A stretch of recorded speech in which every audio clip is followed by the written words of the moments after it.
welcome to Let Me Bore You to Sleep.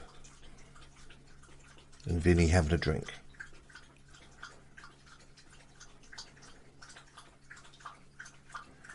A very loud drink.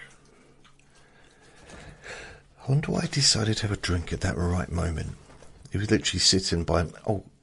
he was sitting at my feet, right, before I started talking. As soon as I started talking, he ran over to... I know what it is. He thought I was on the phone because he couldn't see what I was doing. You thought I was on the phone, didn't you? I'm not on the phone, Vinny. I'm making a podcast. Because what he likes to do, if he thinks he's going out, even though we've just got back about 15 minutes ago, he drinks as much water as he can so he can do as many wheeze as he can. And he's literally got ready. He's thinking I'm going to take him out, but can you keep your bum away from me, please? That's what he thinks of me right now. It's almost like I've teased him, but I didn't. I didn't. So, this is Let Me Bore You to Sleep. My name is Jason Newland. Please only listen when you can safely close your eyes. And today is a late version of Q&A Friday. Late for the third week in a row, I do believe. However, yesterday, which was Friday, I didn't have any questions to answer, so I didn't do it. So this morning,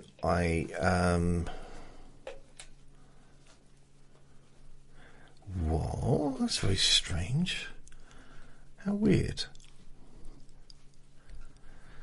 So, yeah, about 11 o'clock, because it's about 5 o'clock now, I added another post saying, I didn't get any questions for yesterday's Q&A Friday, but if you have some, I'll do it today. So, according to this, I now have 3 questions. Yeah! Right, so I've got Nicole, Shanthony and Joanne. So, yep, these are the questions we have. So I'm going to do this. Before I go on, let you know I do have a YouTube channel. You can find me on TikTok, X and Instagram. And also I've got a Facebook group called Jason Newland's Boring Group. Also got some pages on there as well. Jason Newland, Hypnotist. And my website, which is jasonnewland.com, where all 6 versions of each recording is uploaded. So there's 3 without music, 3 with music. I got through that quite quickly, didn't I? I'm ever so proud of myself. Oh yes. Today is Saturday the 9th of May 2026. So this week's been a bit...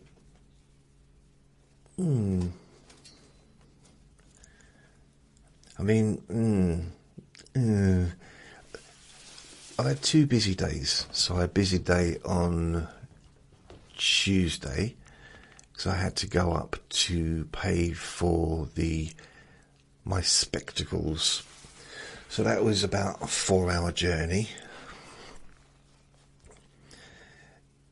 And then on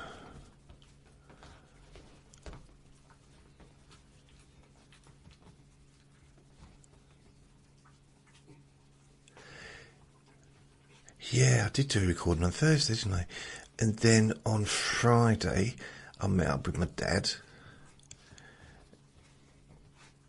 And today, it is a world heavyweight title fight tonight at 6:30. It starts, the show anyway, in about an hour and 10 minutes, with Fabio Wardley and Daniel Daniel Dubois. So that's going to be a bit of a scorcher, I do believe. A bit of a hum-dum-dum. Hum-dum-dum? Is that another word for boring? It's not going to be boring. It's going to be fantastic. Yeah, the lady downstairs, her door keeps sticking, so she keeps coming up, but hasn't come up today to ask me to close her door or open her door for her. So maybe the door's fixed itself. Can't think of anything else that's happened or that's happening. Wednesday, this coming Wednesday, I have a tooth extraction, 2 fill-ins, and I'm also collecting my glasses. So that's a busy day.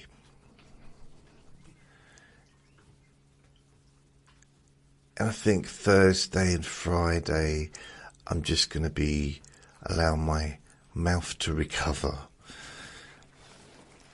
So yeah, that's all fine. It'll be done. I've had a few teeth out, so I'm not too bothered about that. But I'll be glad when it's done, you know, when it's over and done with. And then what I'd like to do while I'm in town on Wednesday,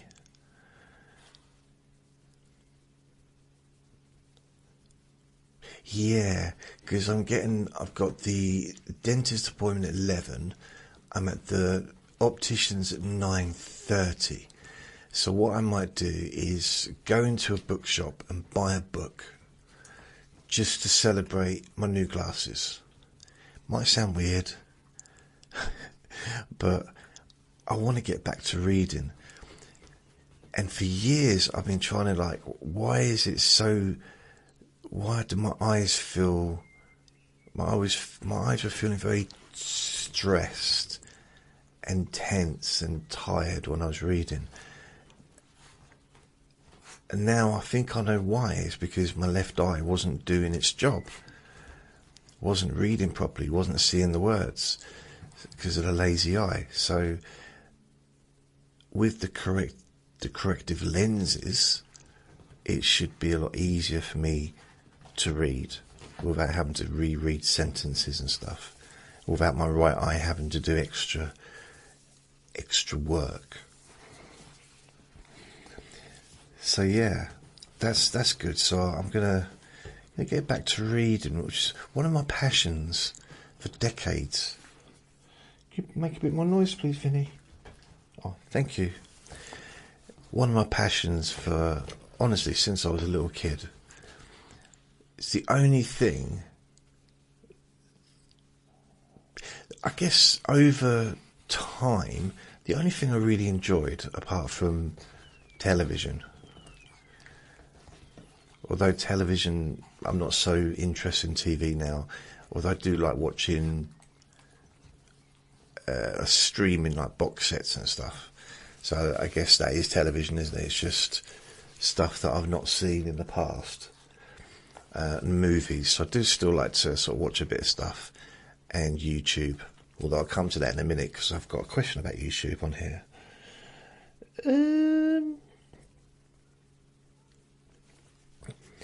It'd be good to start reading again. I don't know what kind of book, but I want something, I guess, at this time in my life. Well, I've always been interested in philosophy, but it's something that I'm probably most interested in really nowadays is philosophy. So I'll probably get myself some kind of philosophical book, and because I like to think. I think sometimes philosophy is like thinking about thinking, and I like to ponder things. Something that gets my brain working, or gets me interested in something. Yeah, so I think that would be probably a book I'll get, just a little book, a little book on philosophy, and I'll read that. Because it's not about collecting books anymore like I used to. It's the joy of reading. I mean, maybe I could just get a storybook, because that's something. I used to read storybooks or fiction when I was, not fiction, fiction, when I was young, but it was a mixture. I liked fiction, but I also liked factual stuff. You know, like learning how to be a detective. When I was a kid, I used to have these books: how to be a private eye, how to be a detective, how to use a lawnmower, you know, those kinds of things. So, because being a detective, all you needed back then was a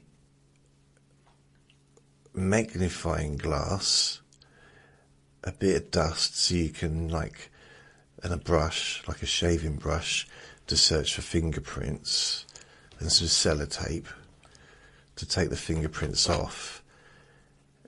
What else? A hat usually was good, and a camera, and to be sneaky, and a notebook. Because, you know, if you got a client and they're telling you details, you've got to write down the details, haven't you? Mind you, it's quite hard to get new clients when I was 10. I didn't get a lot of, I didn't get any. I got no business, nothing at all. But I was still a private detective. I was like a little agency, me and 2 other friends, or 3 friends. I was about 11 actually. And yeah, we used to go up. My friend he had his office upstairs, which was his bedroom, but it was an office. Had paper clips and everything. And we used to have these little toy guns, and we'd run around the town, and we'd have, we'd just basically, I thought we might have even had some little radios as well. I think it was quite successful. It's probably the most successful children's detective agency that had no customers in the town, in the whole town. Probably the most successful one like that. I mean, maybe it's a little bit like, is it the Secret 6 or the Private 5 or the Special 7? Oh, Squeaky's got a whistle now in the garden. Yeah, that's what you do when you got a kid that makes noise all the time. I got a way to shut the kid up. Give it a whistle. Yeah. In the evening as well, when people want to sort of settle down for the evening, like 5:30, 6, give the kid a whistle. Let it in the garden. Yeah. There's a little bit of sarcasm in my voice there, isn't there? Just a little bit. Just a little bit. I used to like the idea of being a detective. You know, like Magnum, and not an official, like, police person, but like a secret one, you know? Just one that was, I don't know. I mean, it'd be much easier to do it nowadays, wouldn't it? With the technology we've got. It'd be easier to kind of catch people out and stuff, but it doesn't really interest me anymore. Not for at least 40 odd years. Yeah. 45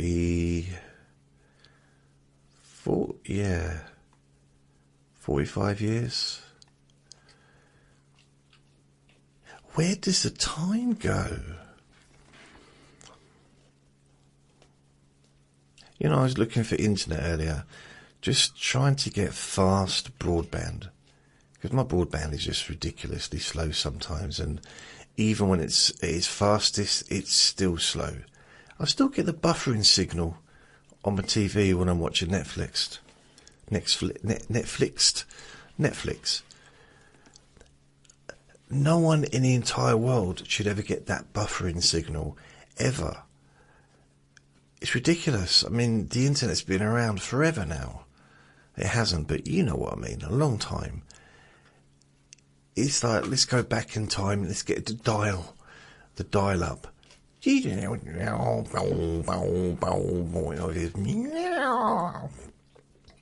a cat and a mangler. It's like, I remember getting so excited when I'd hear the sound that let you know that it had connected. It's actually worked. Because a lot of time it didn't. And then waiting for a picture to come up on the screen. Waiting for like 5 minutes for a picture. Oh, I can see the head now, the forehead. I can see the eyes. Like literally 5 minutes just for one picture. Ridiculous. Yet it was popular. And sometimes the speed here is about the same speed as back then in 2000. 26 years ago, when I'd started to learn to build websites. 26 years. It's weird, isn't it? Because now I might be in a position where I'm thinking, I'll be moaning, oh, the AI is now taking away the jobs. They don't need me to be able to code, to be able to write website code or anything like that. But then, after 26 years, I like to think that I'd have been in a position to take advantage of the AI. Maybe.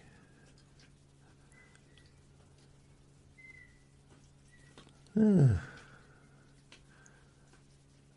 wish I'd got in on that internet bubble. The problem is, I didn't have any like good ideas for the internet. I mean, I did have some websites. One was called Tidy Search, and that was in 2000, and it was basically, it was a directory. It was like Google, but it was cleaner and tidier. It was a directory. And I didn't like, because at the time Google was, it had the search, but also had a directory as well, which you could click on and, you know, go down and find stuff that way as well. A long time ago. So I decided to do a cleaner version, one that was just easier to use. And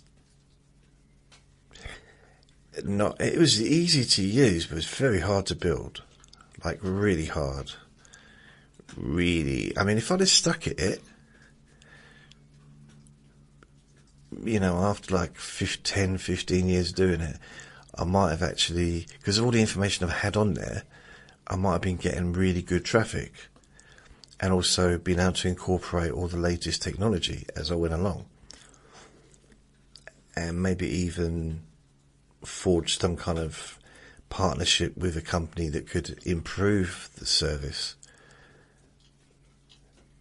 Because a lot of other places would be going onto my website just to find stuff, to put it onto their own search engine thing.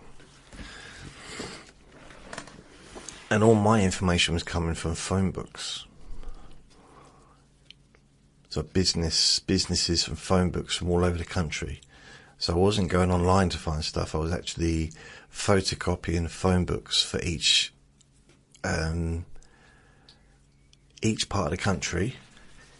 So accountants, the first one, I think is on in any directory, and I'd photocopy all the pages of each accountants in each area of the UK, because all the library would have all the phone books, the business directories for the whole of the UK. So I would do that. I remember once I counted, I think this is 2000, I counted about 5,000 hypnotists or hypnotherapists at the time in the UK. it took ages. I was in and out of there photocopying and then adding all the information by hand into the directory for my website. I lost my way a bit with that one, because in the end I just gave up on it. But the next proper website I had wasn't until 2004, and that was Help with Pain. And then the next one was freepainrelief.co.uk, I do believe.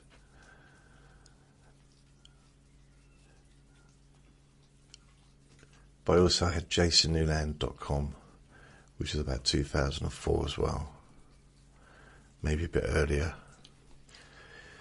Which I wasn't using. I didn't start using that until about 2006.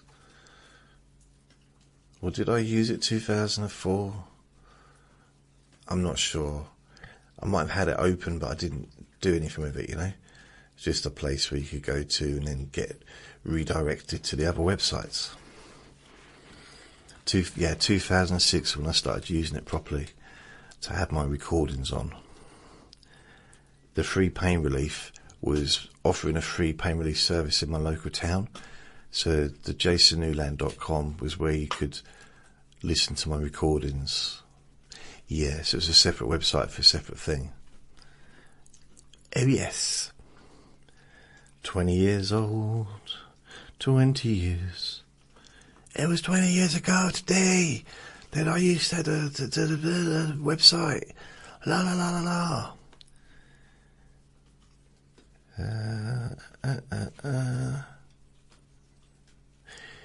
Oh yeah, anyway, so I'm looking for this internet broadband and I'm going through everything.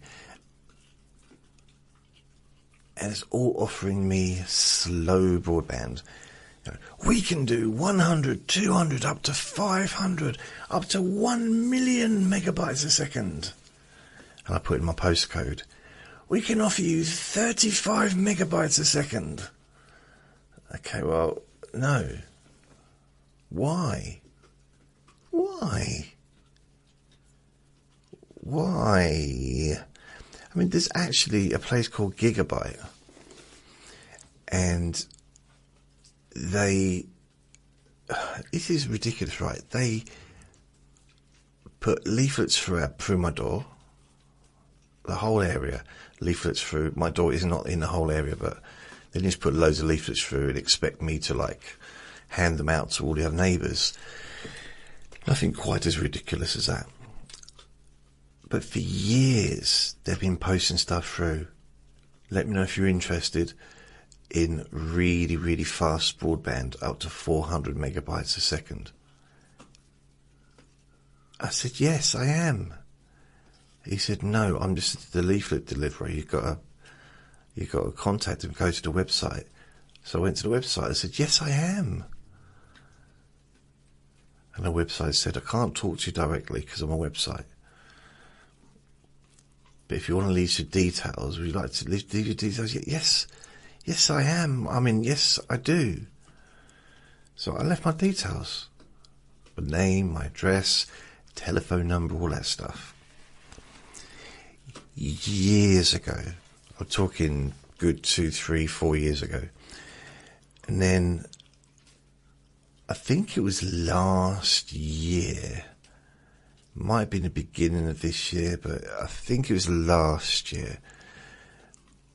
It might have been beginning of the year. It doesn't really matter, does it?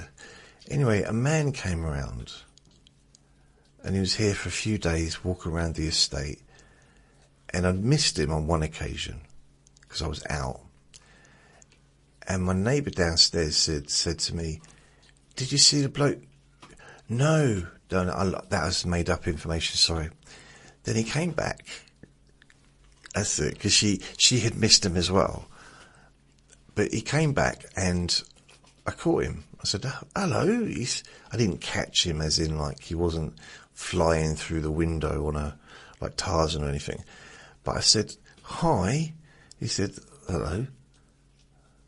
I think he thought I've recognised him from somewhere, which I had because I've been seeing him walking around the estate.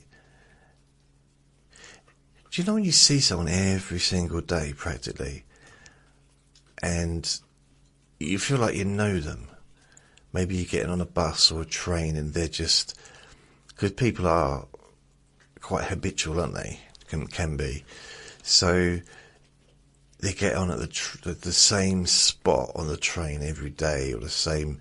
They walk, they go upstairs on the bus every time, at the same time every day. Some people, you kind of feel you know them. This happened to me years ago, probably about 2009, maybe 2010. And I was going up and having counselling, and I'd carried on after my course finished, so it might have been 2011, but it was probably more like 2009, 2010. And every single Friday I got a bus to this part of, it's like another part of countryside, but the other side of the town, if that makes sense. It's like, it's a good hour from here on a bus, I would say, depending on traffic and that. If not more, actually. Could be even more than an hour. But on a Friday afternoon, it's very busy. I don't know why Friday afternoons are so busy, but it used to take sometimes an hour just to get from there back into town. And I lived halfway between there and here back then. So I lived closer to town, but I was still a fair distance away from town.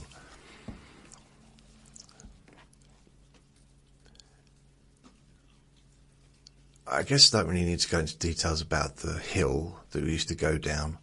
No, we used to go up a hill. That's it. We used to go down the hill and then up the hill. And no, my name isn't Jack or Jill. So I saw this lady and she waved to me. And it was the first time she ever waved and said hello to me. Even though I saw her every single Friday. And we'd see each other, and it went from being like not seeing each other and then, oh, not you again, to, I mean, I think some people, after meeting me, there's like a little bit of disappointment generally, and then there's a period of like, oh, why don't you go away? Why is he still here? And then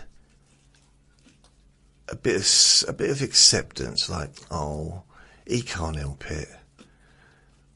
To even, oh, hi. Maybe never to the point of excitement, but kind of, in a sense, just giving up. It's like, oh, I give up. He's going to be on the bus, so I might as well just say hello to him. I mean, I was on the bus for a legitimate reason. I wasn't just there to annoy people. That was just the extra benefit, I suppose. And she's like, hello? It was one of those moments where, when someone's really seems pleased to see you, and you kind of feel you have to look behind yourself to see if it's someone else that they're saying hello to. Because you seem too pleased to see me. Like, it can't be me. Because I've done that in the past. I've sort of said hello back. And then someone's kind of said, oh, hello, waved and walked towards them and gave them a big hug. And then someone comes up to me and says, why are you in our garden? Can you put your trousers back on? So it's also, it can be a little bit awkward, can't it? So I'm looking around like, oh, there's no one around me. Hi. And then she gets off the bus. And then I get a call from my counsellor saying, the move's gone through really quickly and I'm moving. Some kind of family thing or whatever. So I can't continue with the counselling. And I said to her, what about the lady on the bus? She said, lady on a bus? I said, yeah, I met a lady on a bus and I've been travelling up here for about, it's got to be a good 10 months. I see her every day, or every Friday. And she's gone from like, you know, the process. And my counsellor said, she kind of ignored you to start with and then kind of just a bit disappointed. I said, yeah, exactly. She said, yeah, that's how I felt when you started coming to see me for counselling. I said, really? She said, no. That's not what I called for. Don't care about the person on the bus. I'm just letting you know that I can't see you anymore because I have to go back to Wales. I said, I didn't know you was from Wales. She said, well,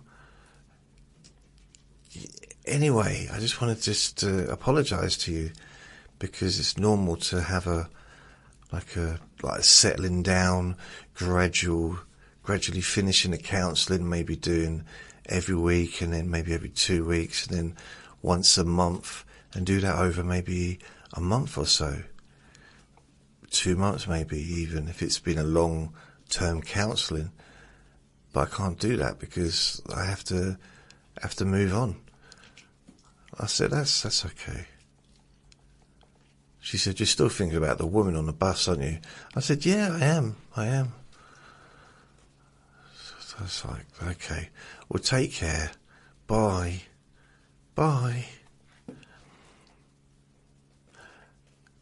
And I never saw the woman on the bus again. And I loved her. I love her.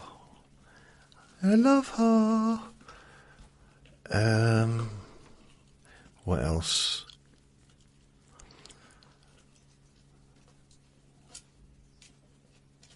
Oh yeah, the whole point I'm trying to say about the broadband is I went online and I'm looking to find a broadband that would be useful for me. And there was a couple of options, but they all come in as low, all offering, really high megabytes a second, which, a speed of 200 or 400 is very, very fast.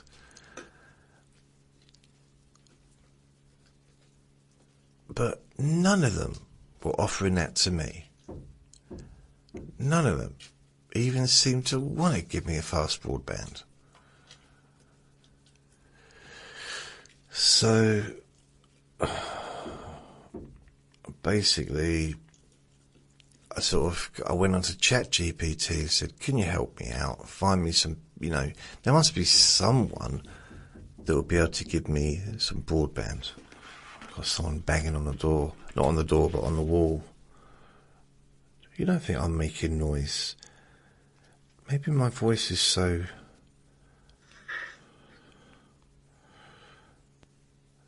you think? Could be my voice. Do you think my voice is just really... It drains through the walls?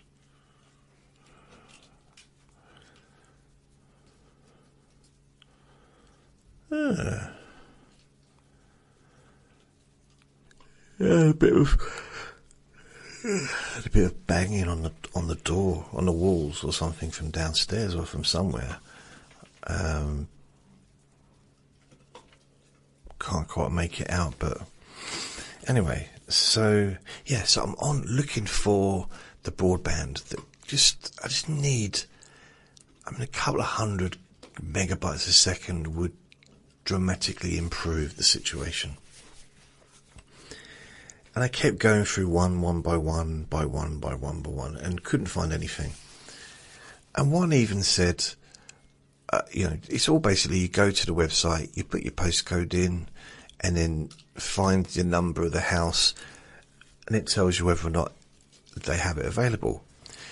On one of them, they said, "Oh no, it's not available at your address. Do you want to put a different address in? Would you like to put a different address in?" "Yeah, I'm going to move to get better broadband." I'm like, well, in that case, well, have you got any properties you suggest I move into so I can actually have some quick broadband? It's amazing. Crazy.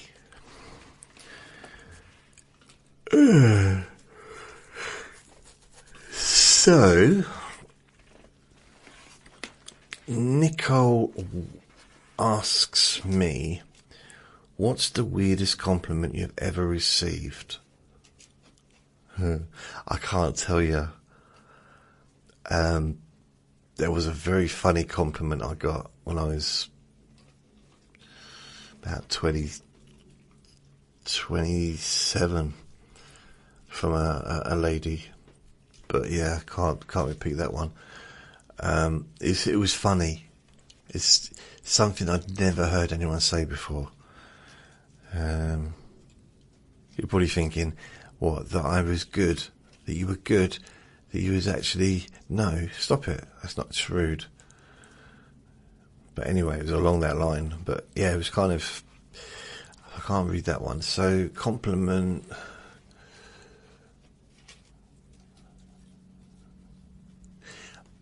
I had a comedian say to me once, and I don't know if he was just being friendly, but he said to me, and this is when I was like in my early 20s, he said, the thing about you is when you talk, people do listen.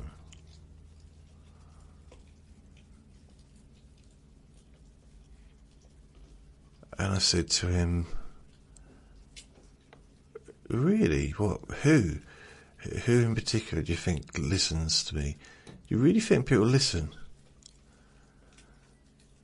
And he turned to me and said, so what? Sorry? Because the joke there is that he wasn't listening. Because he said to me that people used to listen when I talked. And so my response was like, who, do you know who, got any examples? And he said, what? Oh. I mean, it wasn't the best put together joke, but that was the premise of it. Because I was feeling good about that people listen, because I didn't think that people did listen. And that's the joke of it, is the idea that he's just said that people listen, but he wasn't listening himself. Therefore, making the statement kind of a bit silly. You know what I mean? I mean, perhaps it'd be better if I'd have used a different phrase at the end of it, like, oh, sorry, I forgot you were there. Or, shut up. I don't know. Maybe. Who are you? Yeah, maybe that'd be better. But it's a real situation that did actually happen. Only the first part, when he said, "Oh, people listen to you when you talk." Nothing else happened. It was just that. Okay, it's not totally true. Other things did happen. Time continued. People got on with their lives. Everything didn't just come to a halt in that second and was frozen in time. No, everyone just moved on with their lives. But I do remember that. And weirdest compliment. I left a job once, and this lady that I used to hang out with, she was the sister of my bosses in the bakery, and I just used to have dinner with her sometimes, like lunch, like at work, and we got on really well, and just I could kind of be myself with her. On the day that I had left and I went to collect my wages, because it was cash back then, So I went to collect my wages, and I saw her on the way as I was walking towards the bakery, and she said, "Oh, she's really sad that I wasn't there anymore." And she said, "If I didn't have a boyfriend, I'd probably give you a go." I thought, oh, okay. I didn't really know what to make of it, if I'm honest. If I didn't have a boyfriend, I might give you a go. That was her, that's what she said. So I guess, is that a compliment?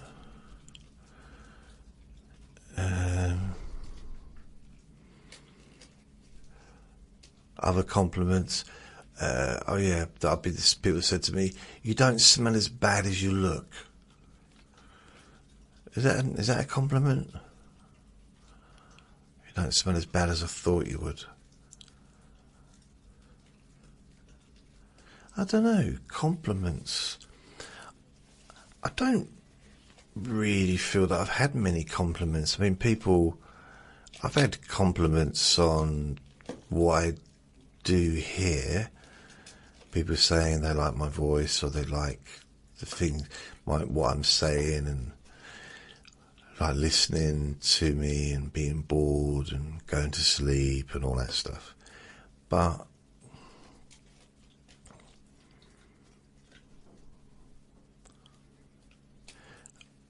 I mean, I did have one person contact me, and he said, "I love listening to you talk. I listen to you when I'm in bed." I don't know if you kind of imagine where I'm going with this without actually going there. And she said,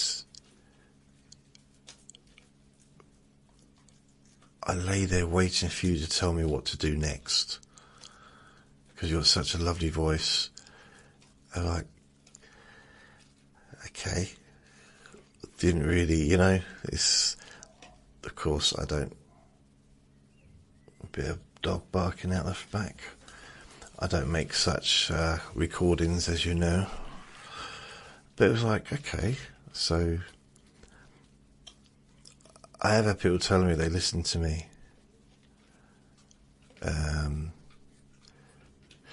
Okay, well, how should I word this? That I have different effects on different people. And I mean, it's not all be complimentary. Some persons, I think someone said once that listening to me made him want to eat a tree, which is a real weird thing, isn't it? I mean, how would you eat a tree? Another one said he wanted to stick his head in a beehive, so he couldn't hear me anymore, which is a bit harsh. I mean, that's not a compliment, is it?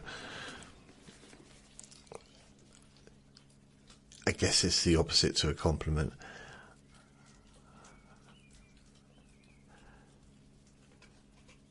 I mean, probably the biggest compliment I get is I'm boring, or people say I'll make them laugh. That's a compliment. But I'm talking about the weirdest, aren't I? So that's probably weird for some people who think that, what do you mean he makes you laugh? I listen to him all the time. There's not a funny thing said once, not ever. They might find it's a bit of a weird compliment, that some people find me humorous.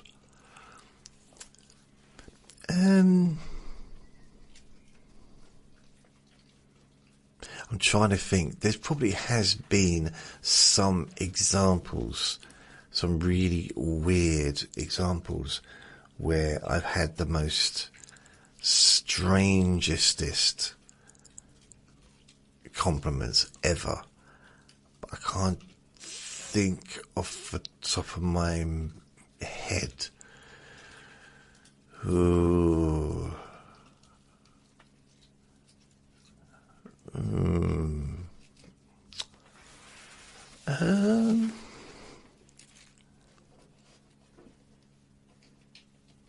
mean, I don't know if it's a compliment, but someone did say once when they watched me on YouTube, "Oh, you look nothing like I thought you'd look." but you'll do. It's like, what? That was a weird one. You look much taller. You seem much taller when I listen to your podcasts. That's not really a compliment, is it? But it's like, really? Because the thing is, I think when you listen to somebody on the radio or I find it's quite hard to put an image, to put a face to that person and for it to be correct. In fact, I don't think it's ever been correct, ever, my whole life. I might be in the ballpark as far as some aspects, but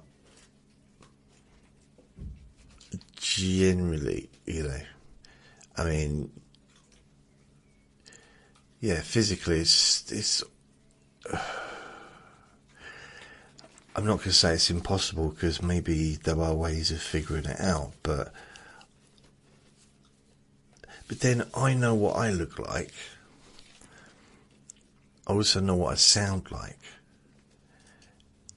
And that might be a bit strange. What do you mean you know what you sound like? We all know what we sound like. But that isn't necessarily the case, because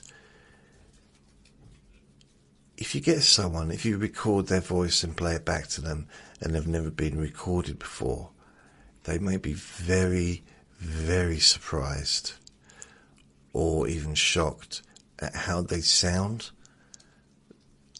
to themselves compared to how maybe they thought they sounded. So how they sound to others, it takes a bit of, you have to listen to yourself. And I think a lot of people, when they talk out loud, they're not hearing their voice the way other people are hearing it. But I am. There's a hero. No, I don't mean it like that. I'm not bragging. It's just, after doing this for so many years, and especially, after editing thousands of recordings, my internal voice and my external voice are the same. If that makes any sense at all. So when I'm thinking in my voice, and I know exactly how I feel, how I sound. I don't sound deeper or higher pitched or anything. I just sound exactly how I sound to me. Like my ears have finely tuned into my own voice. If that makes any sense. I think it did to start with. I think the bit that made the most sense was when I said hello and welcome to Let Me Bore You to Sleep. It's kind of gone downhill from there.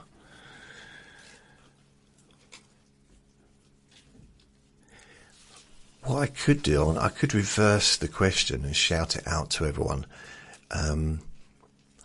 Maybe post the weirdest compliment that you can think you could give me. That'd be interesting. That'd be funny as well. So maybe send it. You can send it to my website, or you can send it to jasonnewland@hotmail.co.uk, or you post it on Facebook or X or Instagram or TikTok. So, or my Facebook. So yeah, I can't think of any. Okay, I did get a weird compliment.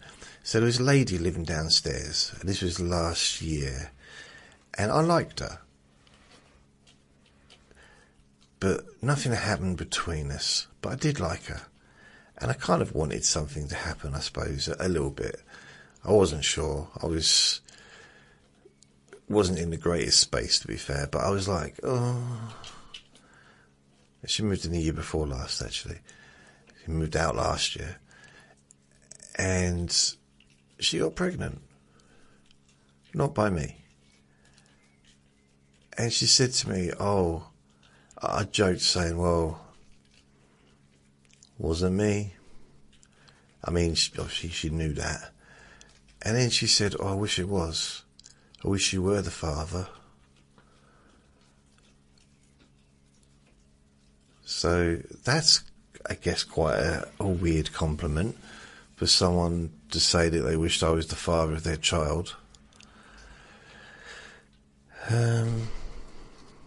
That's not the first time that's happened either. It happened when I was 17, working above a co-op, working at the co-op local, and I was walking down the road. One of the regular customers came out of her house and started talking to me and said, would you father my child? Would you get me pregnant? And I ran. I ran and I ran and I ran. And I didn't. I was scared though, which is weird because I fancied her, and she was only probably a couple of years older than me. But I did fancy her, but that was a little bit too much. Like, invite me in for a cup of tea first. You know? Talk about the weather. Maybe even, like, see who's got the biggest hands. You know, the normal stuff you do on a first date. But no, it's like, come on in, and we'll, like, no. Because at the time I didn't know what to do, because I hadn't released the Virgo in me until I was 19. The summer of my 19th year. So I was a little bit scared. I didn't know what to do.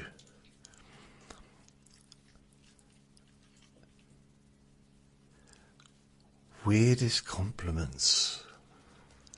It started to make me think about compliments I've had, because I don't generally remember compliments. I've had a few women say, "Oh, you're like a breath of fresh air," because I guess I'm just a little bit different from what some people are used to.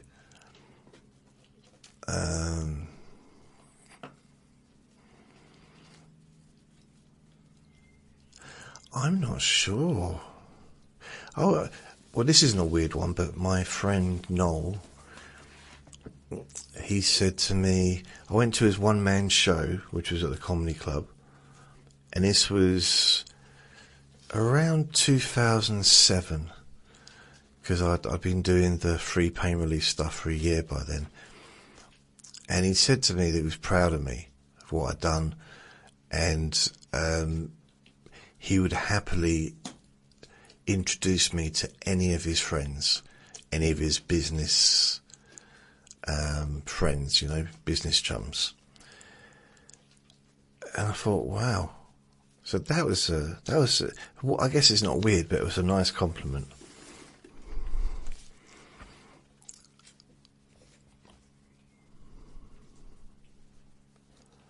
I did have there's another girlfriend made a weird compliment. She said, I don't know if it was a compliment or not. She said, why haven't you got loads of hairs in your nose? Why haven't you got? And I said, huh? So she's like, was surprised that, it's like, stop looking up my nose, that's weird. She's like, really, like, so just, why haven't you got lots of nasal hair? Like, that didn't seem, it just, I don't know, things like that ruined the romance a bit with her. I'll be honest. It ruined the wedding. You know? I was just about to say I do, and she's talking about nasal hair. I mean, blimey. No wonder the marriage only lasted 32 years. I'm trying to think what other weirdest compliments you've ever received. This wasn't a compliment. I had someone tell me that my eyebrows are too close to my eyes. So that was an insult, but a bit of a strange one, to be honest.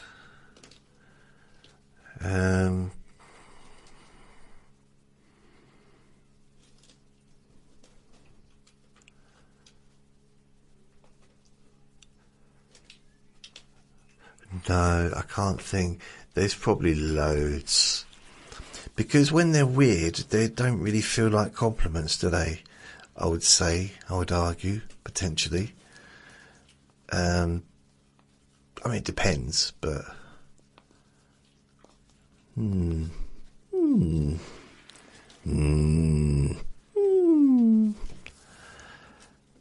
What else?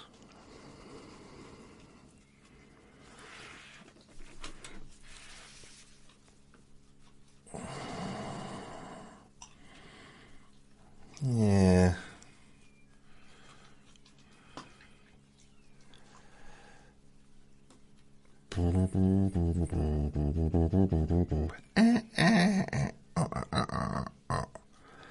Still just trying to think.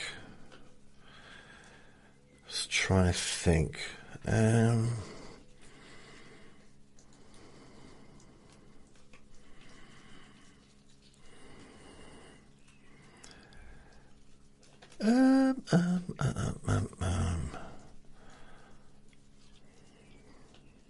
I can't think of any others. Weirdest compliment.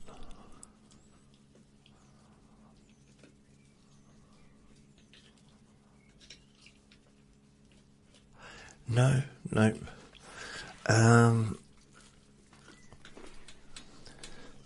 Shanthony asks me, what are your pet peeves? What makes you scared? And are you an introvert or an extrovert? Don't like that, but I've got itchy balls. That's better.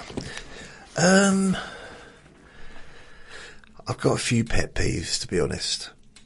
People parking on the pavement. That's one of my big pet peeves. People bibbing their horns for no reason. Especially people that do it, like, keep doing it because they're being impatient.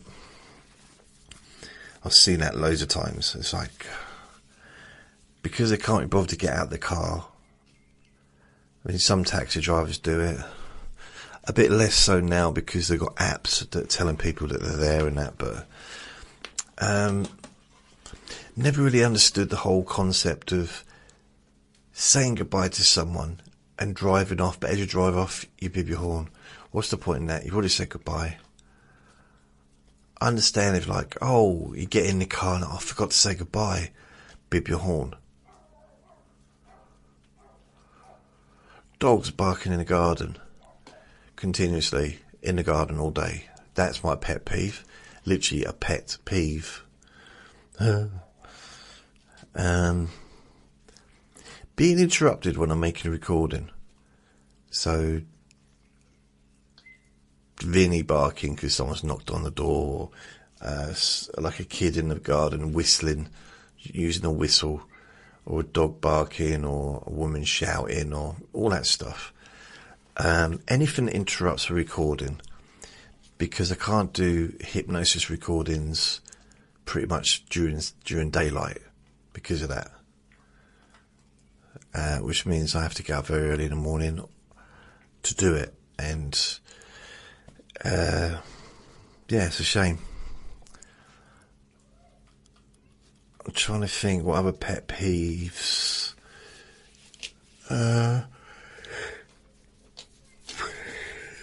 People that shout. People just can't just talk normally, but have to shout talk. that's weird. I don't know why they do that.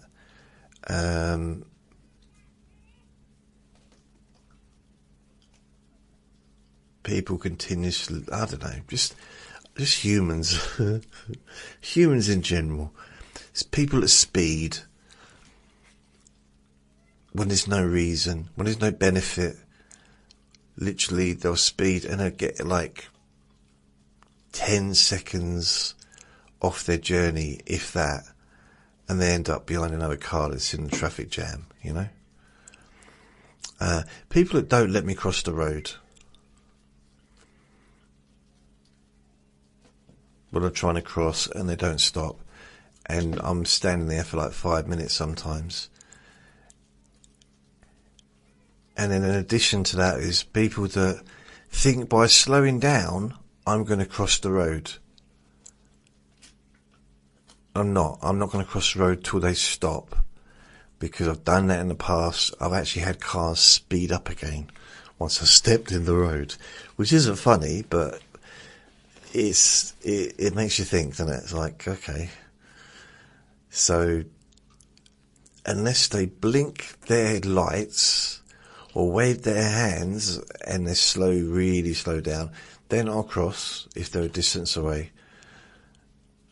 But if they're still going and they just slow down a little bit and keep going, I'm not going to try and outrun a car or a van or a lorry, because I don't walk very fast.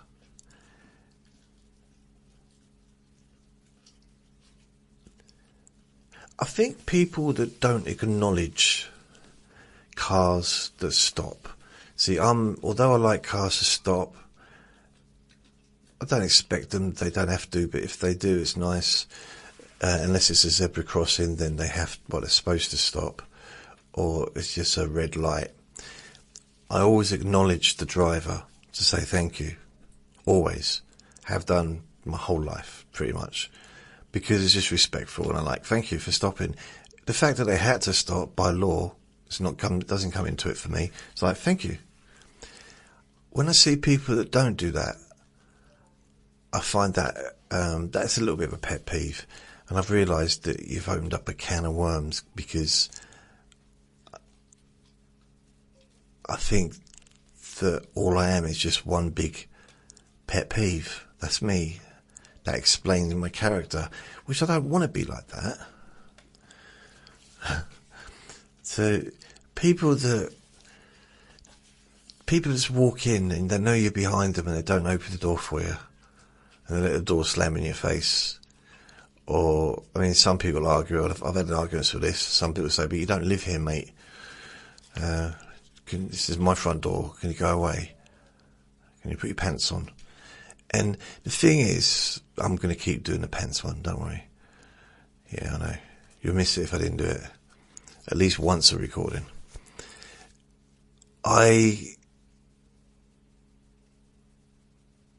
Yeah, when you do open a door, hold a door open for someone, you know, in a shop or something, and they don't acknowledge it.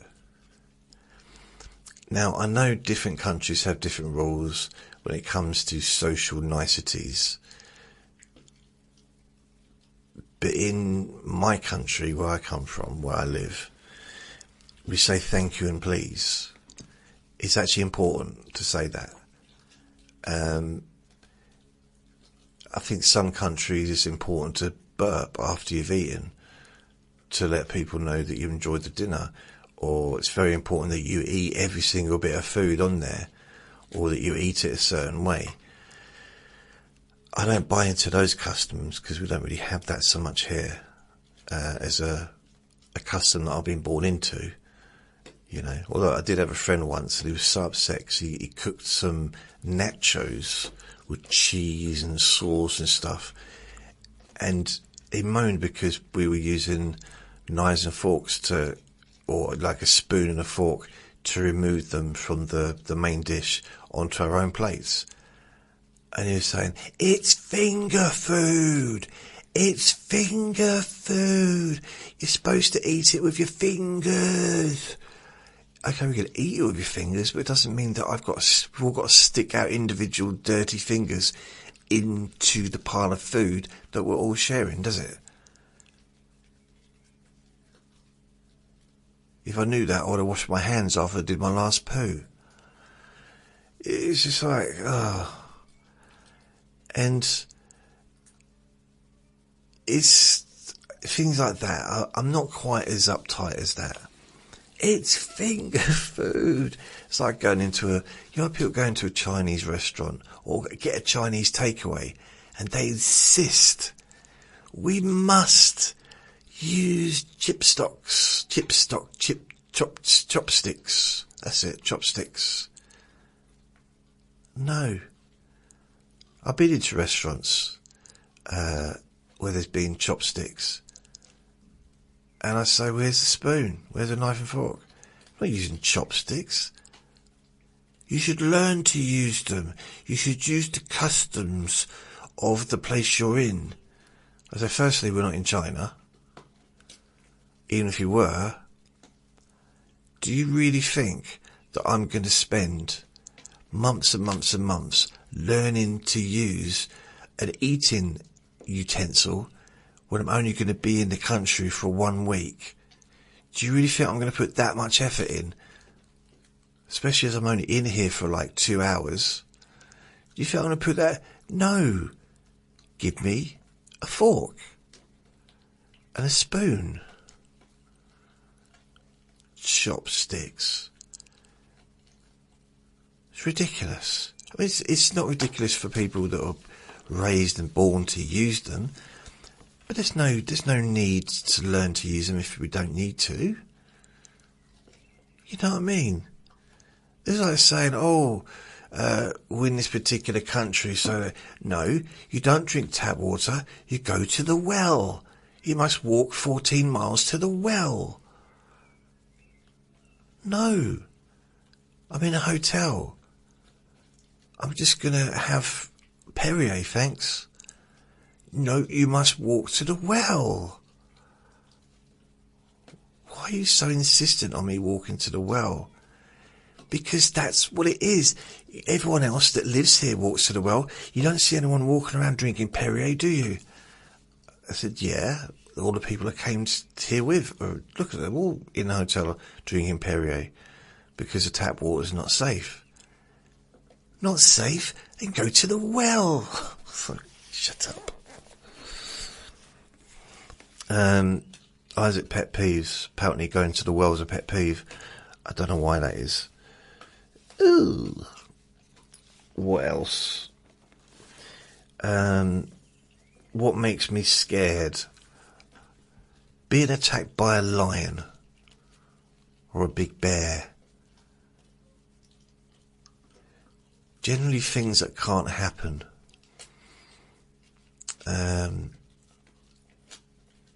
Really, yeah.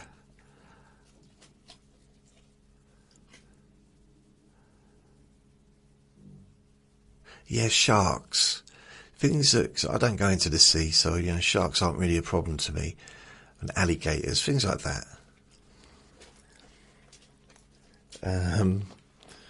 There's a few things, I suppose, but nothing major, just general. I think I'm pretty normal. I'm pretty like normal things, I'm not a big fan of heights. You're never going to find me bungee jumping or jumping out of a plane. That's never going to happen. And when I say never, I mean the true meaning of the word never. A very inflexible word, I do believe it should be. Never means never. Not like, never say never. No, sometimes you need to say never. Are you an introvert or an extrovert? I would say I'm both. Because of my personality disorder, bipolar and stuff. I'm an introvert when I'm at home. Sometimes when I'm in public, I'm an introvert. And sometimes I'm a bit of an extrovert. So you can hear the dog in the background. Where's my gun? Aim. I probably a bit of both, I'd say. I don't think I really categorise myself as either. I'm just me. But the version of me depends on my mood. It really does. So, yeah, I can be both. I can be both. Then he just started banging the metal of the desk with his shoe. So I moved the shoe with my foot, so don't do that. He picked it up, looked at me, and just ran off. He's got an attitude, that boy. Seriously.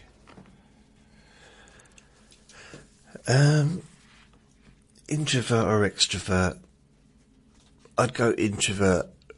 Generally, I don't like crowds. I'm a one-on-one person. That's why when I do these recordings, I'm talking just to you. So I'm a one-on-one person.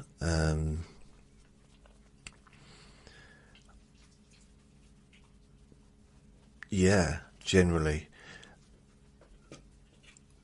If I'm in a room with 3 people, I don't like it. Or 2 people, it's like I can only have a conversation with one person. I mean, some people are quite cool and they will talk individually and it can work. But generally, I struggle to figure out what people's intentions are, generally. So one-on-one, that's all I kind of really prepared to do. Apart from when I've got no choice.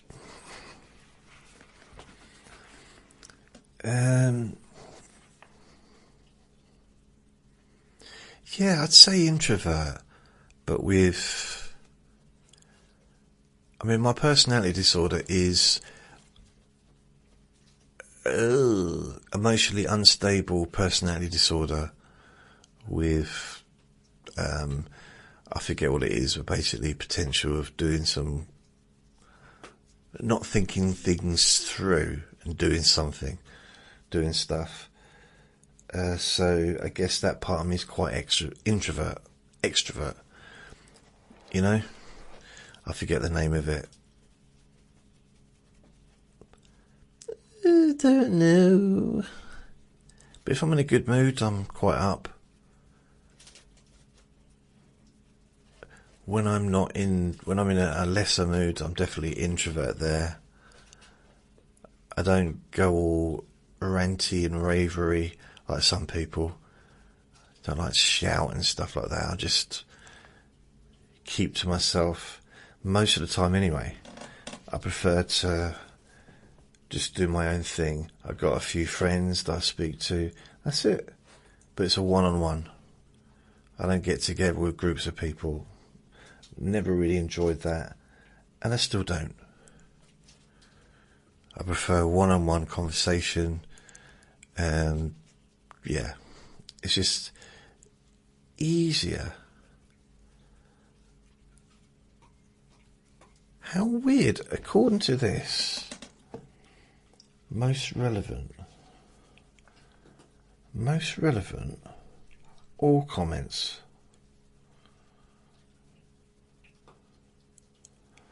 Hidden by this page. Okay, none. All comments. 1, 2, 3, 4.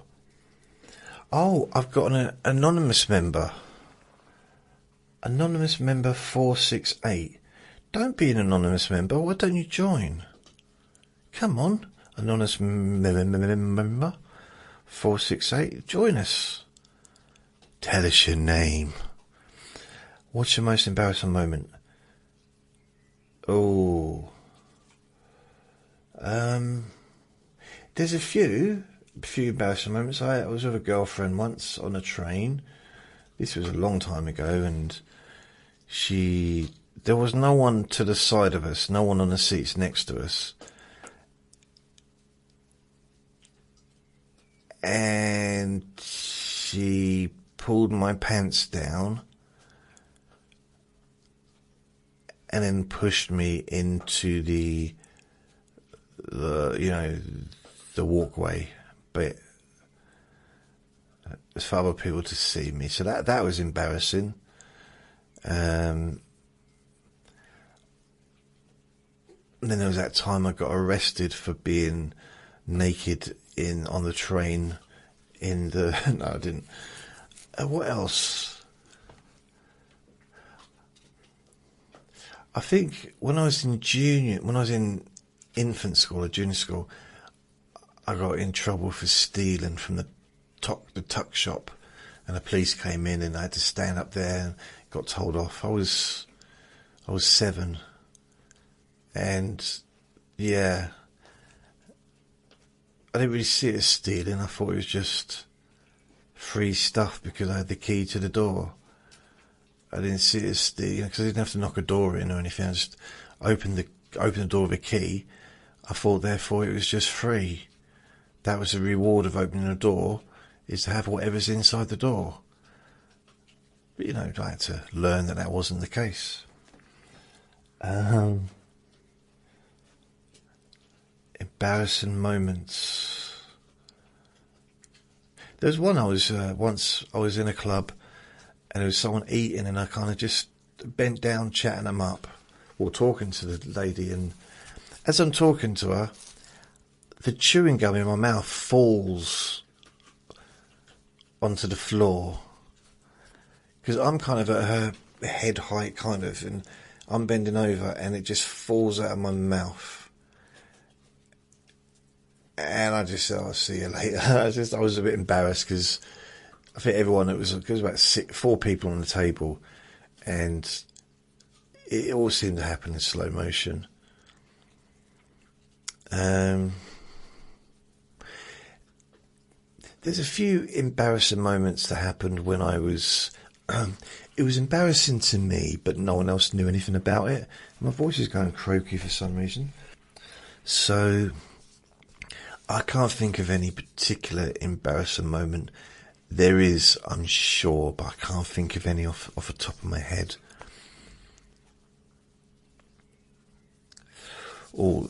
So Joanne asks, what's your favourite type of thing to watch on YouTube? Over recent months, I've quite got into the auditors, watching people travelling around different towns and filming people acting very bizarrely, especially like at nightclub time, and drunk people getting into arguments about nothing.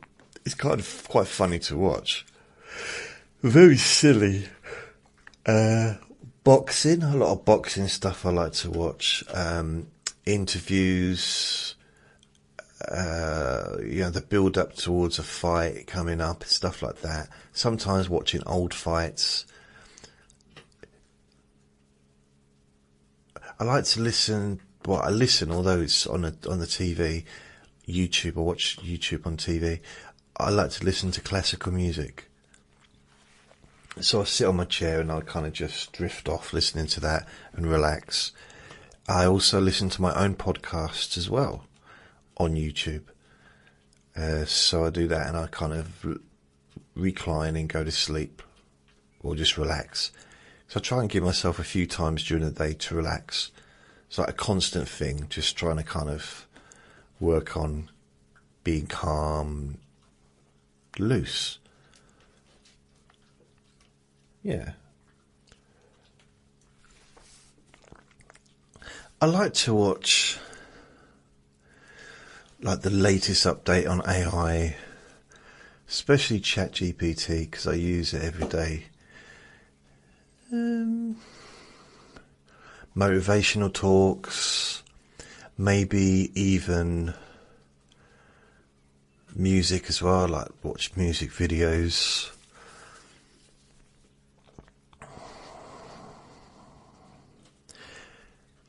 Yeah, I quite like watching old stuff. Like there was this old documentary from about maybe 60s or early 70s, where someone was being forced, well, they had to move out of their home, and they were being given a new council flat or council home, and they didn't want to move out of where they were born because they'd lived there their whole life. And this lady was probably in her 60s or something, but she didn't have any heating.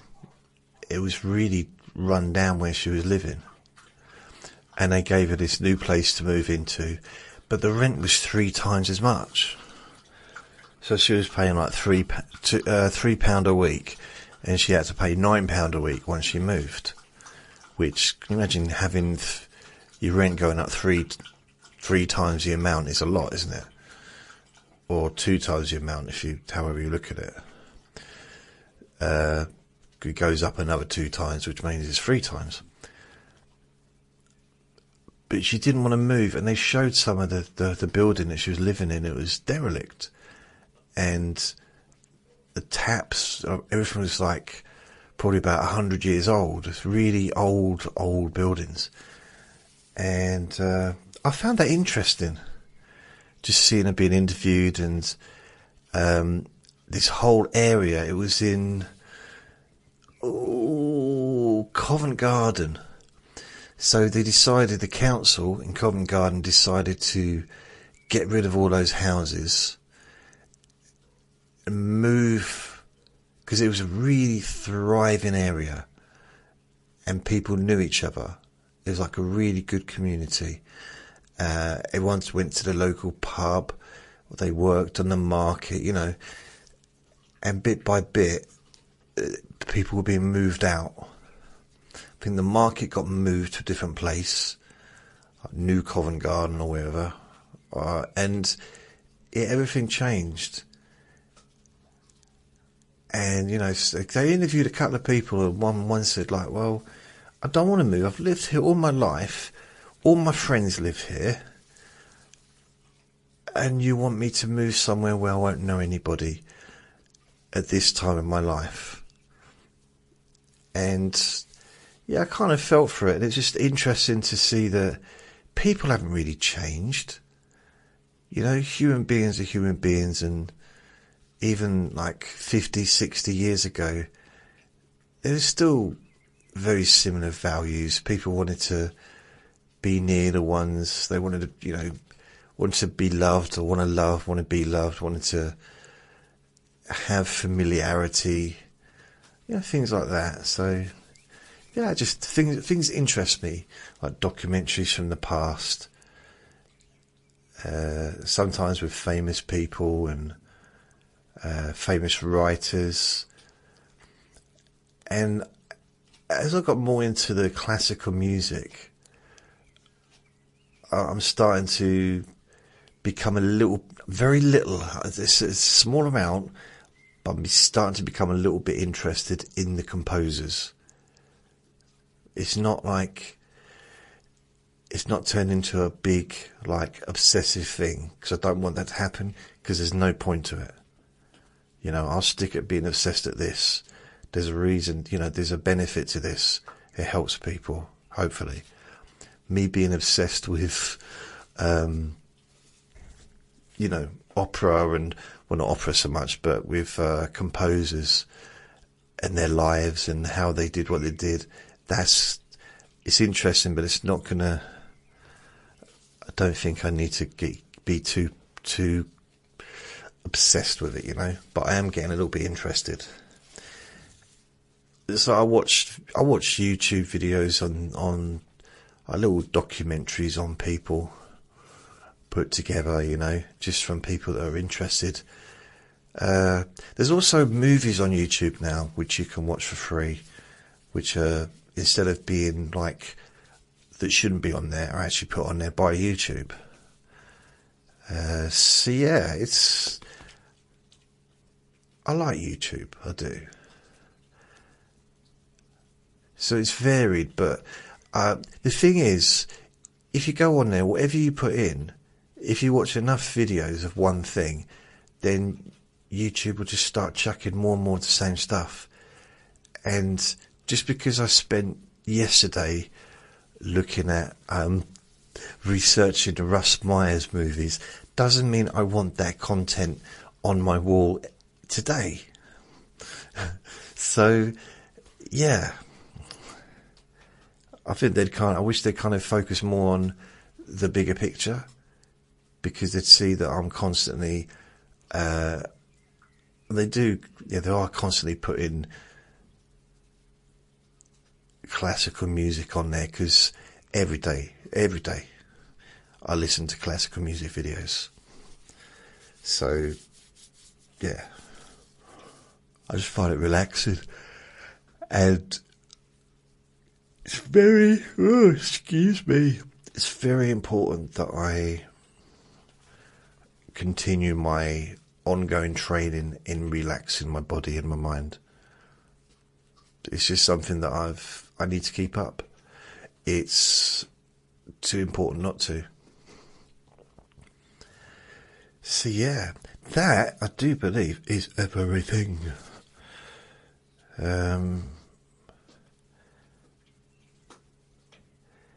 Anonymous member 468. How many anonymous members are there? Unless that's your actual name, anonymous member 468. Because I've been saying this for years, that there's way more on here, looking at this page, than the 245 members. There's a lot of anonymous people that come on here and watch as well. So, well, you're welcome to join anyway. So I'm going to watch the boxing. So I'd like to say thank you for listening. Remember to be kind to yourself, because you do deserve to be happy. And thank you for those of you that sent the questions as well. And remember to be gentle with yourself, because you do deserve to feel safe. Lots of love. Bye.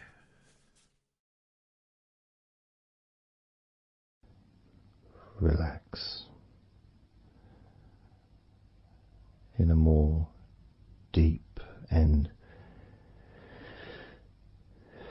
meaningful way. Maybe in a way that can not just allow you to feel calmer now and throughout the time we spend together here, not just relaxed at the end of the recording when it's finished and you can enjoy that sense of comfort and peace, but also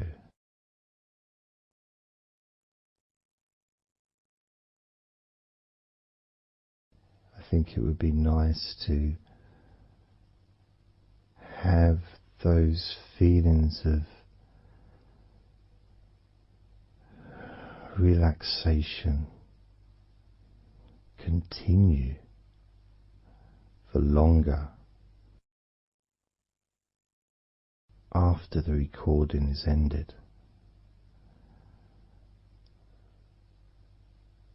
so that you can still benefit from listening to my voice, maybe in a few hours' time, perhaps tomorrow.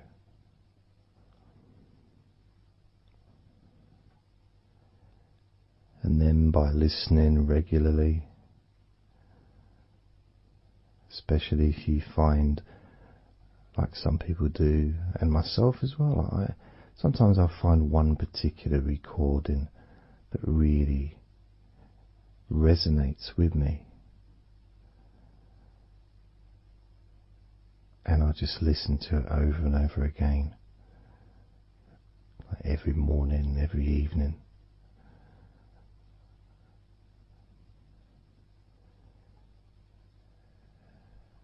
There was this recording from, we're going back to about 1999. It wasn't hypnosis, but it was a guided visualization, so it kind of was hypnosis really.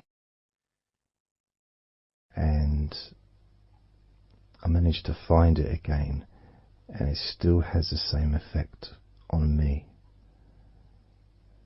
And part of it was the person's voice relaxed me.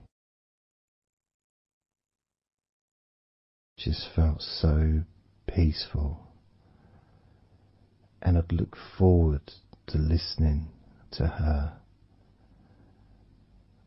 in the morning and in the evening.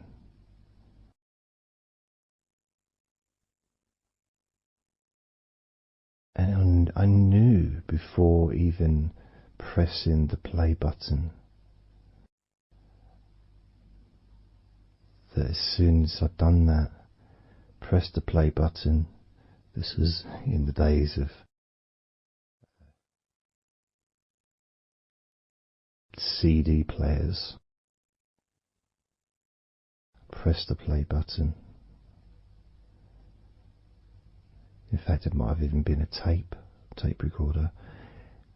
I'd lie down on the bed, and then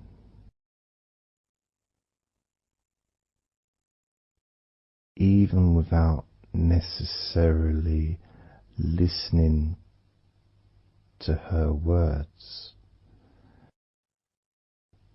because I had them memorized really, it was as if my body knew exactly what to do. And the muscles just almost went into automatic relaxation.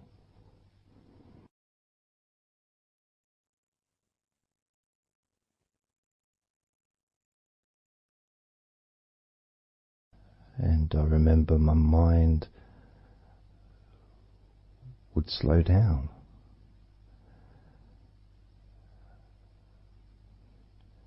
Now, I was listening to this recording in the early days of learning hypnosis, and long before I ever made any videos or audio recordings myself, because I didn't start doing that till 2006.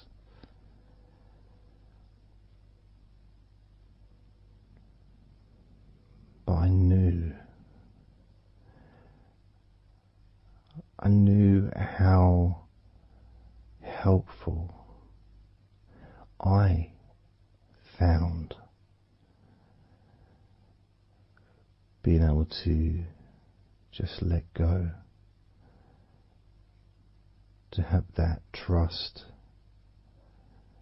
in the person that I'm listening to.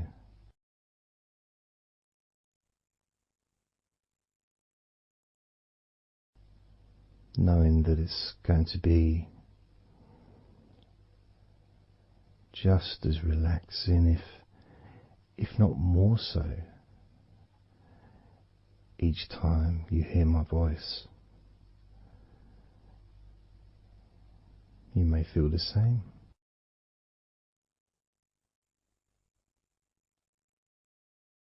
Some people have been listening to me for over a decade.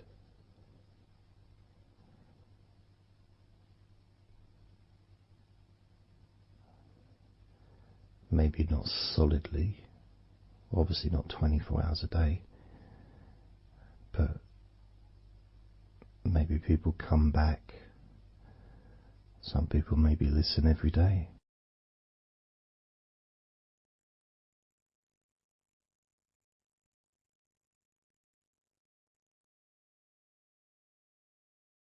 And something that I do, which you may not realize by listening,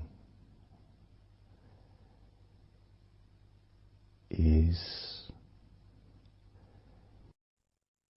when I record these recordings,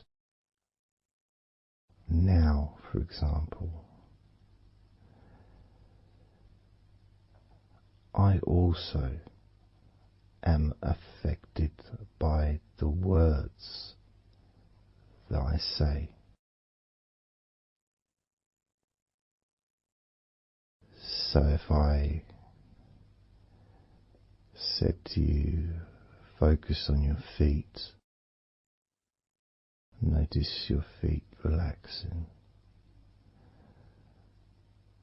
I will be focusing on my feet. I will be noticing my feet relaxing.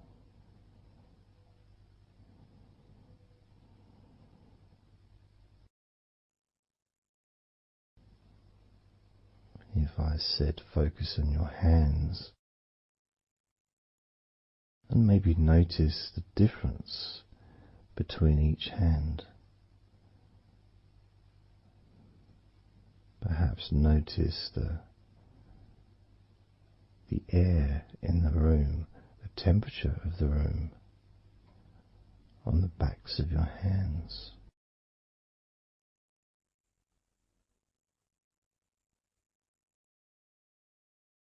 You may start to notice what almost feels like a very light breeze,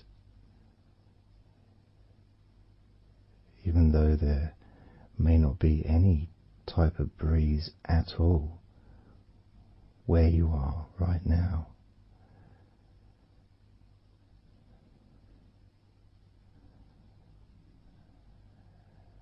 And as you become aware of your hands, I'm also aware of how relaxed my hands are feeling now.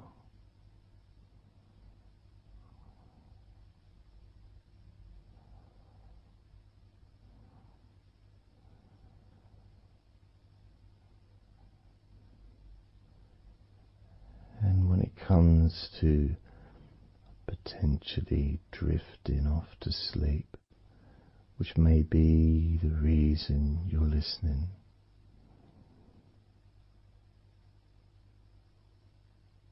I also feel drowsy when I make these recordings. I also notice my mind drifting.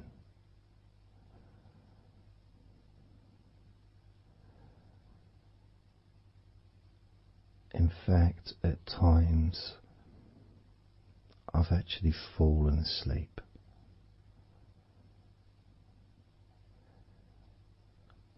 without even noticing. And then I carry on talking.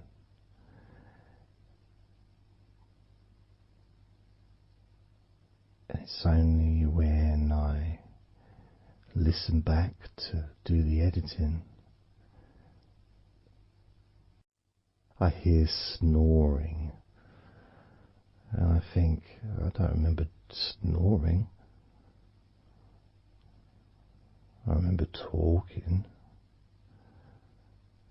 Is it snoring or is a pig turned up? That's what I sound like when I snore.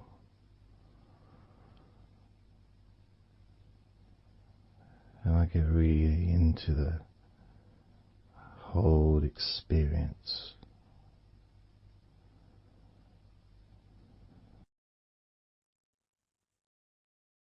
I don't know how you feel.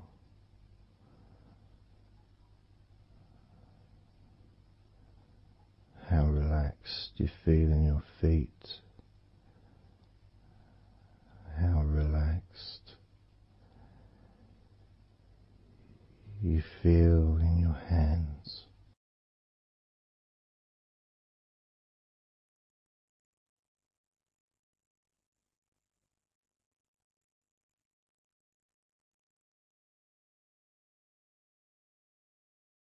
I have noticed more and more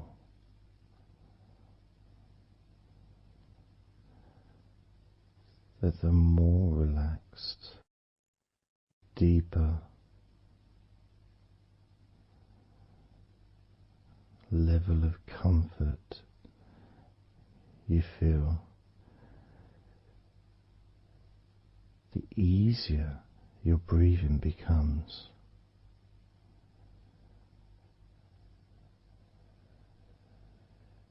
It's almost like that additional muscle relaxation. So this allows you to breathe easier,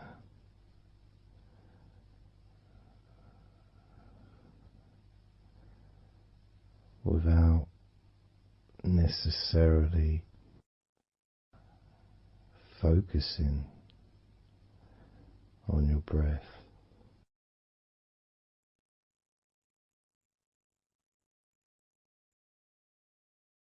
However, being able to notice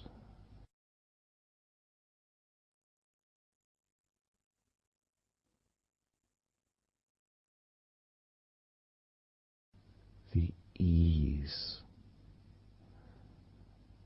in which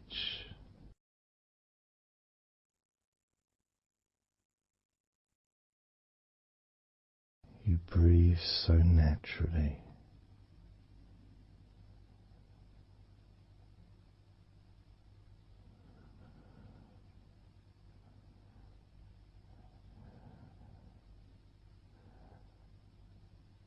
You breathe so very easily and smoothly.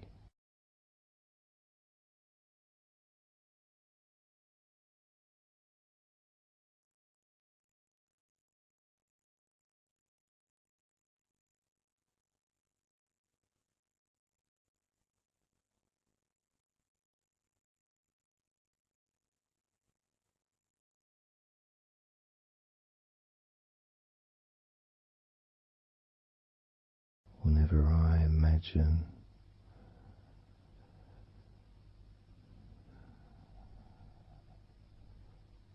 my breathing improving,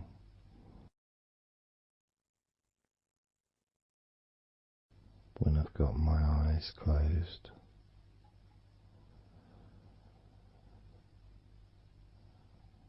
I tend to visualize a beautiful field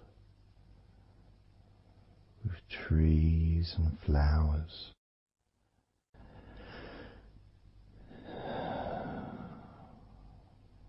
producing all that life-giving oxygen.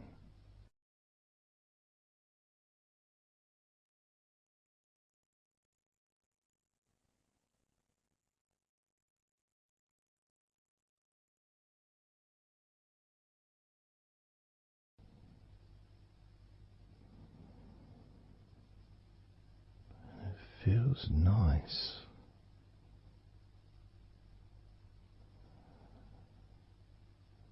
to, if nothing else, just taking some time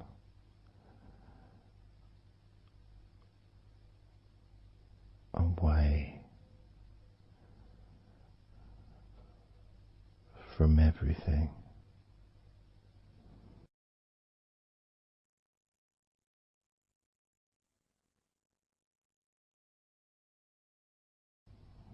Enjoying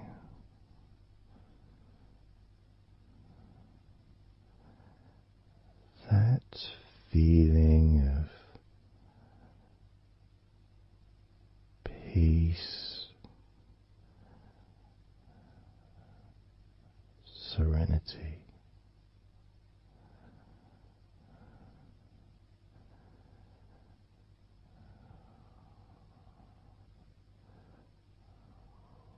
with a joyful heart.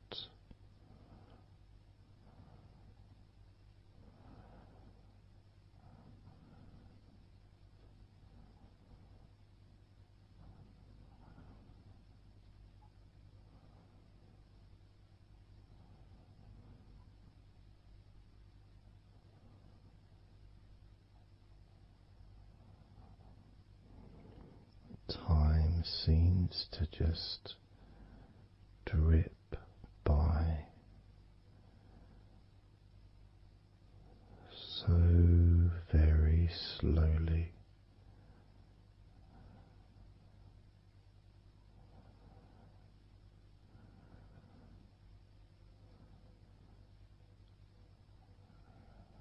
Relaxed,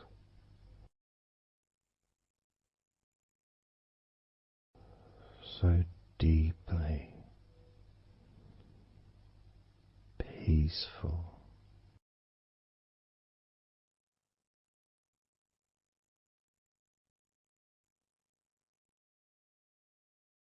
completely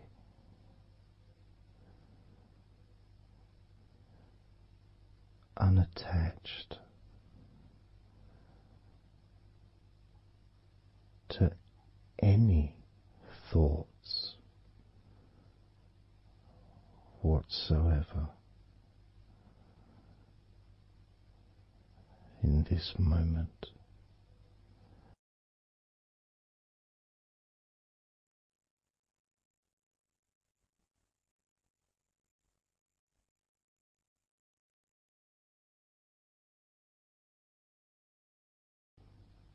Completely free,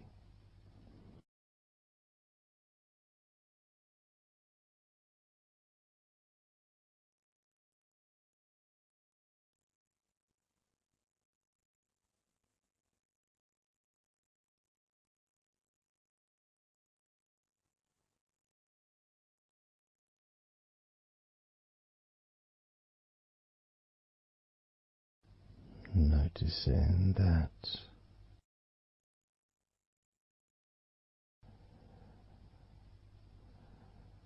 your mind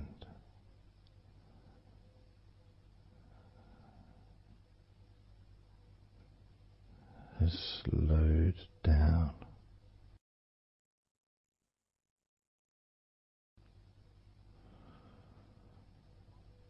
slowed down,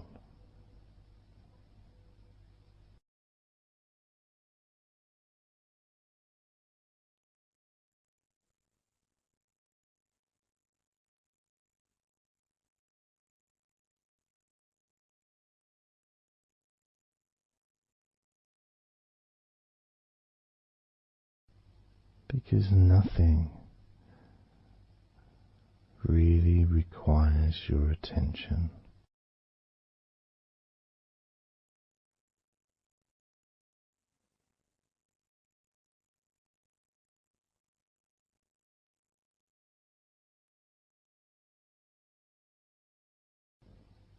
You can enjoy the physical sensations of allowing the stress to drip out of your body,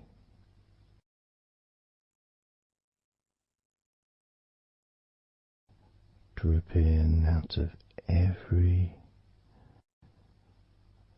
part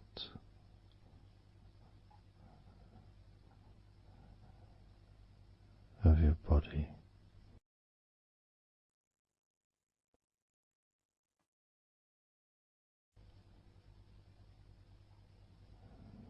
And being released from your brain and your mind,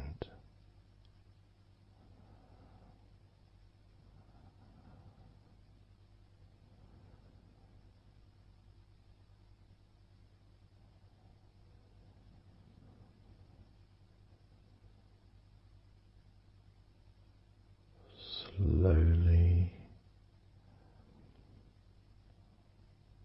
but surely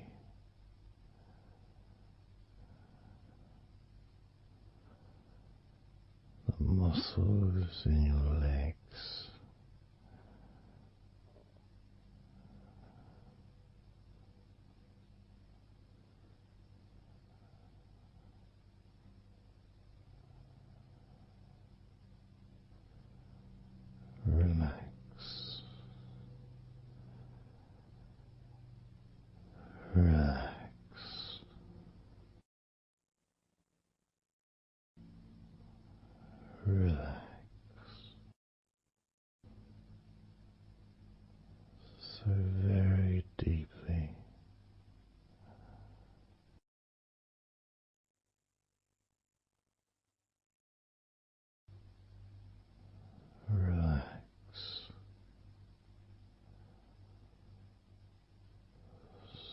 deeply.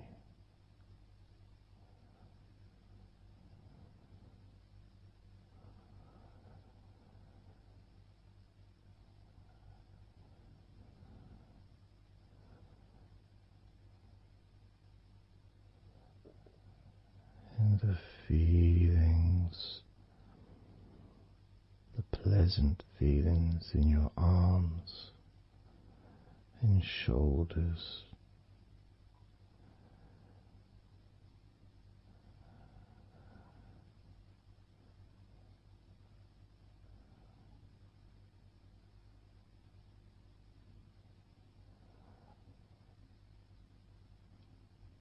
deepening each part of your body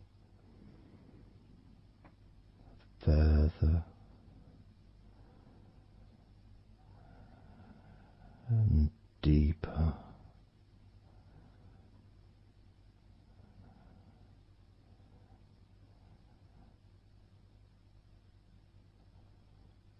And deeper.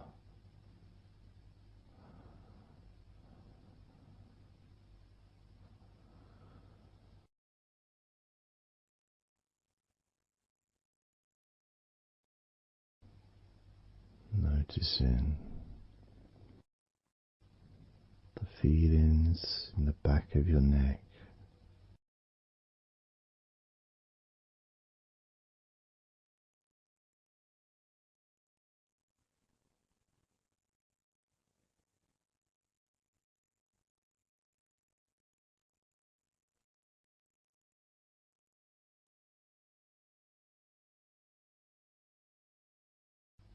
the feelings in your wrists,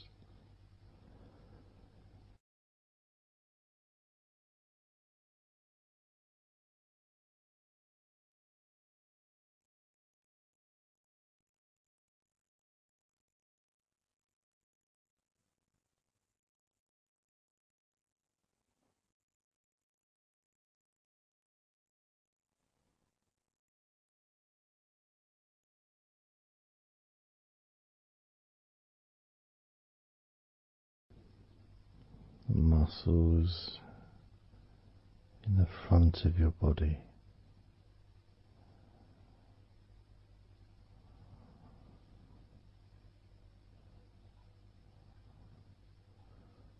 are also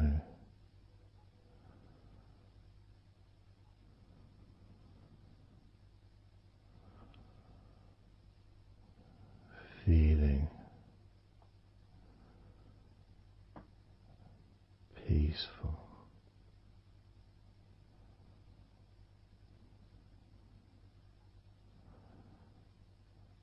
Deeply.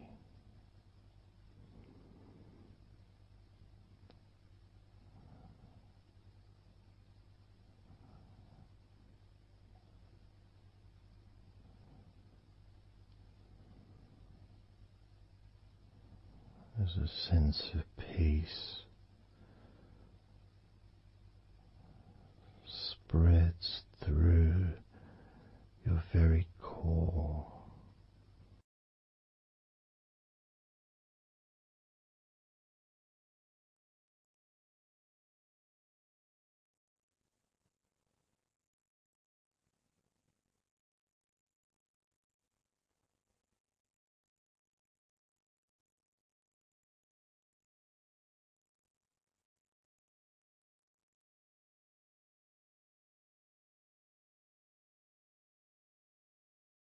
Even when you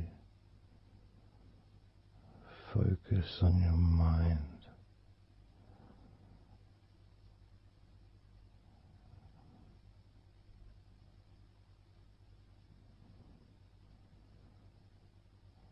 your mind becomes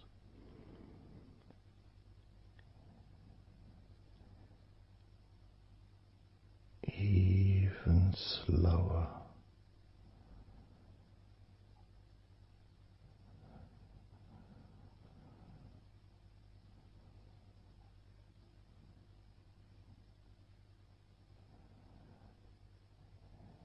Even deeper.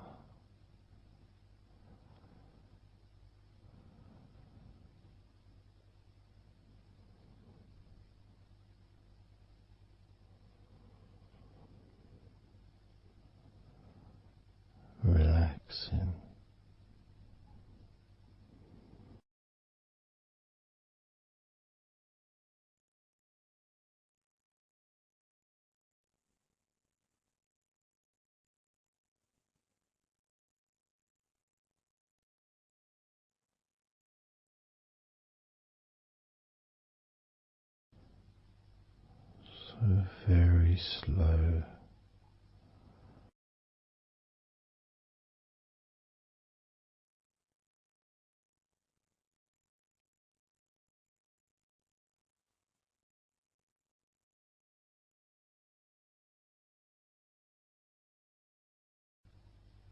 your stomach,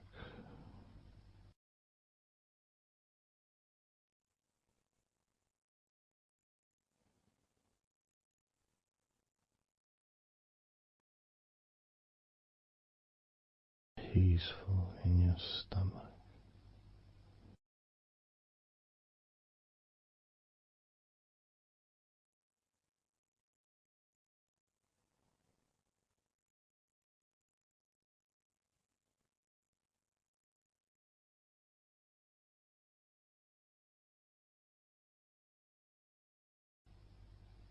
Your back,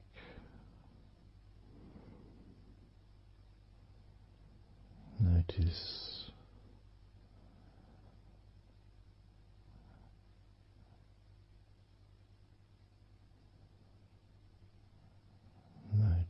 how relaxed you now feel.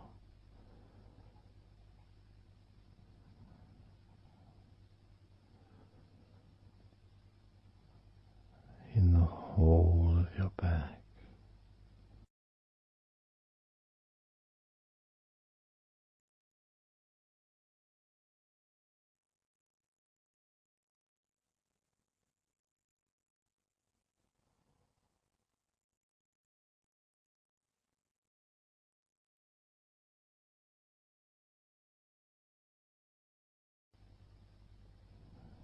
your spine,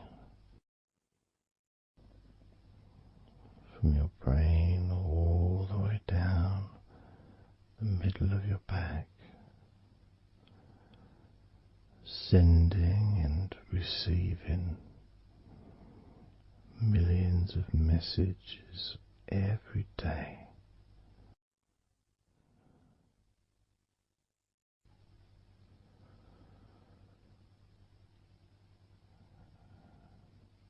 Deep comfort increasing.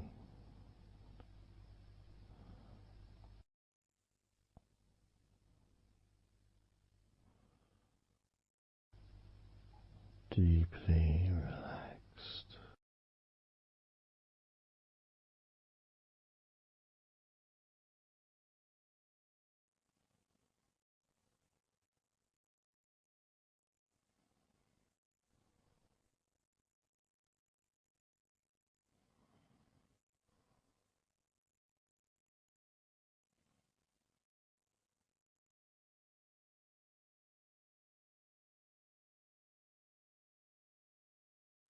Your knees,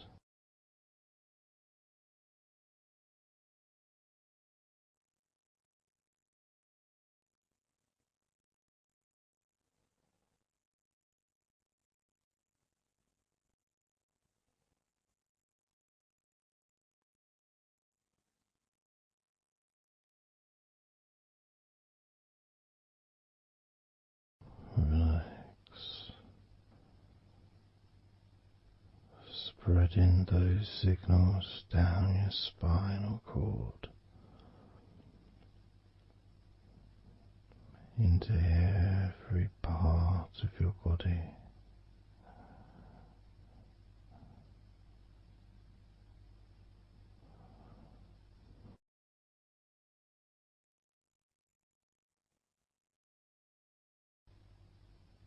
Your shins and your calf muscles,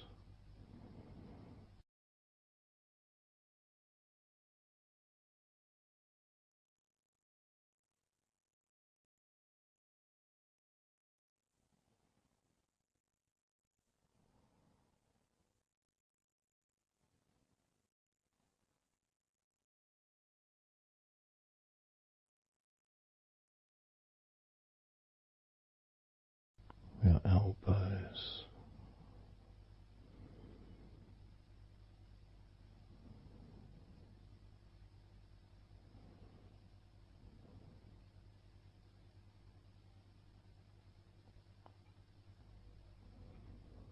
feelings of peace and tranquility spreading through your body, tips of your toes to your eyes, your fingers all the way to your lower back.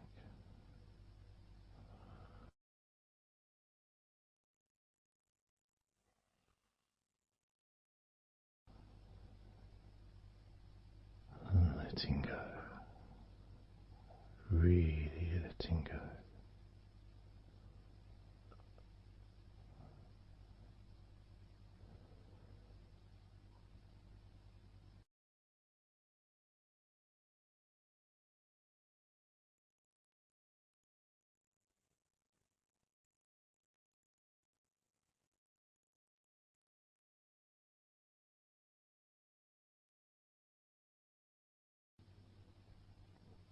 Peace.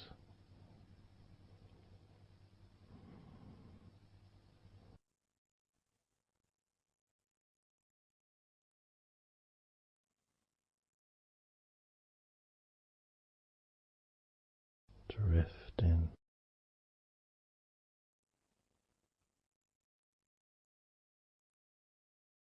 Mind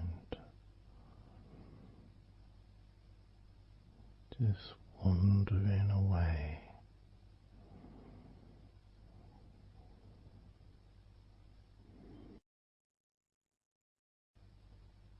Happy to let go.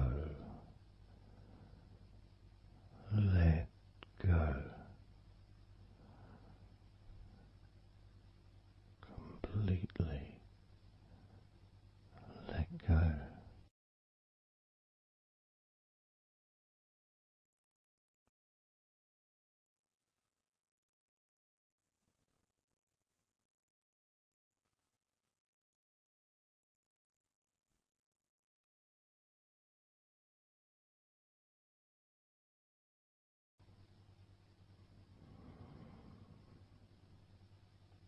So tranquil.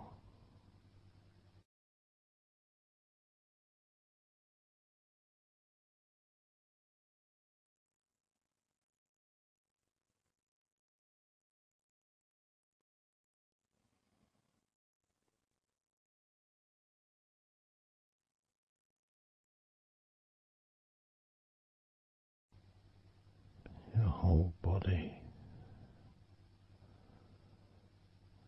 enjoying a sense of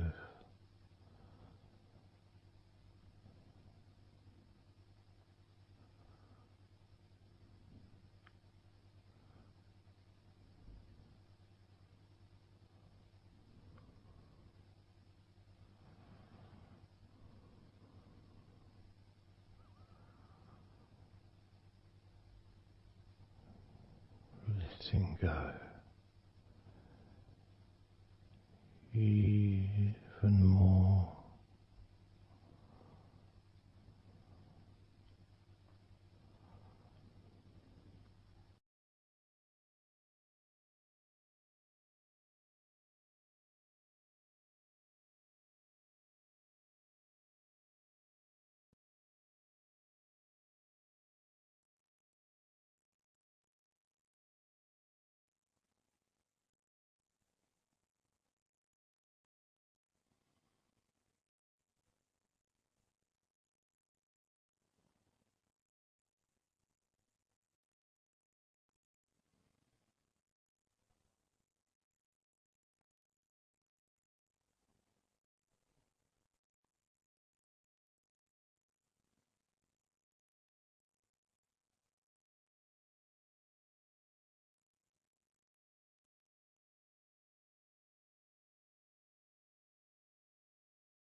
Peaceful.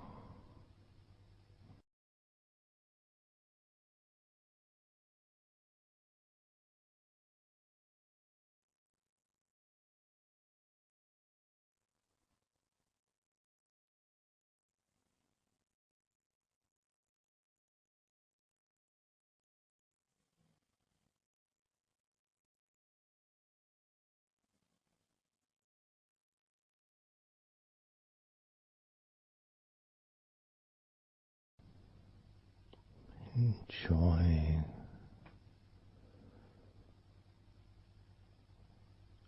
the space, this space of peace and safety.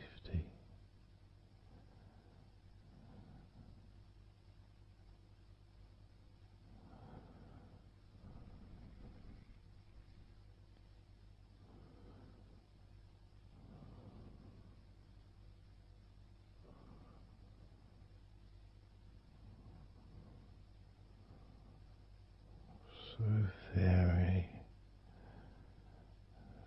very relaxed.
Letting go.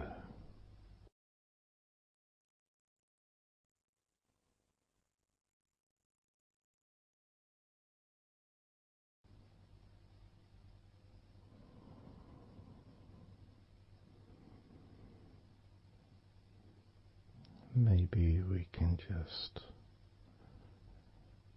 focus on the different parts of your body, just to notice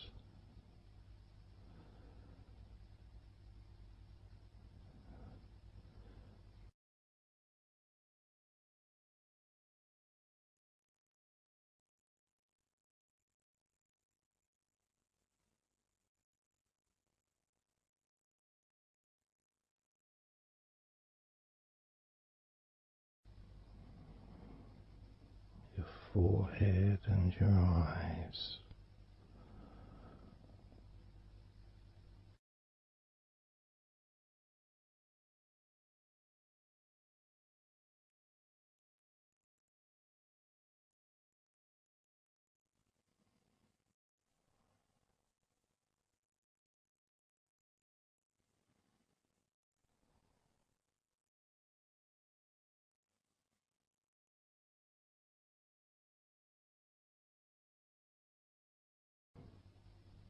Your jaw,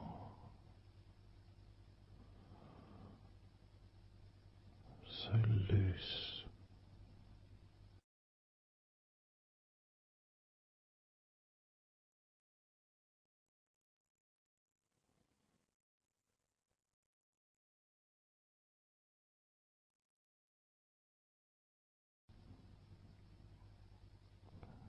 Noticing a sense of complete freedom.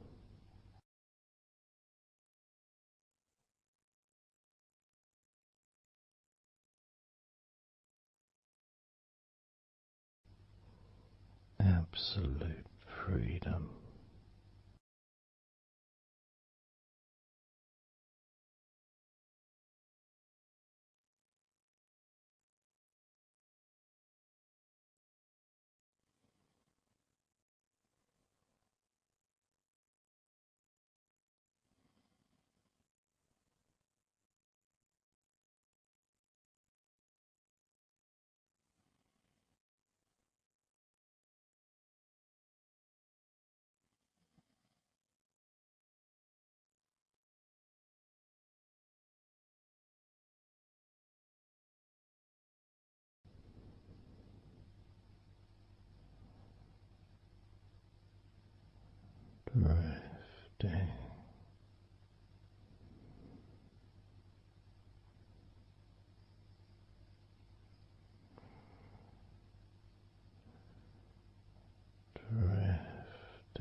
peaceful energy.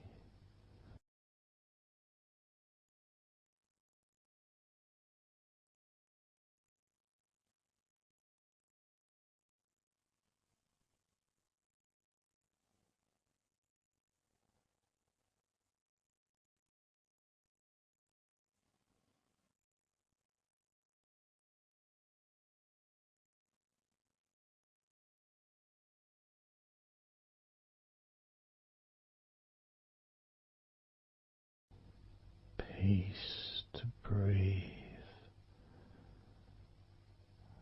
so much easier.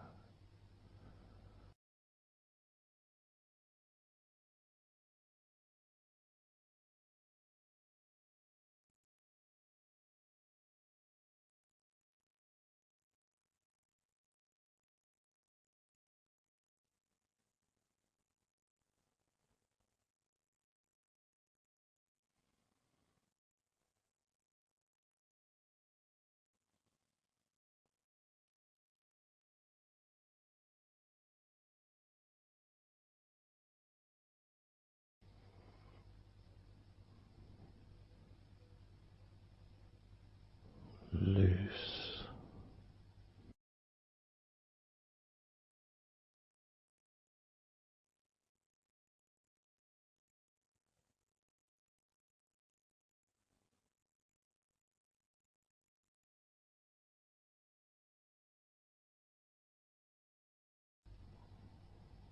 You may have or may not have noticed your mind drifting.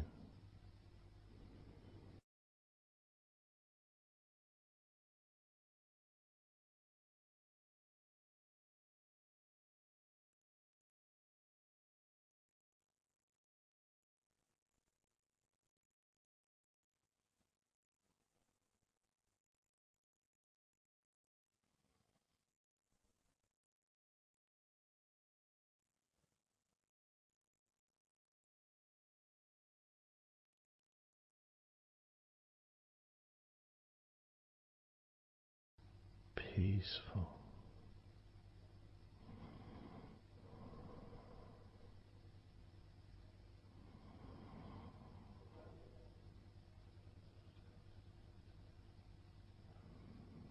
Moving even more deeply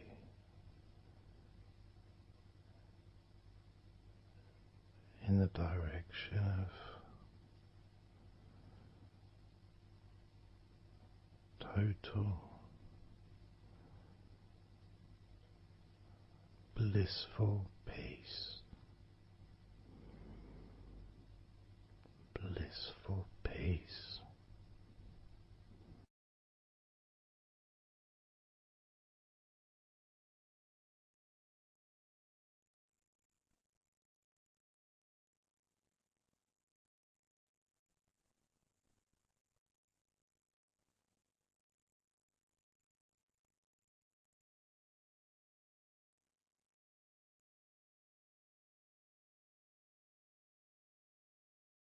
Drifting.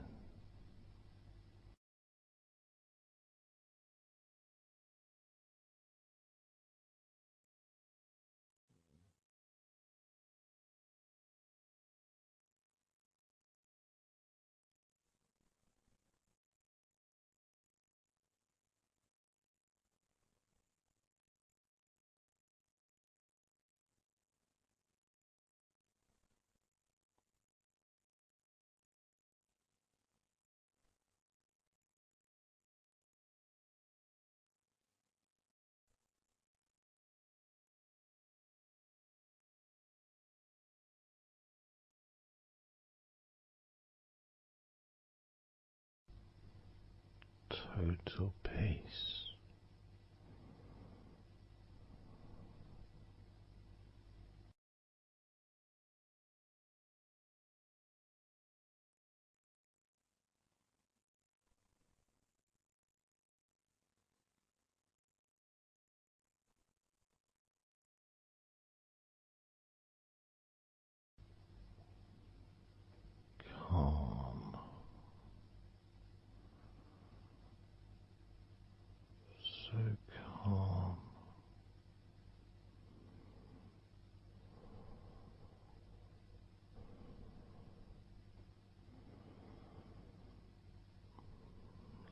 letting go.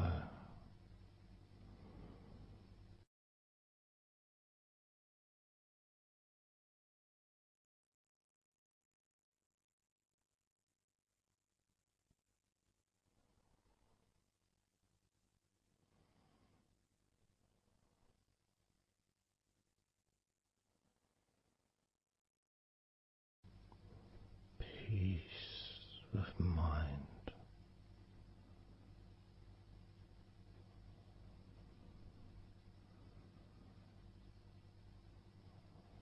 Relaxed body.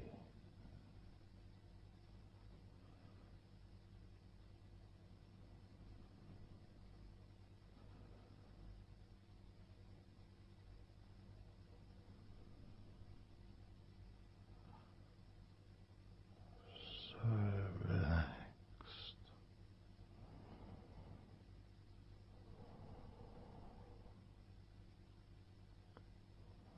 So relaxed.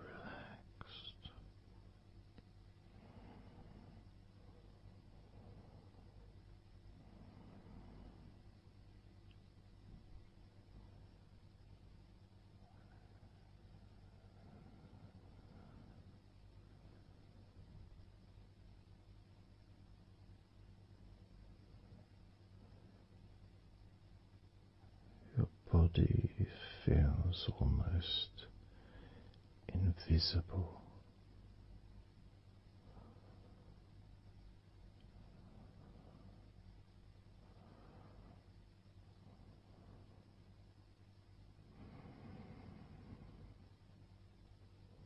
So very relaxed and peaceful.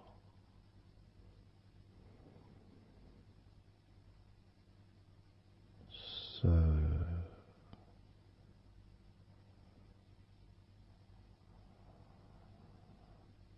peaceful.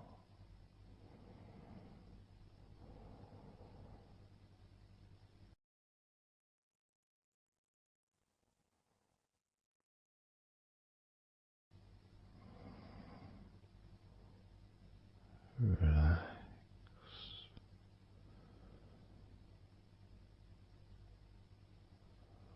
Let go.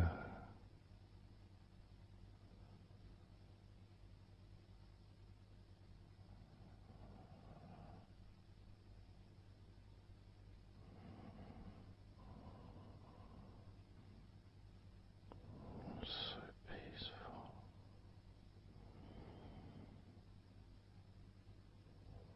So very, very peaceful.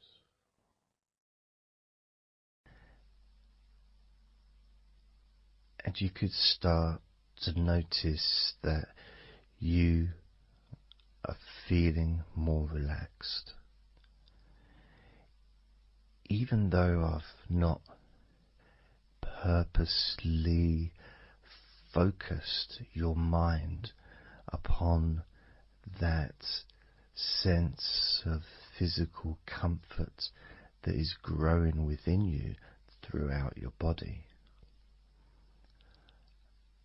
And your mind starts to slow down. And that could be almost in recognition of,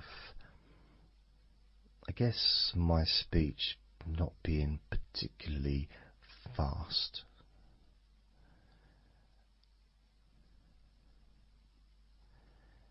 And things just generally feel calmer just by listening to my voice.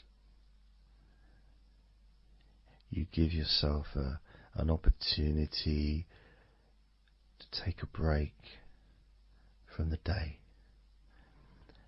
take a break from your life as it is, and to give yourself a rest, giving yourself permission to take some time off and to allow your body to relax and allow your mind to slow down, which in turn releases the tension, any stresses that you had in your body.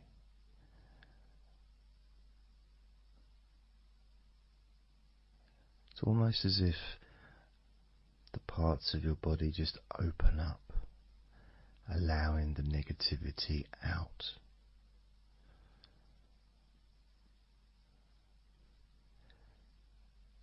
And at the same time, replacing that negativity with positive, healing energy, which then fills your body up, and your mind too also starts to appreciate those feelings of increasing confidence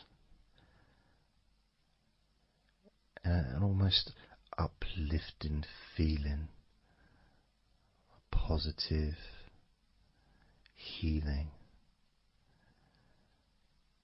an energy that spreads through your body like a wave of comfort. And all this comes from just allowing yourself a few minutes, maybe half an hour, however long you want it to be, to just rest.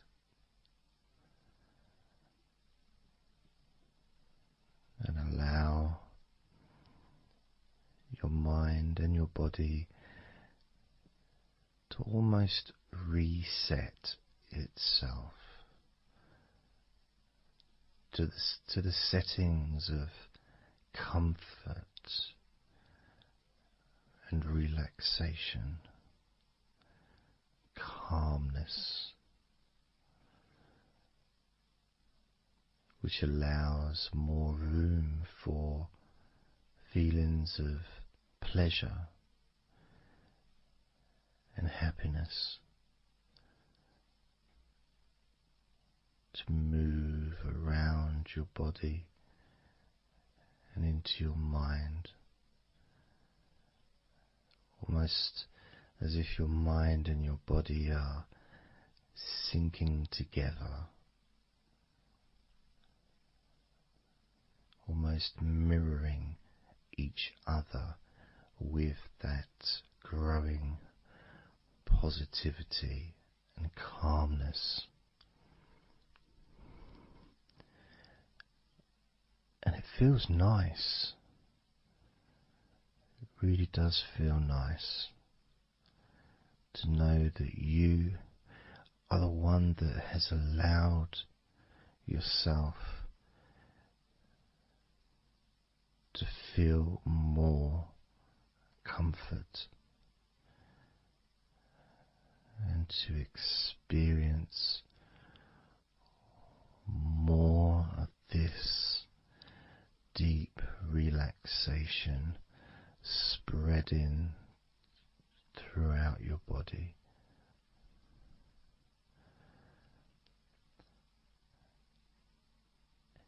And as I focus on each part of your body, you can notice that that part becomes even more relaxed just by focusing on it. It becomes even more calm and comfortable just by focusing. And as I move down your body, starting at your head, the parts that you've already focused on will continue to relax deeply, and those parts that we've not yet focused on will just automatically release any remaining tension in anticipation of even more comfort about to come.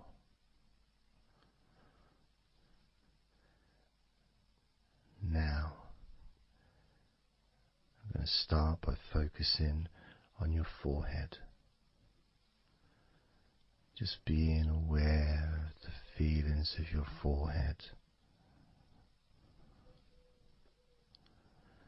And any background sounds, like Mr. Herbert the Pigeon, can just allow you to feel even more relaxed.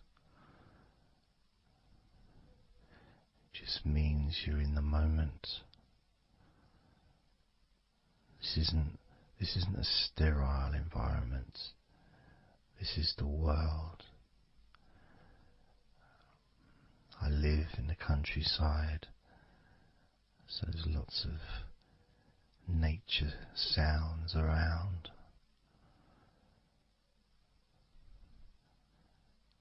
So as you focus on your forehead, just notice how it becomes even more relaxed as you focus only on my voice and that part of your body.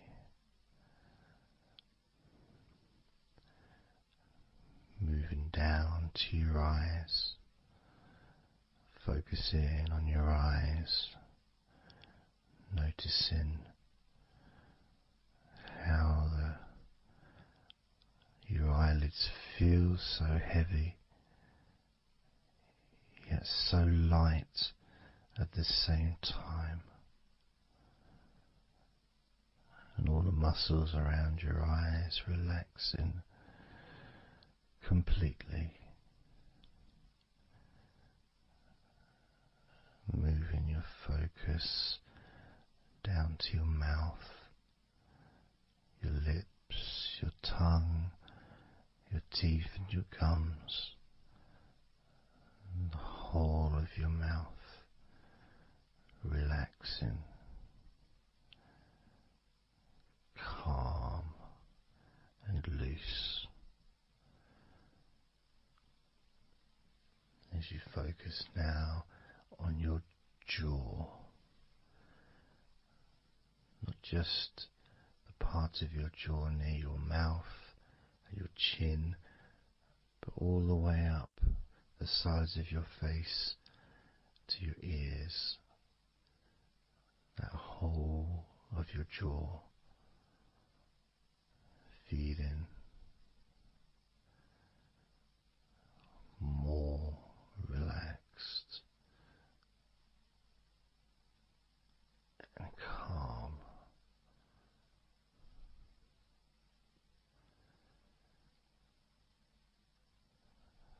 Focusing on your neck, the front of your neck and your throat,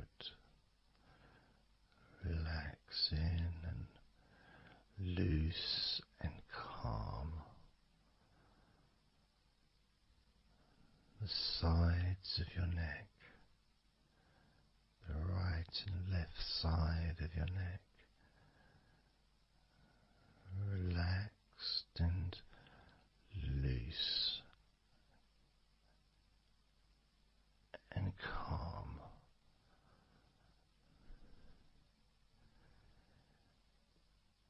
And now the back of your neck, focusing on the back of your neck,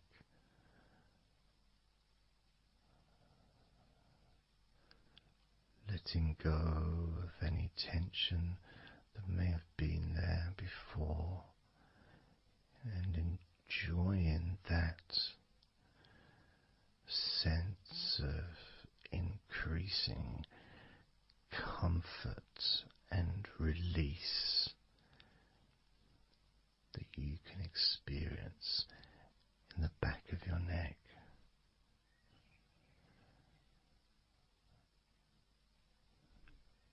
moving down your back and moving either side of your spine, right from the top of your back all the way down to the bottom of your back.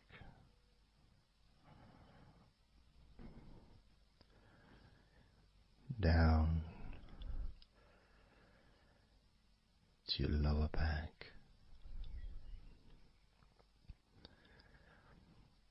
And as you move up and down your spine, you can feel the muscles either side of your spine relaxing even more.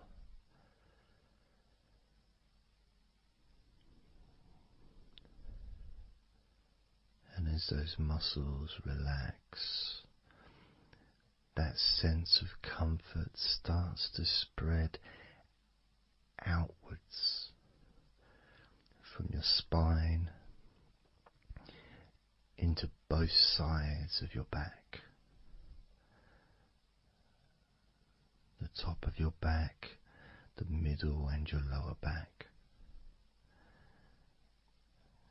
And as you scan gently and slowly up and down your back,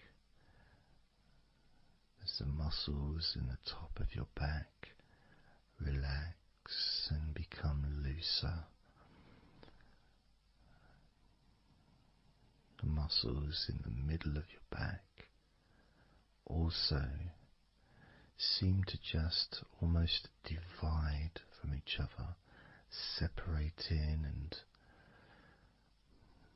almost melting.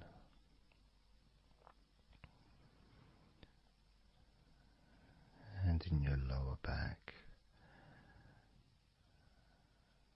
there seems to be an extra special feeling of comfort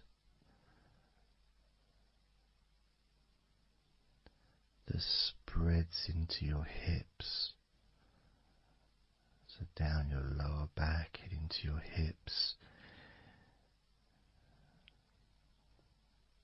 into the area where your coccyx are, and into your buttocks, and all those muscles that spread from your lower back into your hip area start to melt, start to really let go.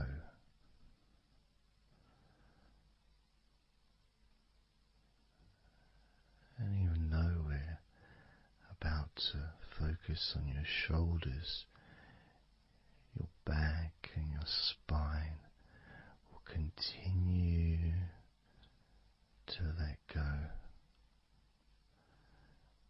Continue to relax so calmly. As you focus on your shoulders, you may notice that they're already feeling really loose.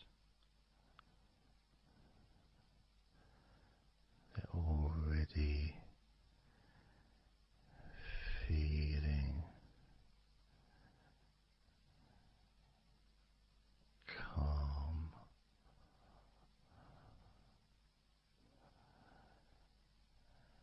And that feeling of those muscles that move from your neck into your shoulders.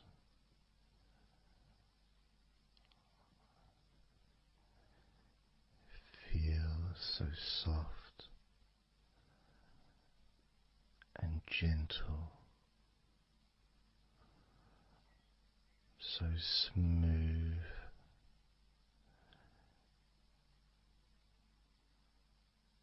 and calm.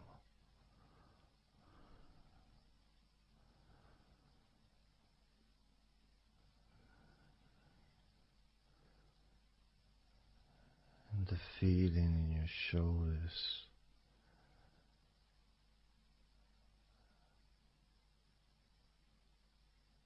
Seems to spread deep into your shoulders.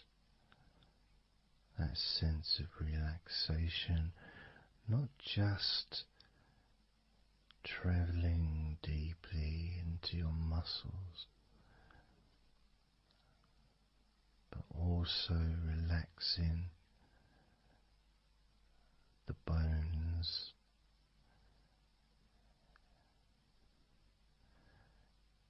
and moving all the way to underneath your arms, relaxing that whole area between the tops of your shoulders and underneath your arms, healing.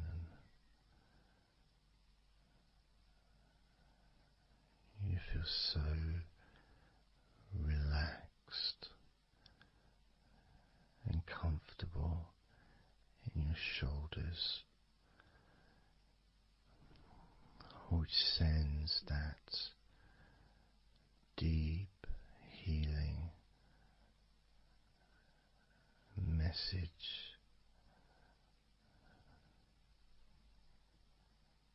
into your arms.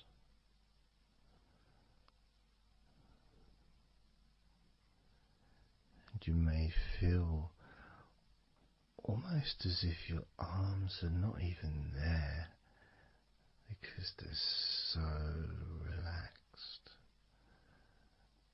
so deeply relaxed.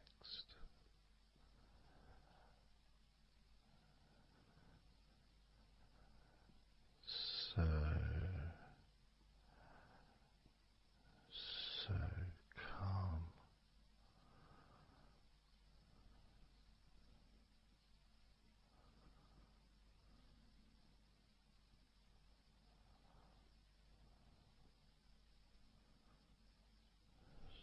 So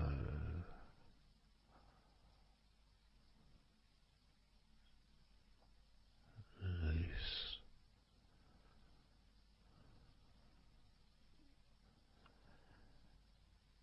That feeling spreading all the way down your arms to your elbows, including your elbows.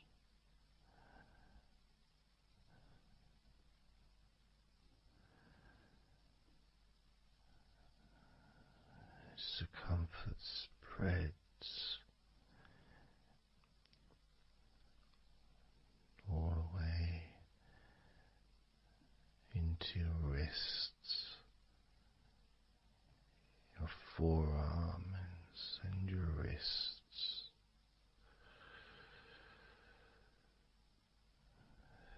feeling so heavy,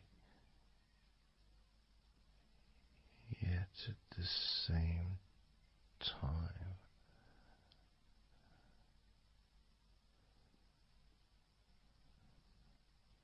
so light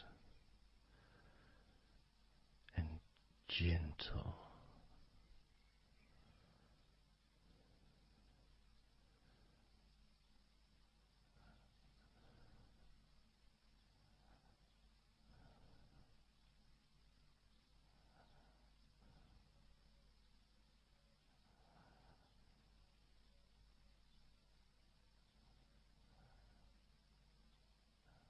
Focusing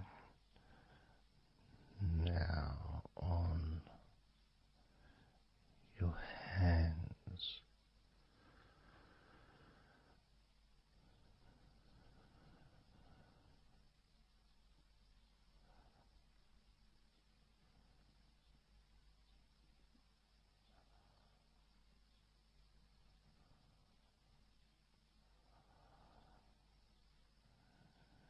your hands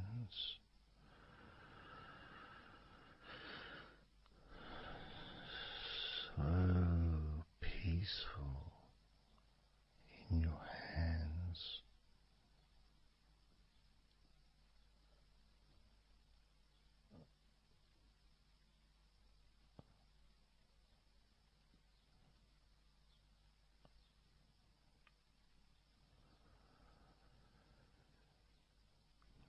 a sense of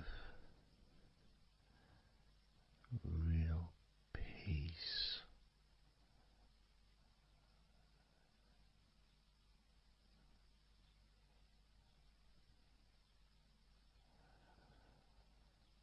That just seems to feel so familiar when your hands relax deeply.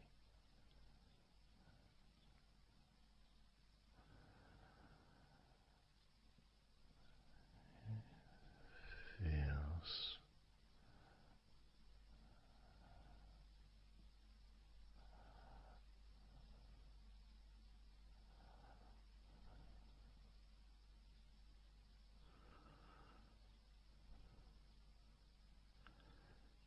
your fingers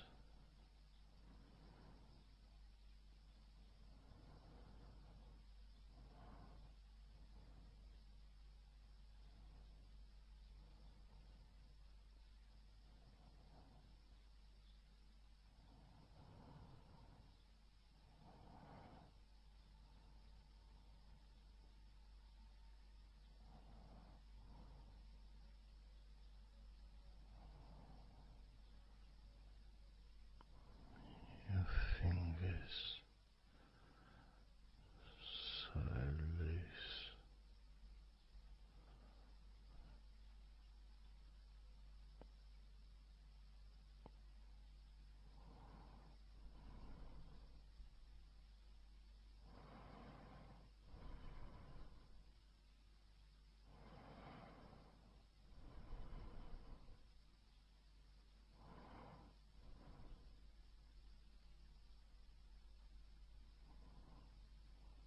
Your fingertips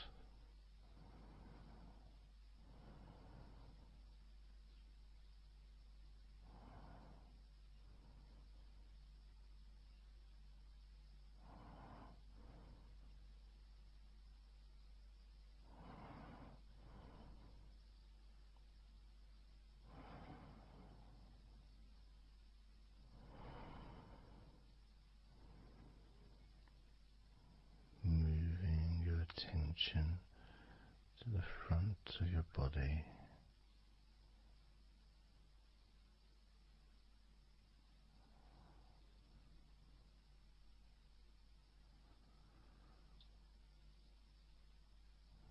so comfortable.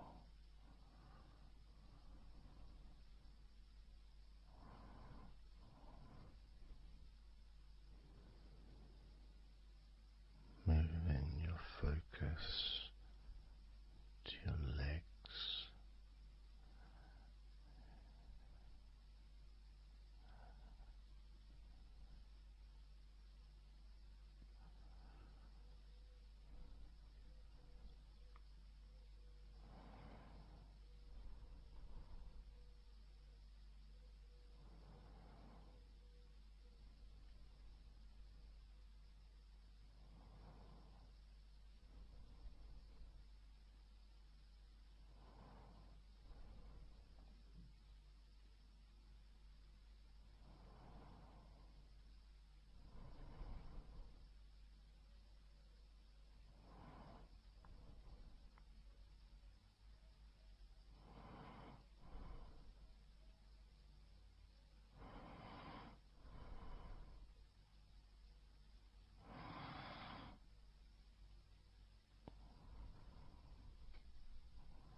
all those muscles in your thighs,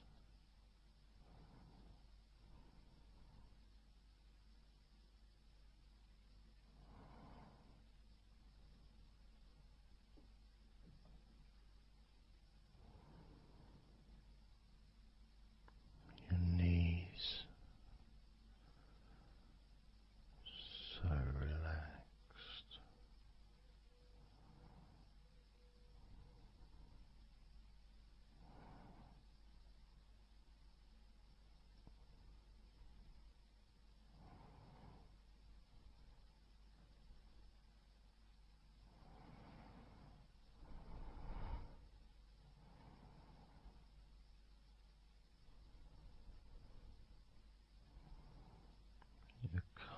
muscles and your shins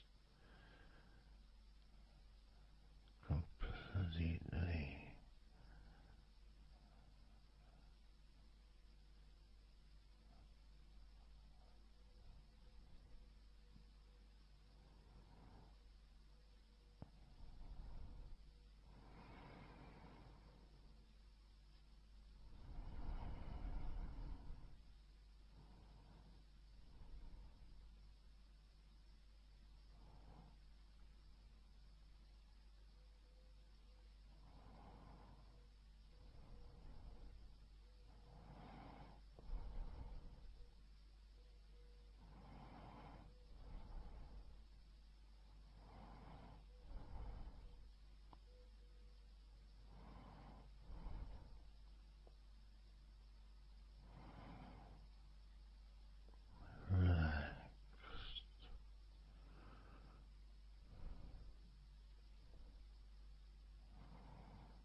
And the feeling in your feet,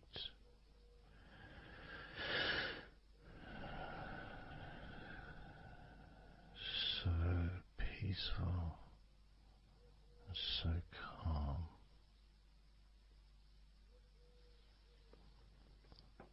so peaceful,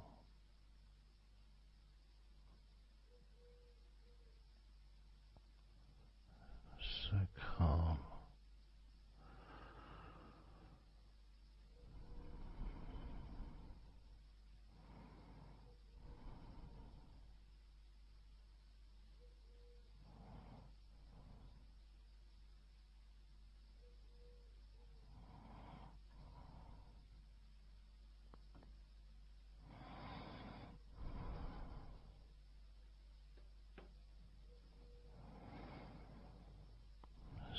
So peaceful, so calm, so peaceful,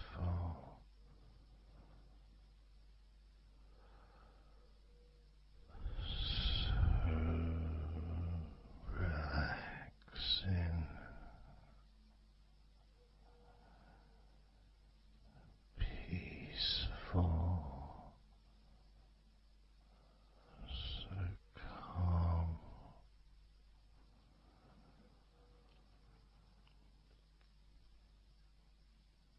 Allowing that deep relaxation to spread to your chest and your stomach.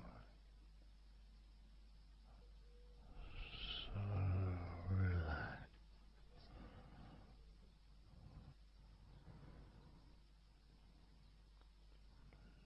Letting go of everything.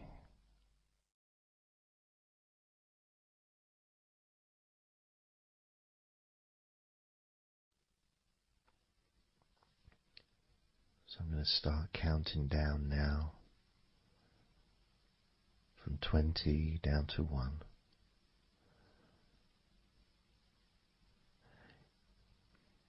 You can imagine, in a way, it's like just walking down some steps. And each step, all 20 steps, and each step represents a level of comfort. Each step represents a deepening of that comfort.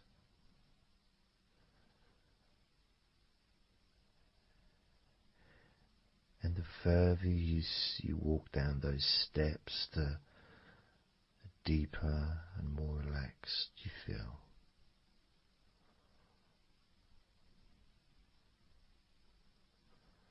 So, starting with number 20.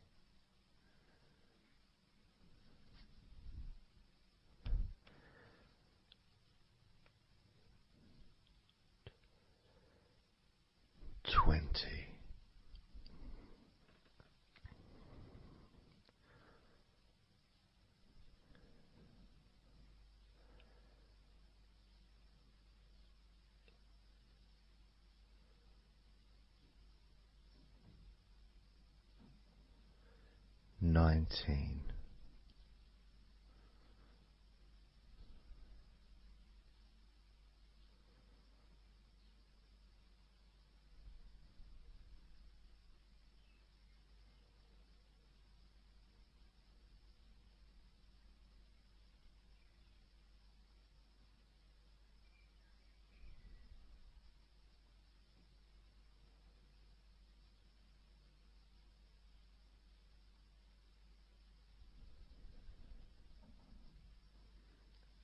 $18.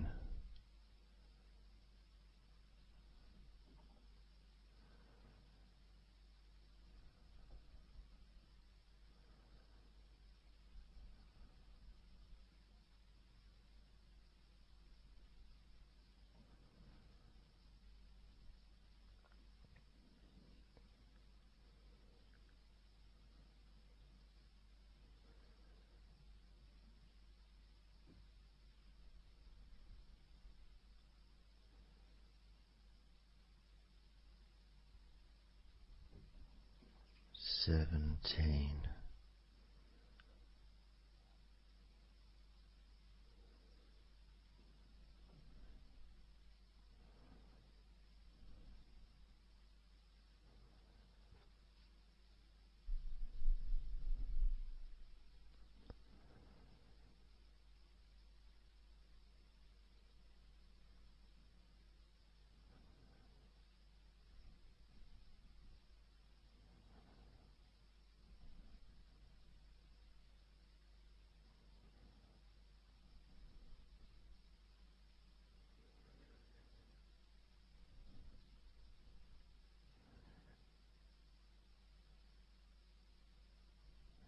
$16.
$15.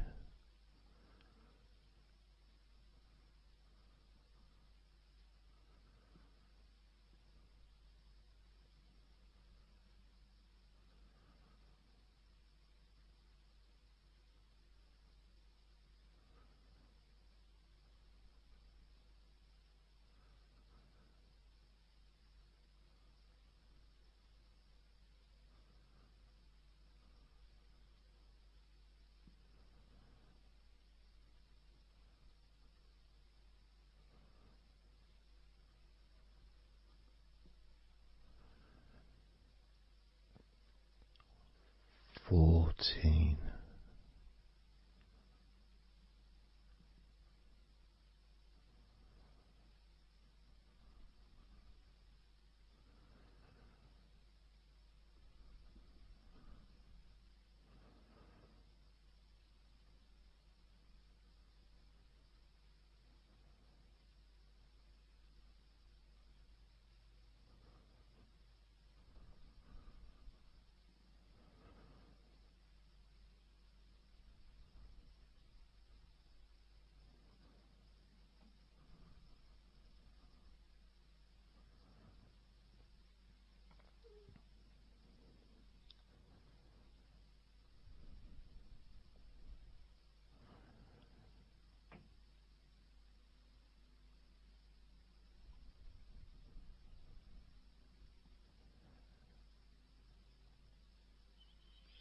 13.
12. 11.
7.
6.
5.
4. 3.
And now, as you focus on your eyes,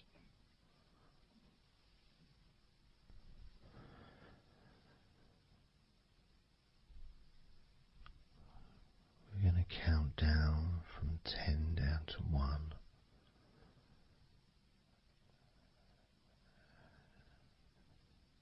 Focus in just on your eyes,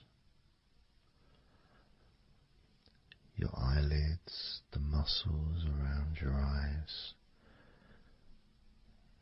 your eyeballs themselves, that whole area that makes up your eye.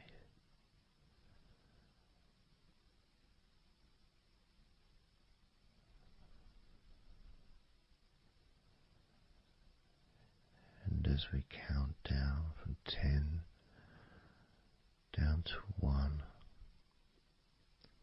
whilst focusing on your eyes,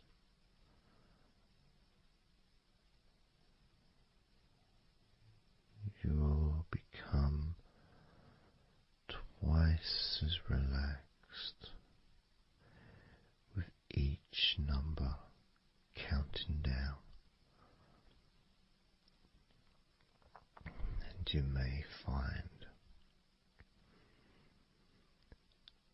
that all you want to do is just drift off to sleep. And if that's what you want, just allow yourself to do that.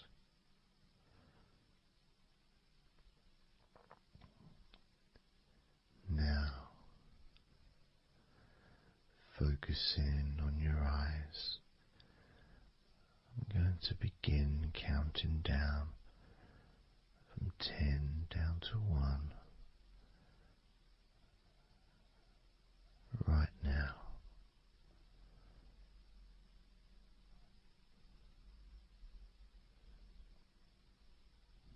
10. 9.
4.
One.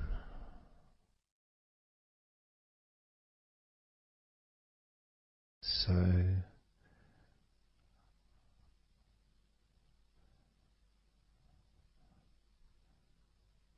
counting down from 10 to 1. 10, 9, 8,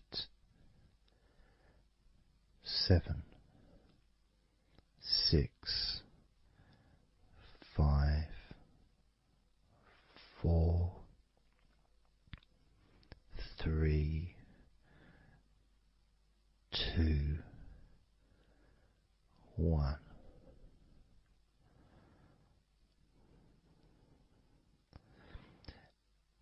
And maybe that was a bit too quick in order to relax. Maybe it's a bit too fast for you to notice the calming of your body. Maybe even a little bit of pressure there, like You're counting down from 10 to 1. What do you expect me to do, man? You expect me just to go all floppy just because you're counting down?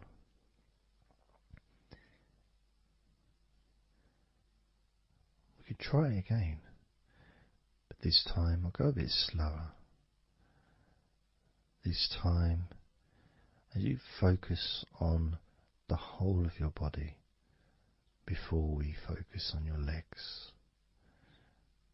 just notice how your body does start to feel more relaxed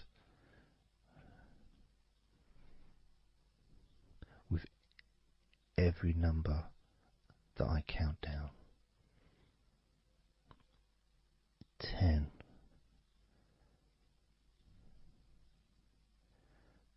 9.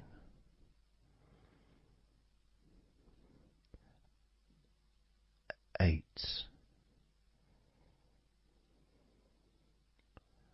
7.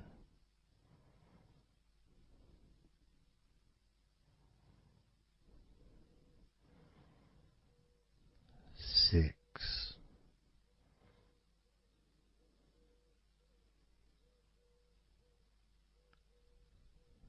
5.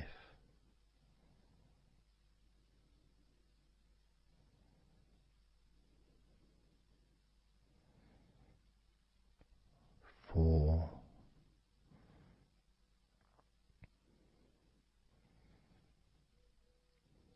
3.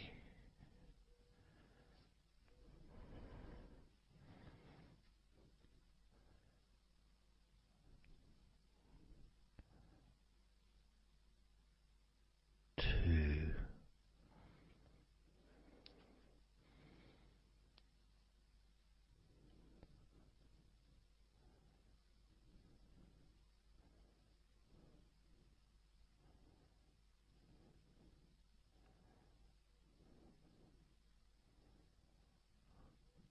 1.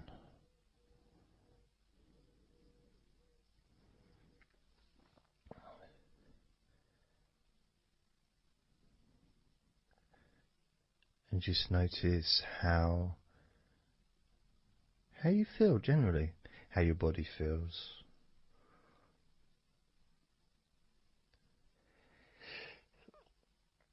It's not necessarily even about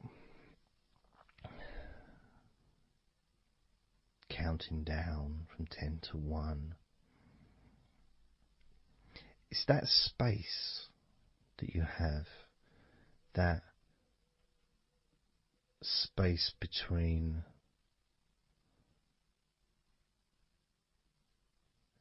being active physically or mentally to just sitting or lying down, just being there, not doing anything, not saying anything, not needing to think about anything. So it opens up a space, a bit of a space, a gap.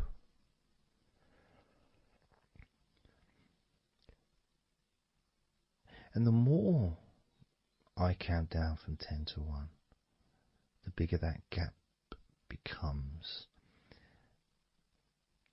So there's that gap of calmness, of comfort, relaxation.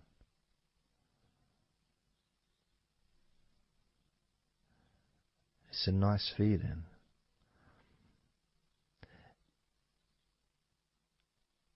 And it moves those stresses or discomforts physically or emotionally, moves them away.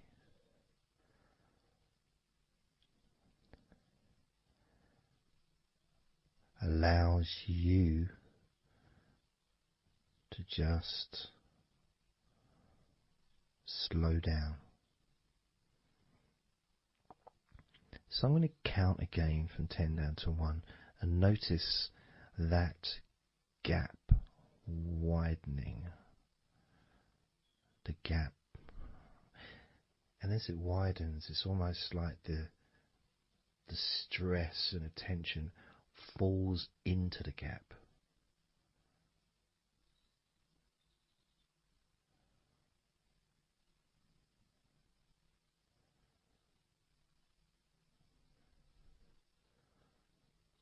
And gives you that distance, that space. Now, 10, 9,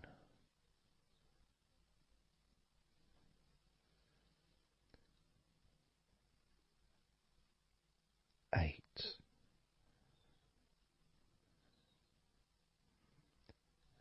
7,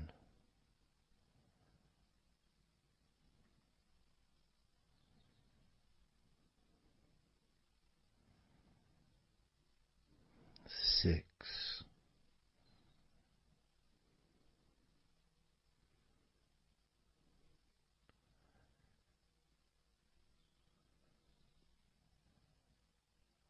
5,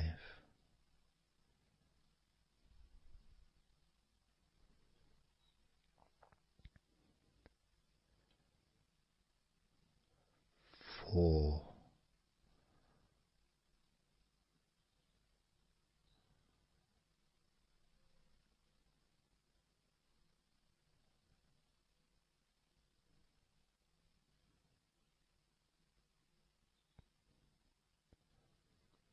3,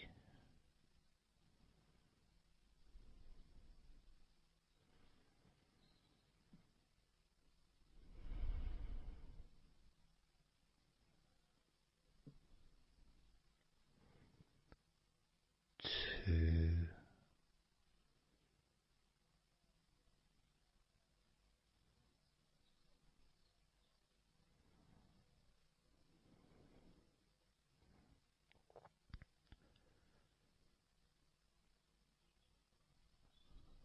1.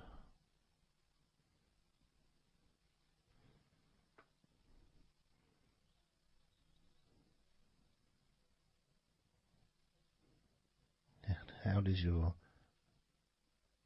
body feel now?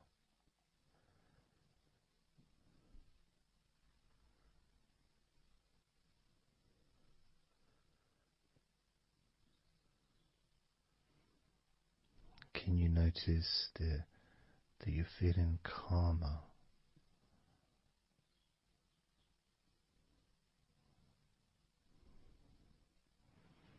That you're feeling more relaxed?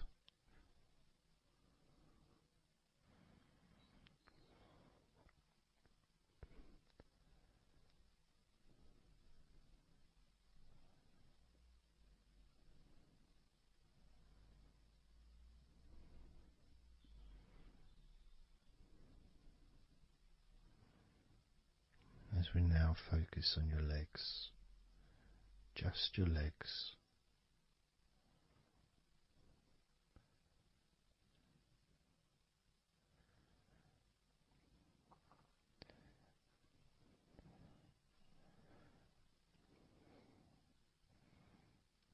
And we're just going to start with focusing on your thighs.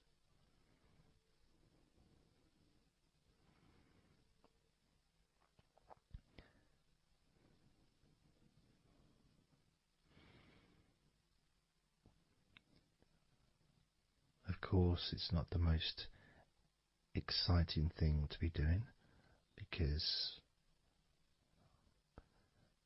I'm sure, like most of your body, there's not a lot going on right now.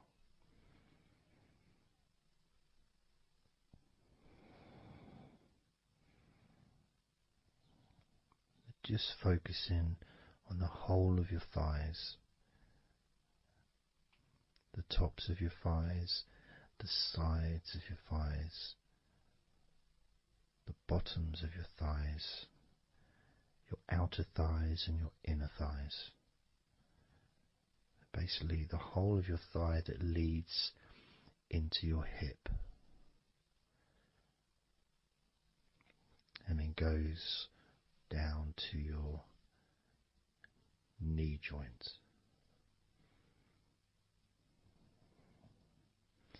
Now this is a big area.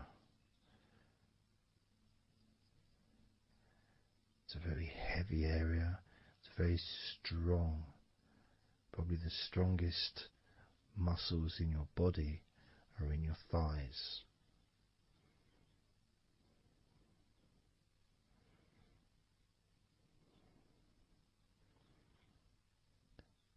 But I don't think we perhaps give enough attention to our thighs.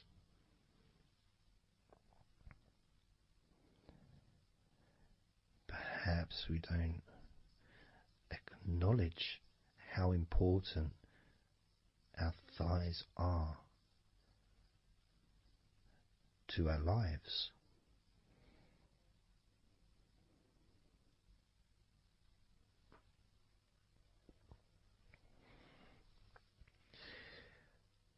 How much they actually do for us all through our lives.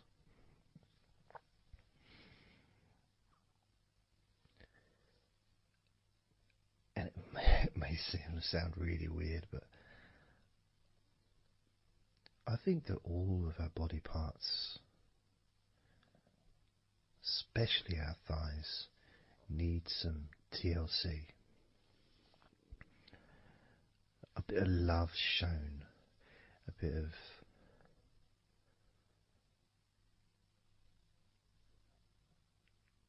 acknowledgement, a thank you,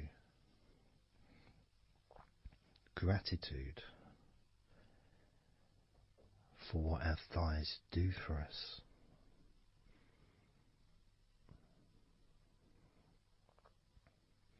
And I know this may sound a bit strange. Maybe you think, why am I? Surely I should be out in the garden hugging a tree or something. Well, it's hard to set a microphone up on a tree. That's why I'm doing this indoors. Otherwise I would be outside hugging a tree. No, I can't see the television from the tree.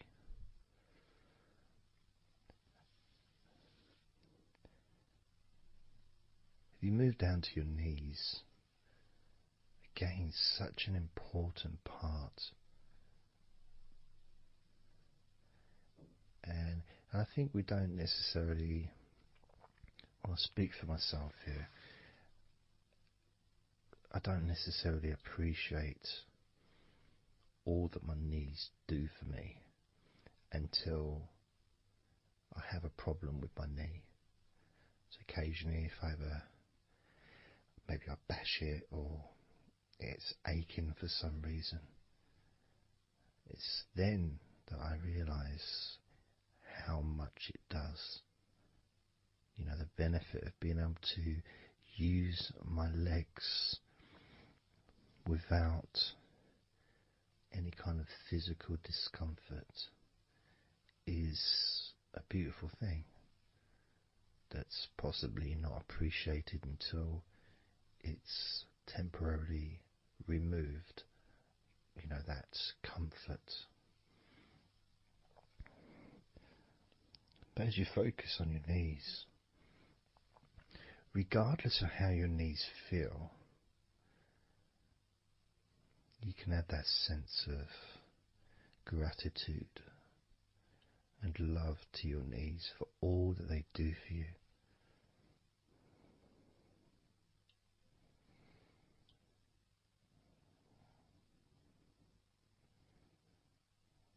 And you can still have that attention on your thighs and maybe notice how your thighs feel.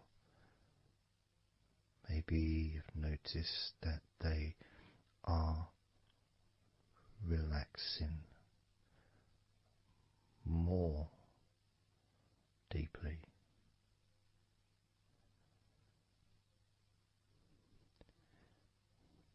As you focus now on the bottoms of your legs, your shins and your calf muscles, and the bones between your knees and your feet, incorporating, of course, your ankles.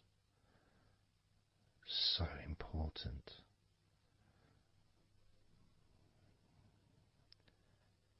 Anyone that's had even like the slightest sprain of an ankle knows how much we take our ankles for granted.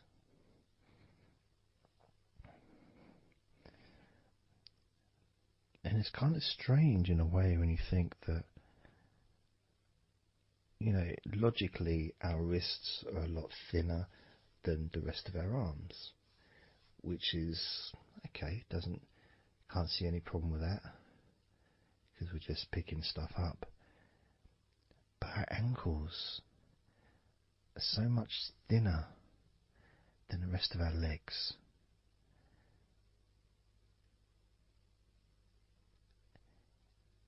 And from a physics perspective, or logical even, it doesn't really make sense that all this weight would ultimately be resting on your ankles, then leading to your feet.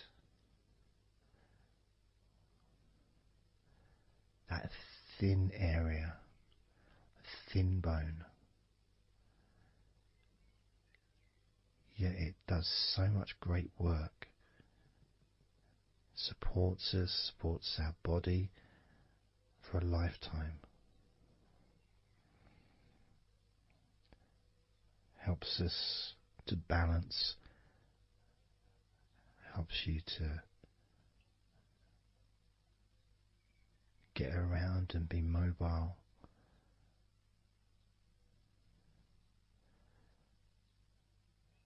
And there's the calf muscles, of course. When I was younger, I couldn't see the point in calf muscles. They didn't seem to do anything. Okay, if I walked around on tiptoes, then my calf muscles get some work. But of course that's not true. The calf muscles are being used whenever we use our legs.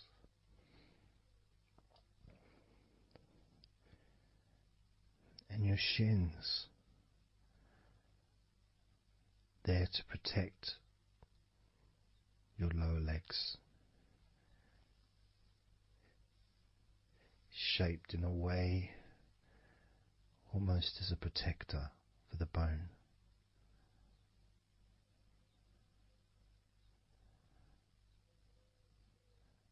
Leading, of course, to your ankles and your feet.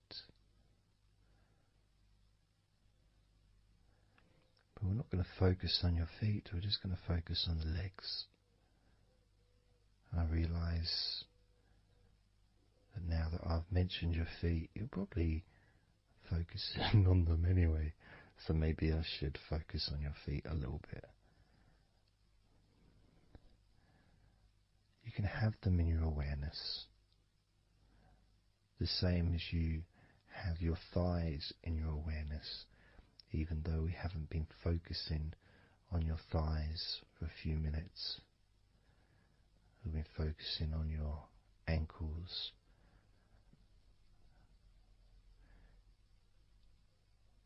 there's still that sensation of comfort in your thighs. And there's that movement of energy, because the thighs hold lots of different sensations. Of course, there's the muscles, the big, strong muscles that we have in our thighs.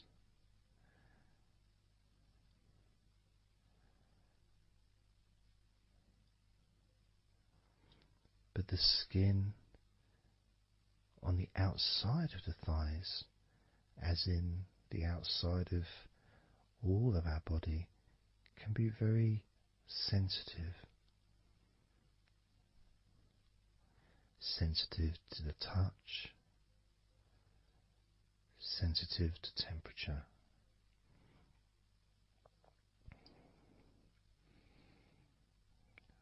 And inside your thighs, the bones, there's the muscle, there's the blood vessels, the arteries. So all this stuff, it's inside your thighs.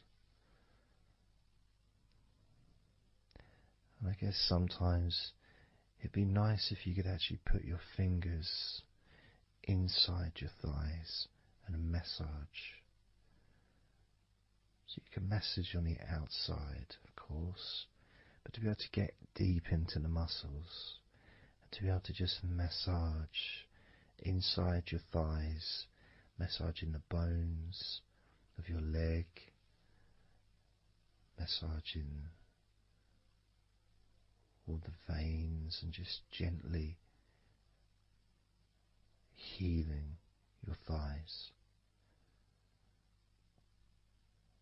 And you could move down, massaging inside your knees, just massaging those bones, but with healing fingertips, spreading that healing energy deep into the joints of your knees. And of course, there's the back of your knee, you know, the inside crease where your knee is. It's a very sensitive area. Feels very nice when you stroke it. That might be because it's an area that's not really touched very often. It's almost like a hidden part, that crease in your legs. It's almost like a part that has a sensitivity which is a little bit different.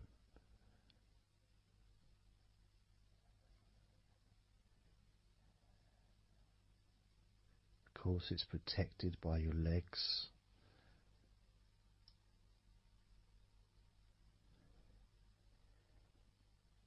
So you can imagine putting your fingers into that crease in your legs.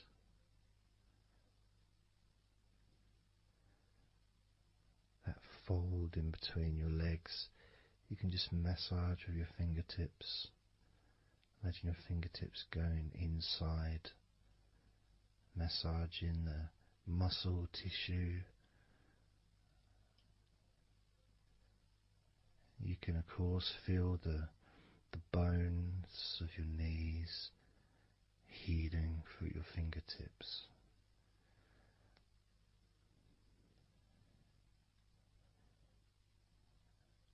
And then as you go down to your calf muscles, now that's a part I'd like to be able to really put my fingertips deep inside my calf muscles, massaging every single tissue of that muscle, healing every part.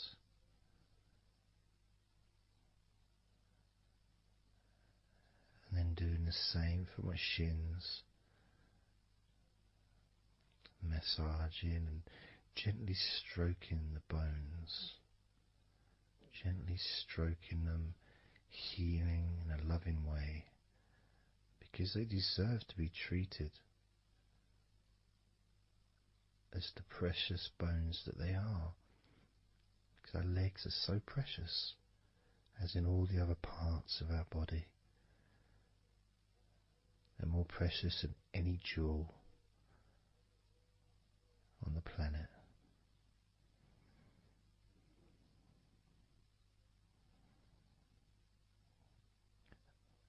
And when you start to think about your legs in this way, it can change your perspective. It might sound a bit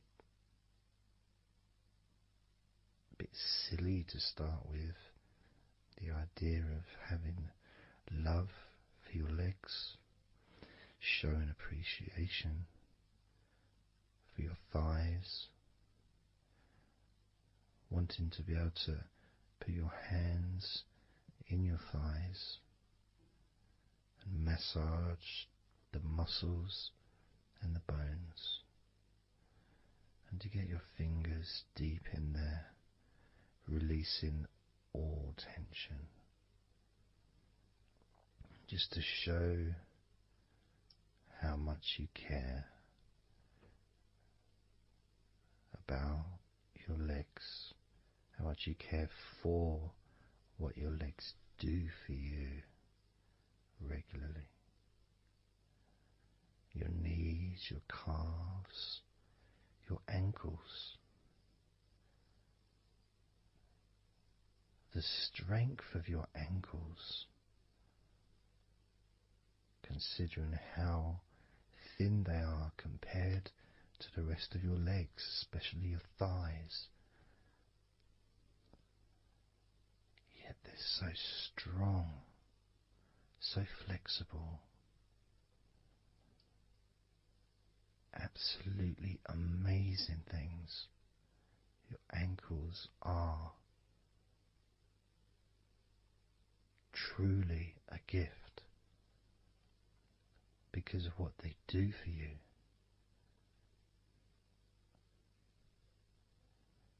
Supporting all that weight, regardless of what weight you are, even if you're only 8 stone, it's still a lot of weight for these little ankles. Now I'm a lot heavier than 8 stone, double that. Yet my ankles support my body all the time. Although they do give off a sigh of relief when I sit down. As, in fact, my whole legs do.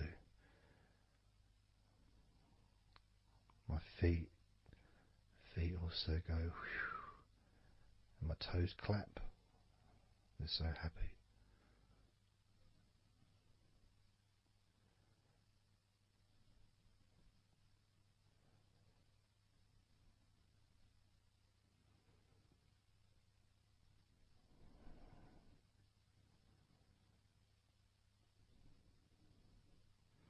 Your legs really are amazing. And I know that talking about your legs is probably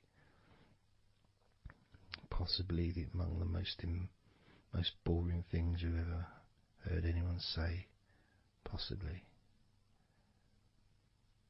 But boring or not, everything I said is true. Your legs are amazing.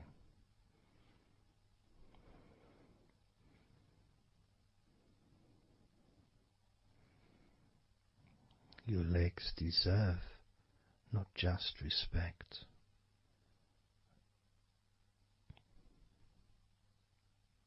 they deserve to relax deeply.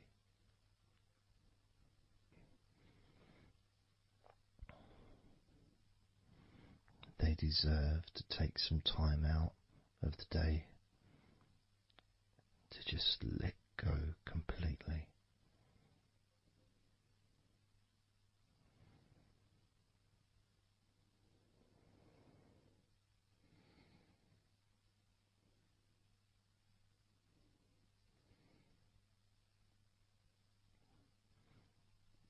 Your legs really can relax.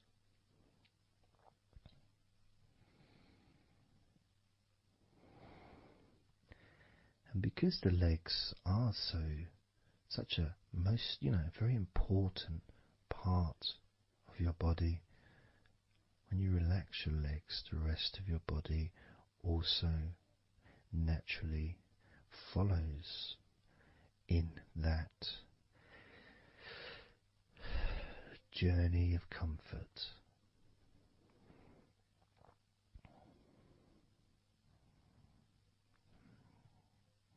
I can feel it in my hips. My hips feel really loose.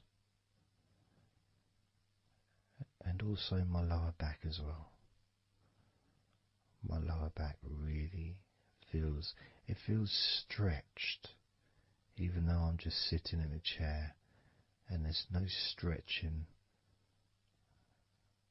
as far as I'm aware that I'm doing. It's almost as if the muscles are just relaxed so much that there is a natural stretch as the tension has reduced a lot.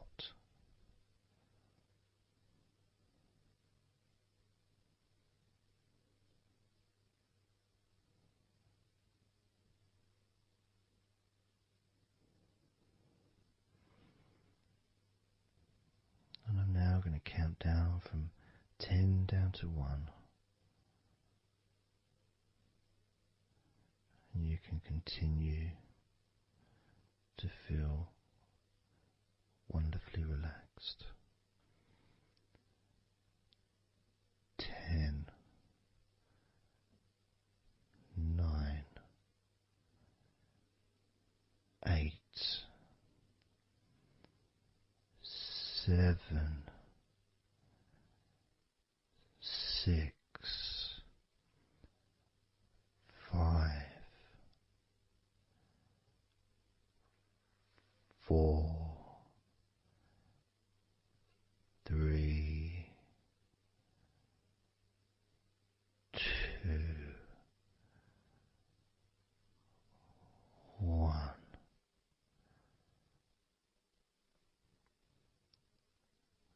Relax.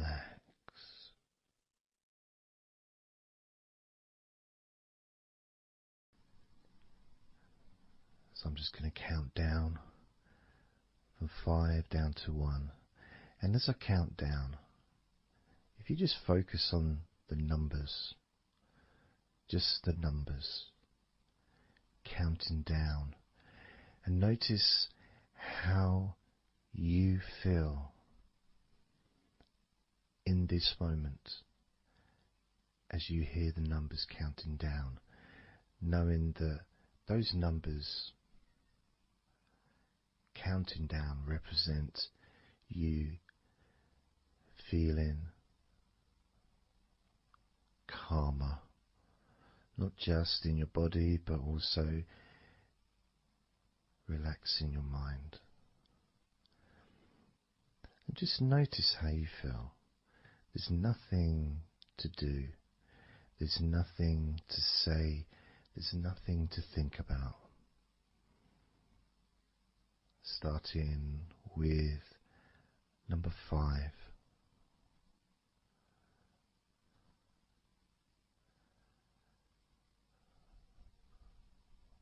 4.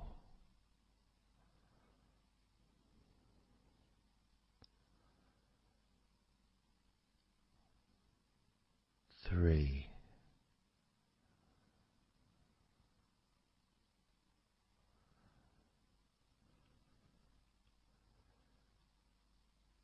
2.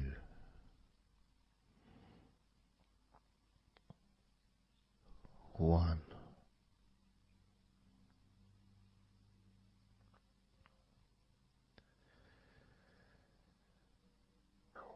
And as you notice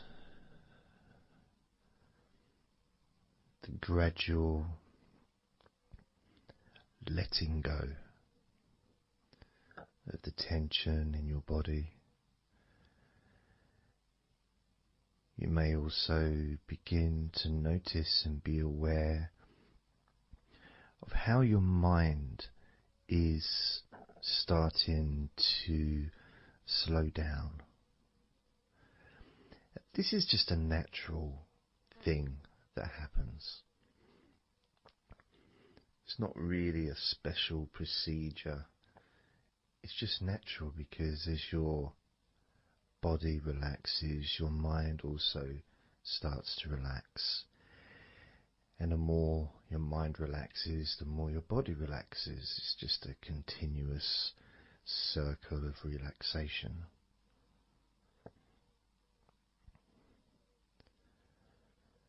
And there's that calmness that comes from relative quietness. You know, even if there's background sounds, either your side or mine, it's still going to be quite calm. You know, you haven't got the television on, there's no music in the background unless you're listening to the recording with music, of course. You're very likely not going to be sitting in a room with other people. Of course you might be, but generally it's more ideal if you can do this on your own. So no distractions.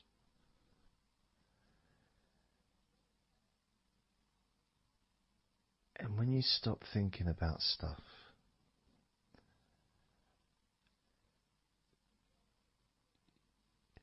relaxation automatically rises.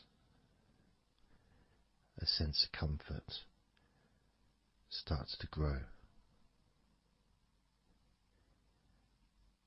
And without trying to build it up into something fantastical or something magical, this is just a natural process. Something that's easy to accomplish. In fact, it's almost, the sense of relaxing completely happens really when you put no effort into it. It's not something that you can really force. It's something that happens naturally. And part of the process of this recording and others is simply to allow you to take advantage of this space, this time, to just let go, to just be here, to be in tune with how you feel.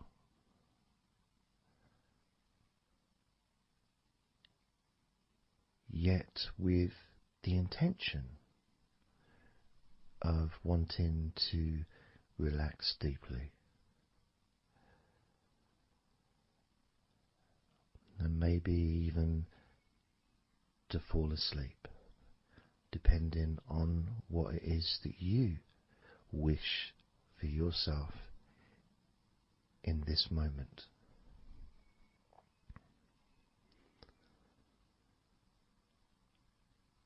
As we know, relaxing is the majority of the process of falling asleep. The actual falling asleep part is the tiny bit at the end. The deeper relaxed you become, the easier you find yourself drifting.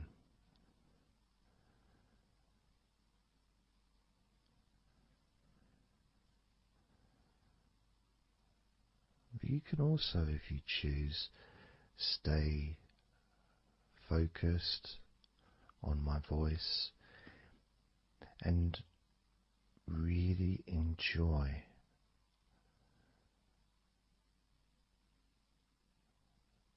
the process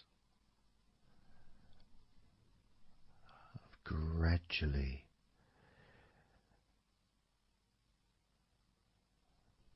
relaxing muscle in your body effortlessly,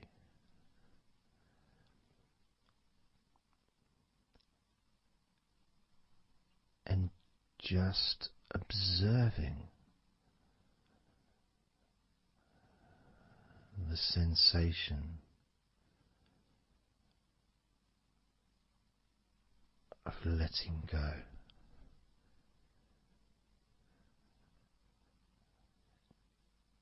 Completely.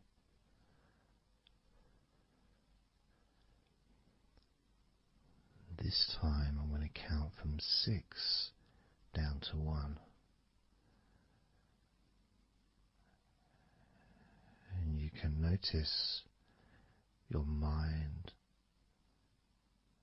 calming down more with each number that you hear me say. Naturally feeling calm and slow and peaceful.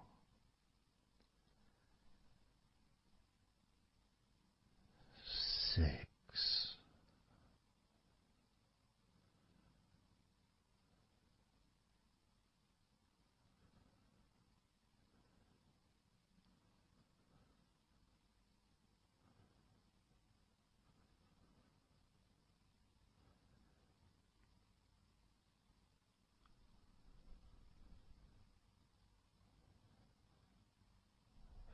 5.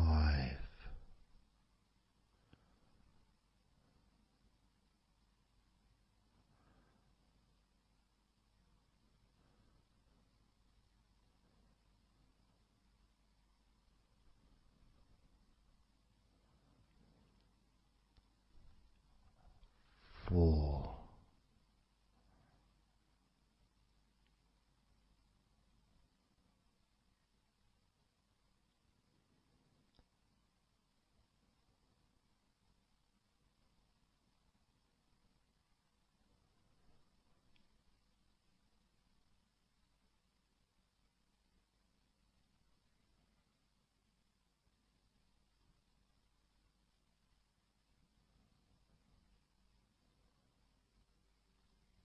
3.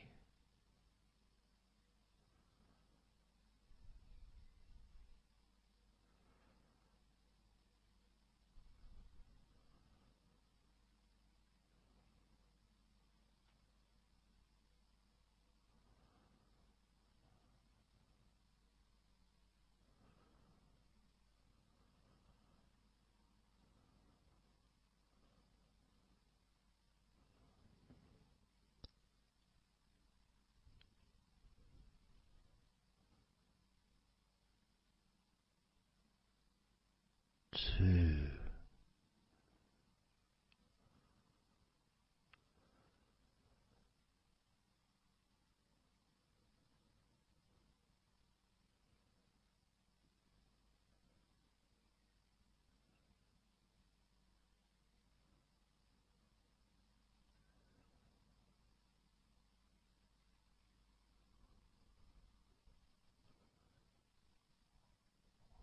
One.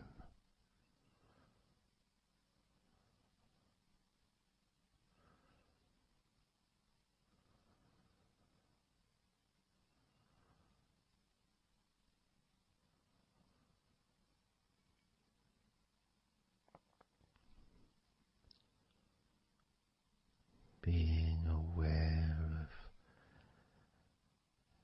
how your mind has slowed right down, sinking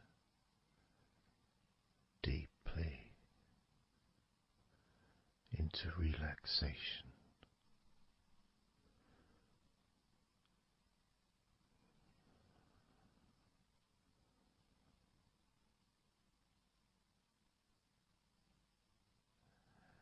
And as you focus on your mind, you may notice that some thoughts still there,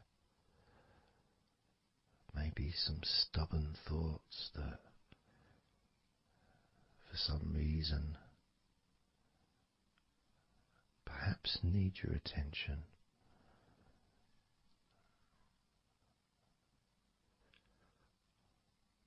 So what you can do is send love to those thoughts. Sprinkle those thoughts with love, like little petals from a flower. Just sprinkle it over them. Petals filled with love towards those thoughts, to let those thoughts know that you're not abandoning them. You just need them. You require them to just calm down, slow down, quiet down for now.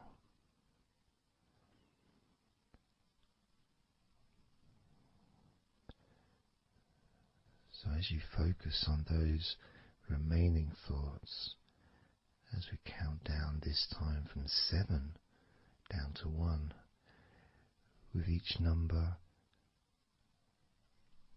just imagine sprinkling those flower petals of love, kindness, gratitude over those thoughts, which will allow them to just melt away and relax deeply. With every number,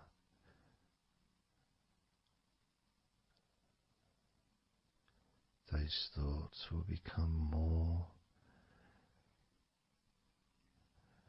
and more relaxed.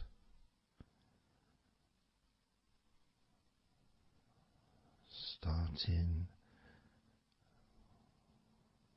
with number 7.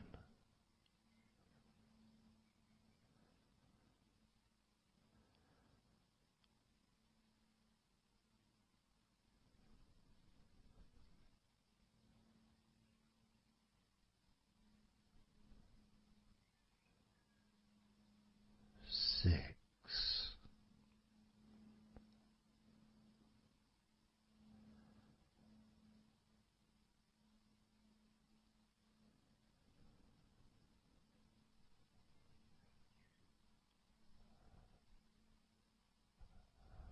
5.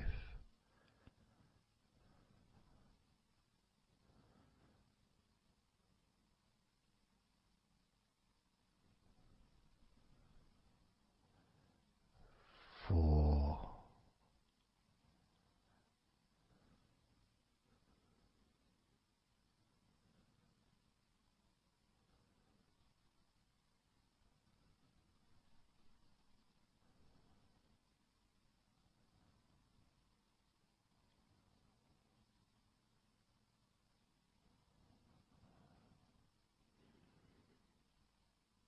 3.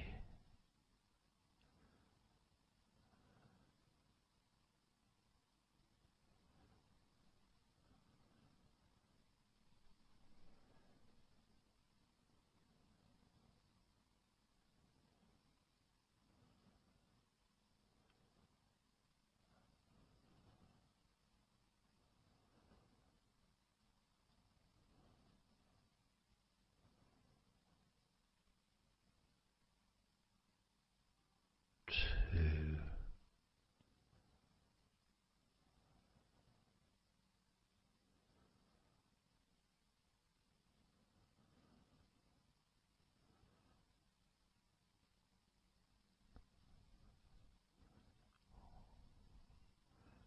1.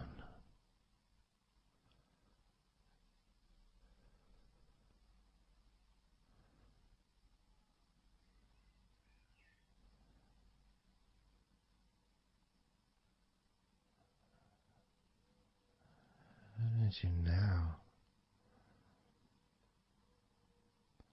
notice how relaxed you're feeling in your body.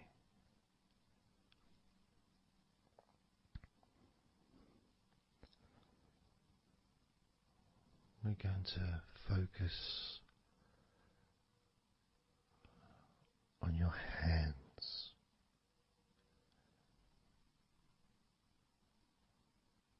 Because the more relaxed your hands are,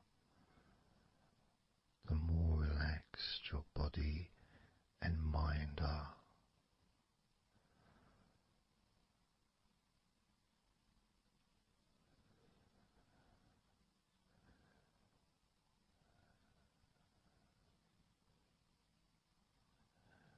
And as you focus on your hands and your fingers,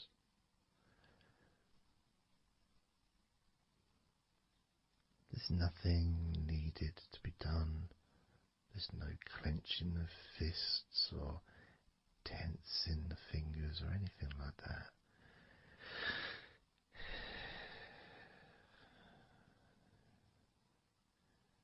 It's just noticing and focusing on your hands.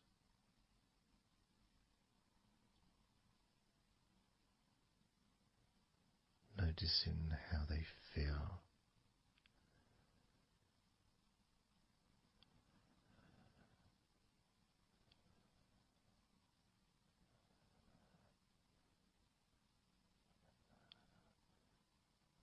Because the more relaxed your hands feel, the calmer your mind feels, and the more comfort you feel throughout your body.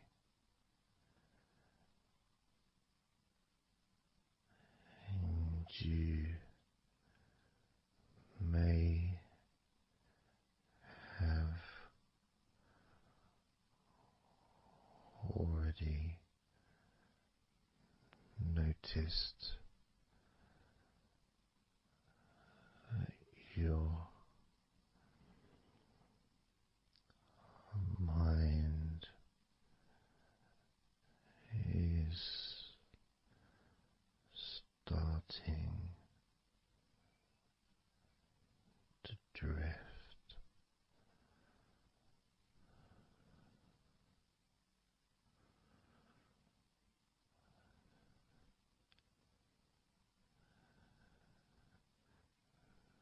Focusing just on your hands and fingers, allowing them to experience a real deepening of that relaxation in your hands and fingers.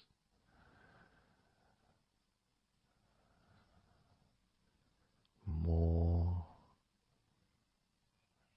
and more relaxed with each number.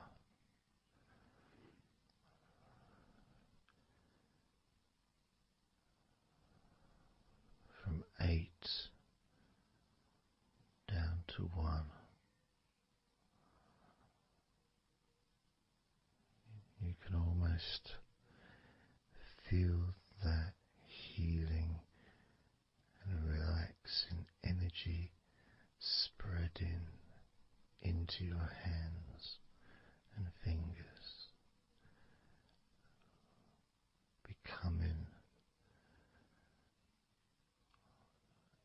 even more relaxing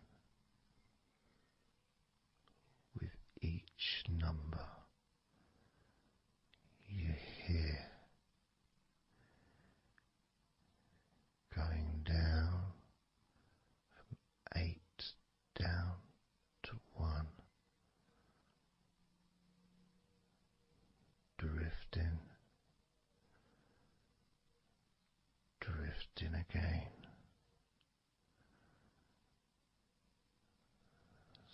starting with number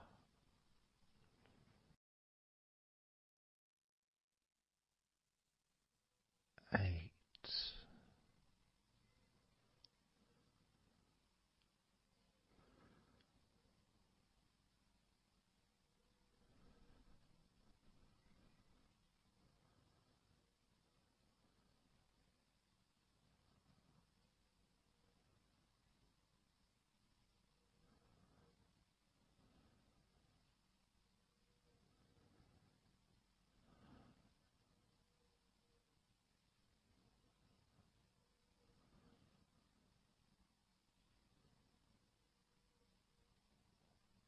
7.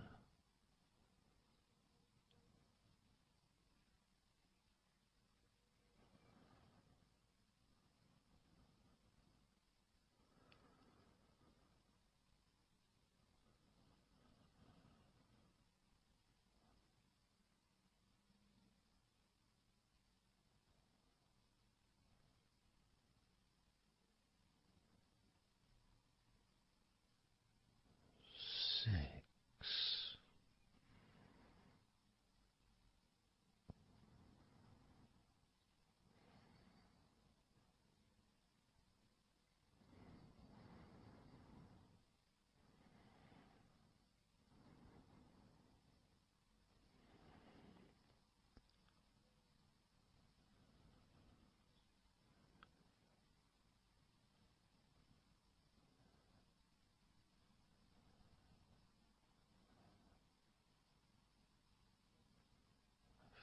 5.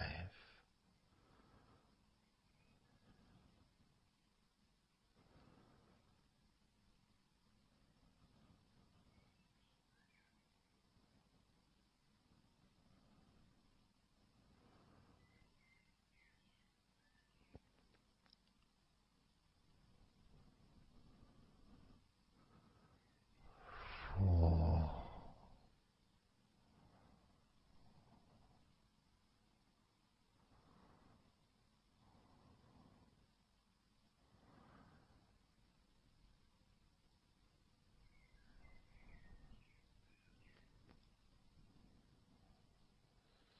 3.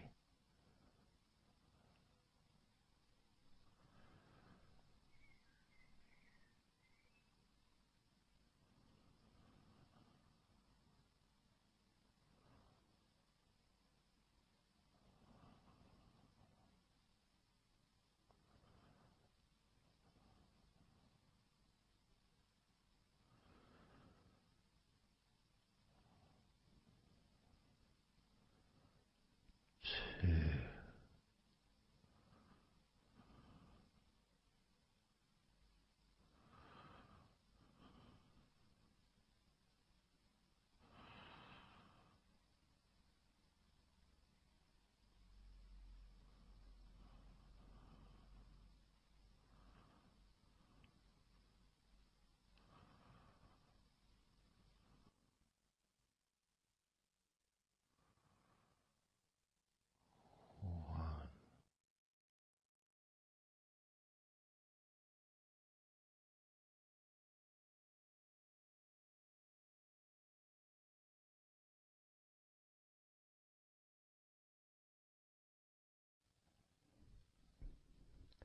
Just being here now. Nothing to think about, nothing to do, nothing to say.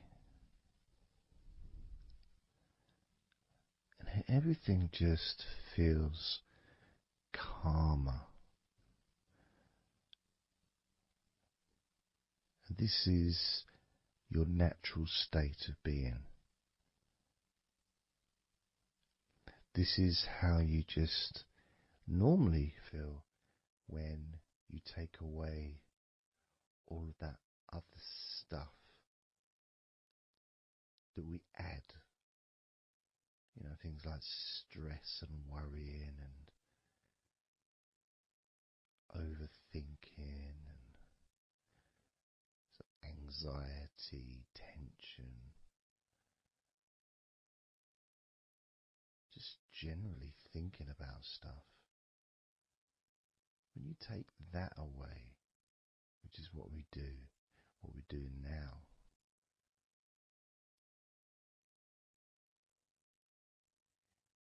you're left with a real sense of peacefulness, which comes to you very quickly. Because ultimately, it's just a feeling. A feeling of comfort. It's almost as if you've gone inside yourself and you've found a special place where everything is peaceful. A place where you can feel relaxed and your natural sense of comfort. A place where you can be you. Where you can accept yourself for who you are. A place where you're not trying to please anybody else, ever. A place where you can actually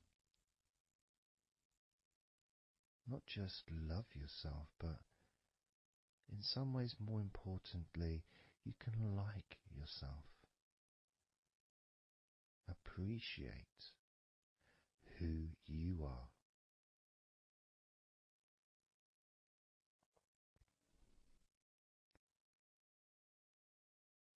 And that sense of gratitude is in the air all around you.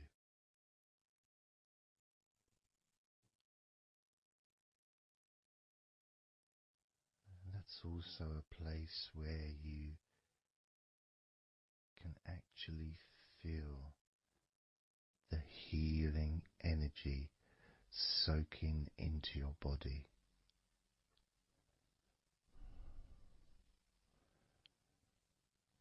Healing energy soaking into your body.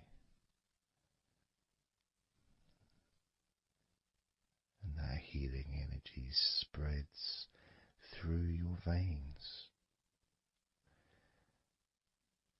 traveling to each and every single part of your body.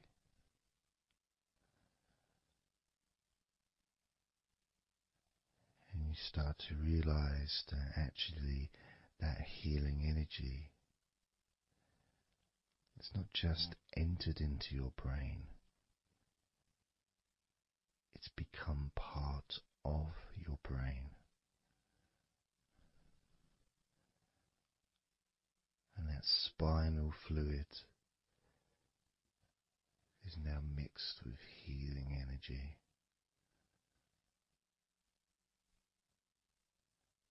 Not just allowing you to feel so much more relaxed and healthy in this moment, but also you start to realize that actually what's happening now with that healing, relaxing energy spreading through your body is actually changing your life. It's actually changing the way you're going to feel, not just now, but tomorrow and the next day, as your health improves. Not just your physical health, but your mental health. Things that used to bother you in the past, for some reason no longer have the effect that they used to, because something has changed deep within you. Maybe things that used to cause you to feel anger no longer have that power to control you the way they seemed to be able to before. As you realize that you're the one who decides what affects you. You're the one who decides to feel relaxed and calm when you choose to enjoy noticing these natural developments of healing continuing to grow and improve your life day by day.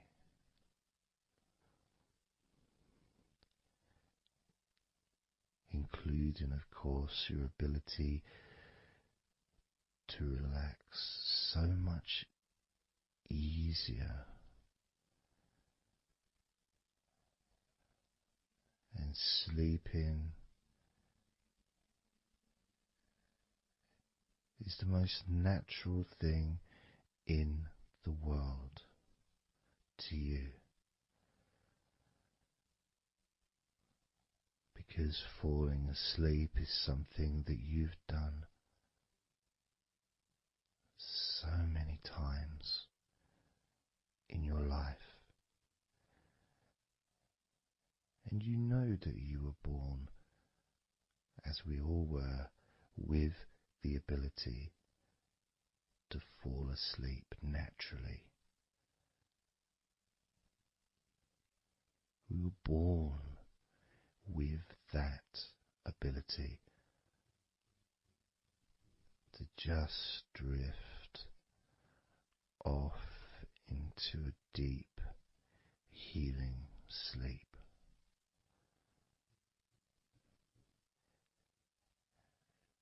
Even when we're kids, sometimes we'll fall asleep when we don't even want to. We try to stay awake. Maybe it's a birthday in the morning, or it's Christmas or holiday or something we look forward to. We don't want to go to sleep. But the more we want to stay awake, the more we just start to drift.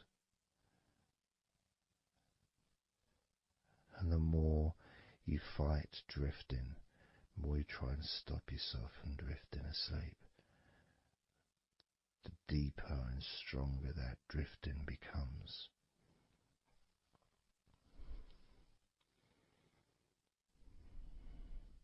Because we're born not just with the need to relax deeply and to naturally fall asleep, but it's our birthright. It's part of our DNA.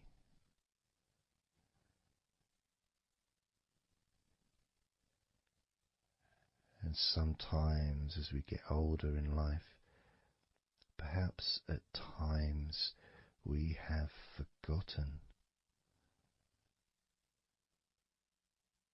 that relaxing completely is not only a wonderfully pleasant experience,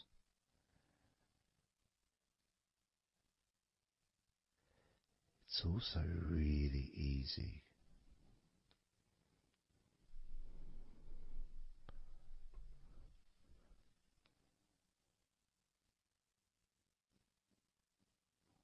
very, very easy to let go, because that's all it is. It's just deciding to let go.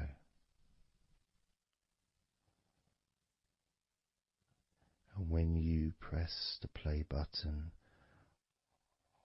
on my recordings, you have given permission for my voice to relax you. When you press that play button, you have given me permission for my words to affect you in a positive, only a positive way, opening up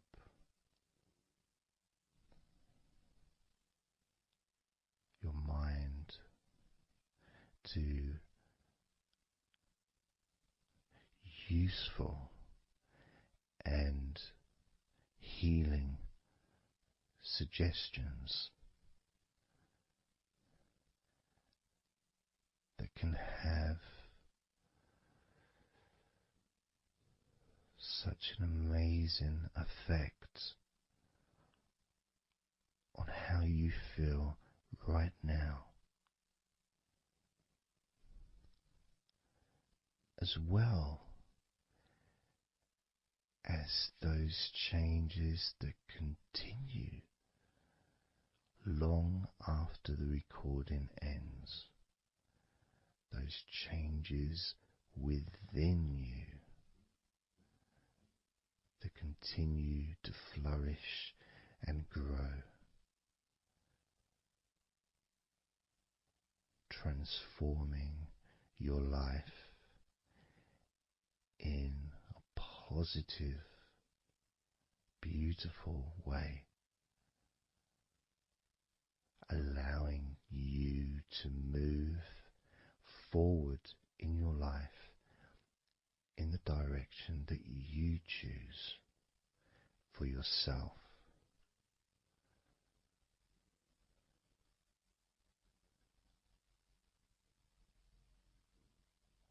And this feeling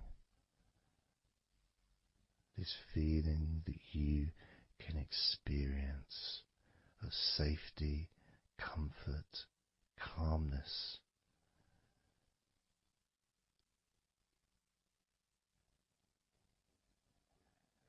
just feels so nice.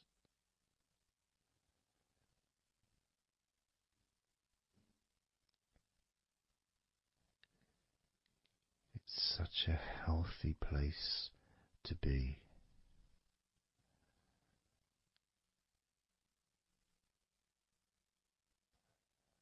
And that positivity grows within you.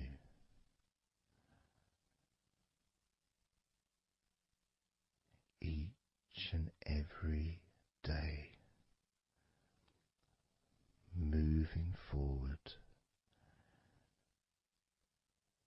you're going to find that you're more relaxed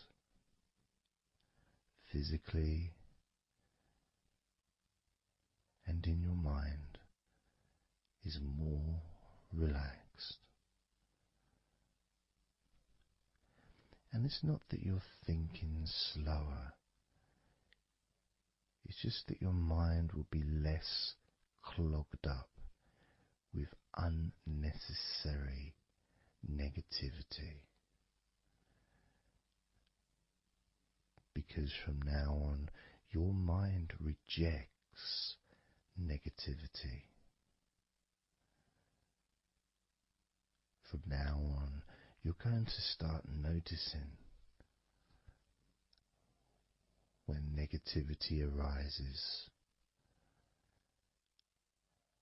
and you can just say stop. Stop. And that negativity will turn around and leave you alone.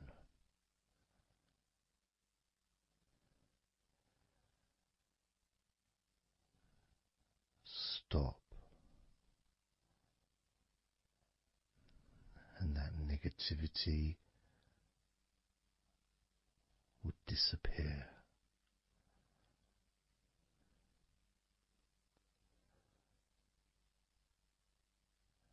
And as you notice that you feel way more relaxed than you probably expected,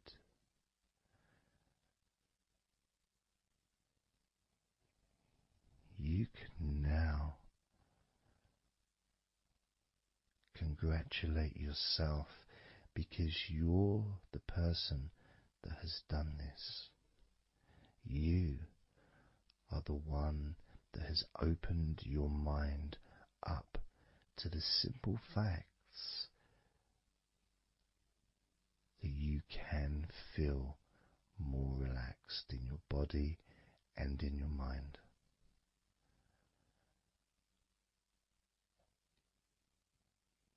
You've opened your mind up to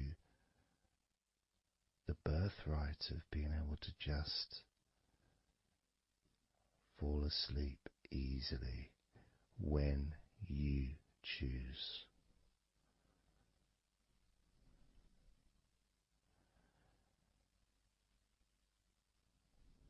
And that's a nice feeling, don't you think? It feels nice, doesn't it? To feel calm with all that healing energy spreading through your body and your mind.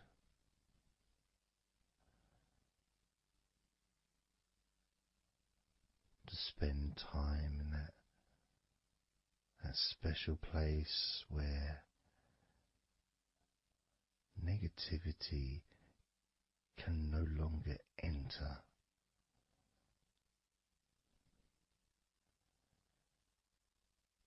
Negativity is banned, it's barred, it's not allowed entry. It doesn't deserve to be here, doesn't belong here. Negativity has no place in your life.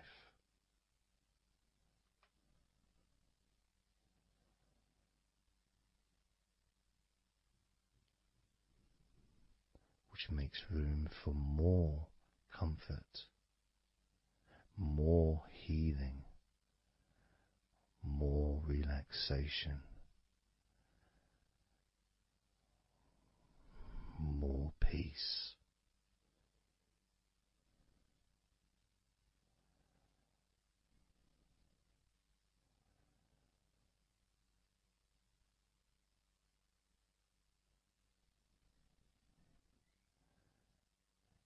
It feels nice, doesn't it? To just let go of everything.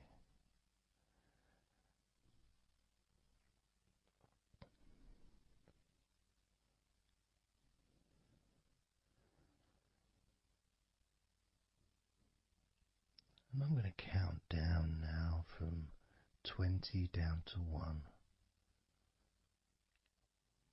You can continue to relax. If you choose, you can drift to sleep.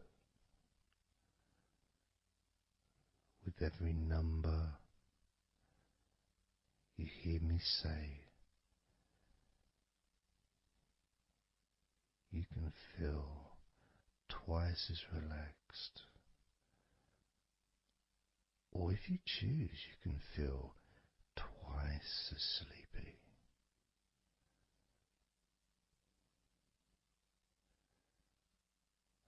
Now,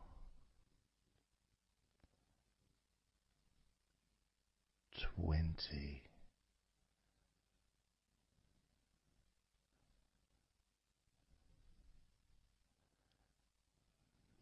19,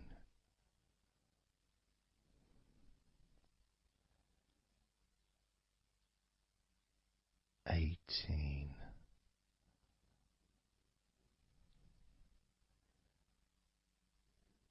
17,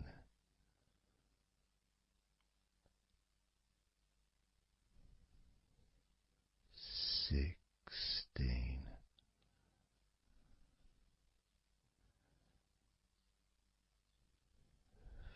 15,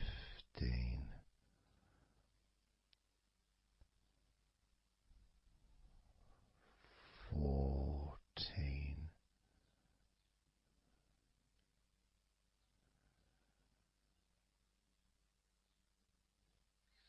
13,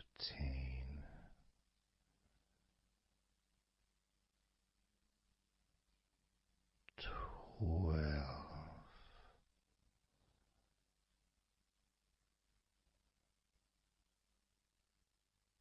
11,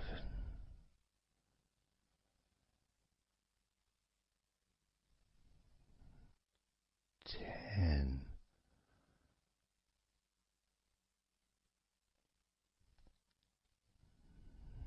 9,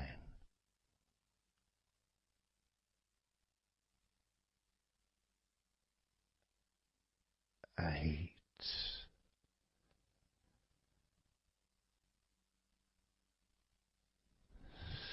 7,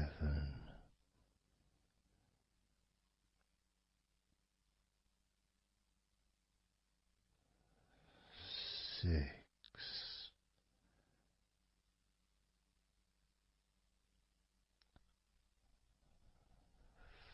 5,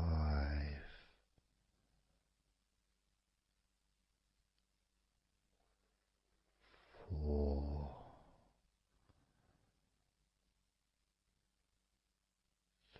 3,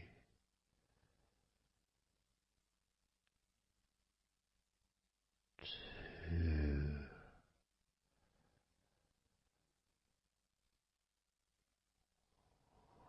1.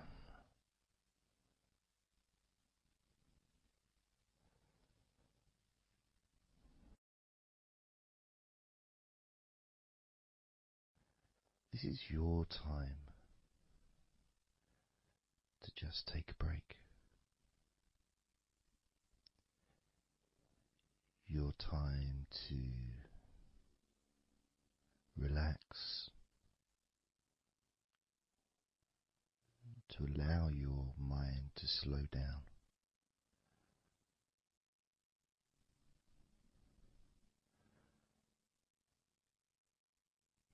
To give yourself permission to take a break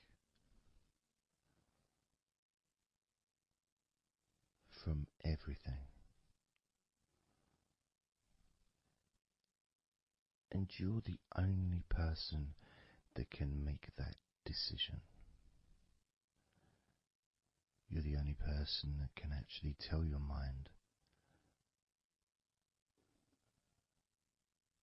to just relax.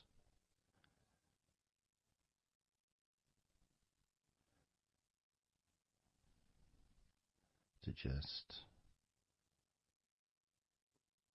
take some time off.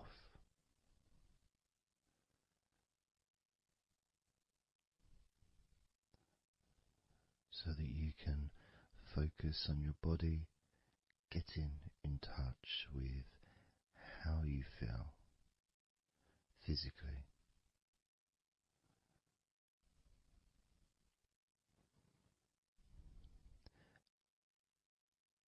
And in the process of this body scan, where you focus on different parts of your body,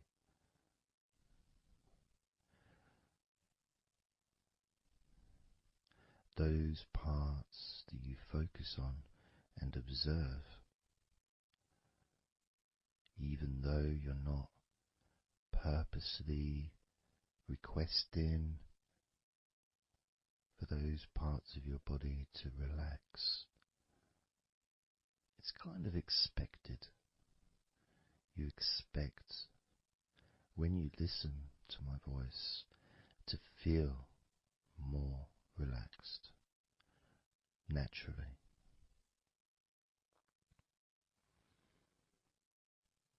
Because when you're listening to me,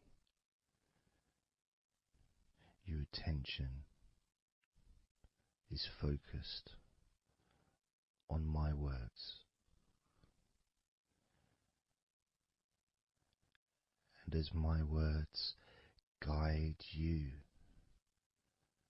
to focus on those parts of your body, your focus increases.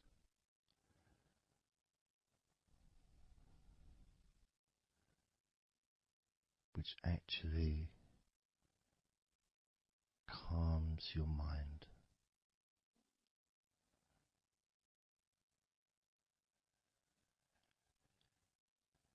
And when your mind calms down, your body relaxes.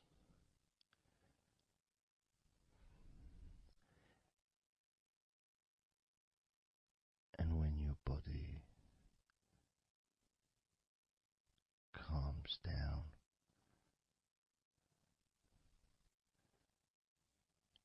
your mind relaxes.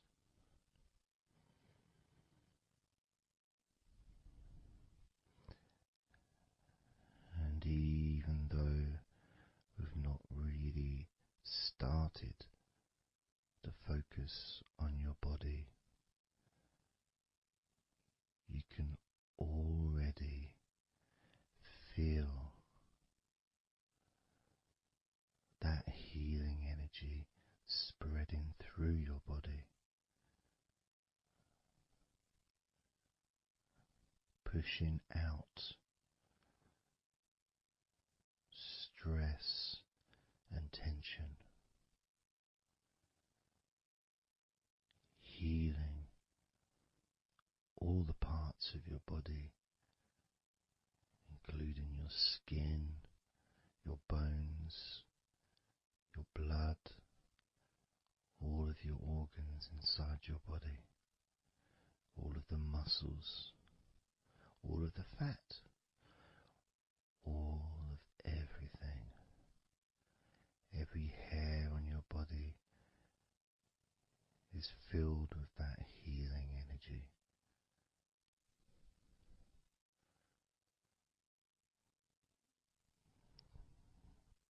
And when your brain fills with that healing energy,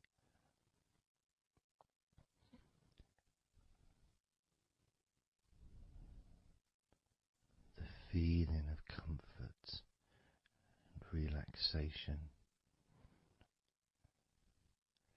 increases.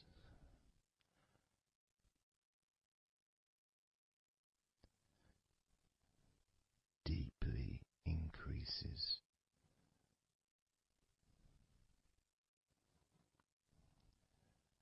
In a way that your mind starts to feel perhaps a bit drowsy,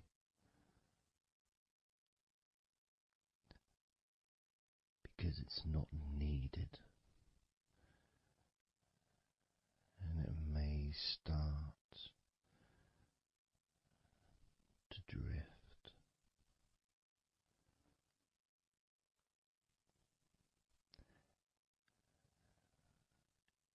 If that's what's needed.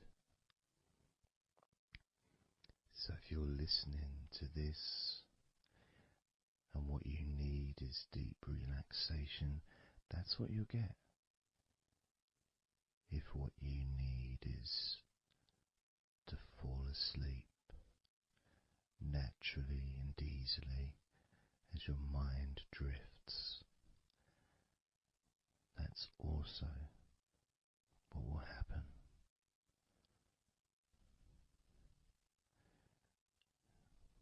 because by pressing that play button on the podcast and listening to me, you give permission for your body and your mind. In fact,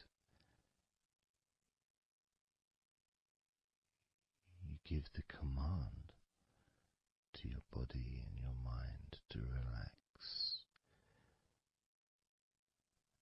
deeply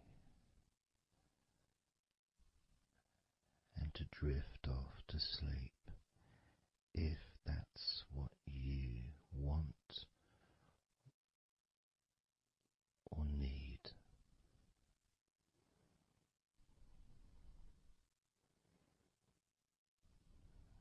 And as I focus on the different parts of your body, you may start to just drift,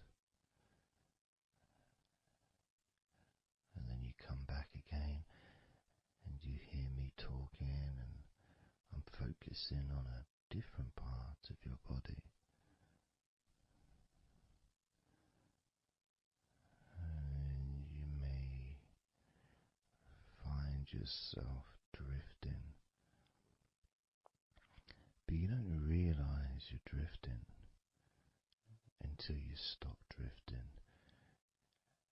and you're alert again to my voice, focusing on a different part of your body starts to relax even deeper, because that drifting is basically you already in the sleep zone.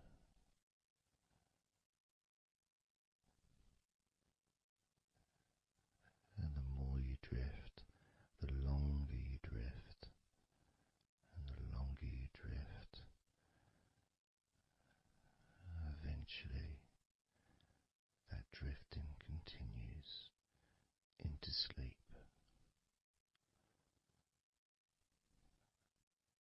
And that's the last you remember until you wake up in your own time, when you experience the right amount of sleep for you. Because when you do, and if you do fall asleep, it's extremely pleasant, so relaxing, so deep, healing sleep.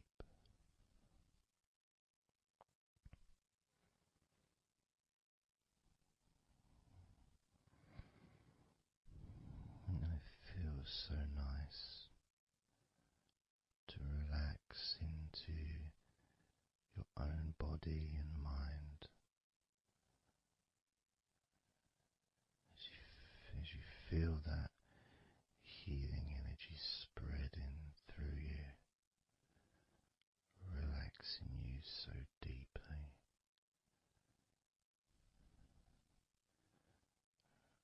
relaxing you so deeply.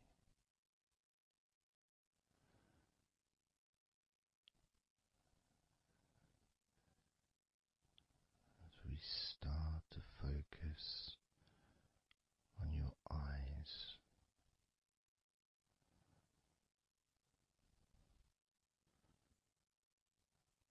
moving down to your jaw,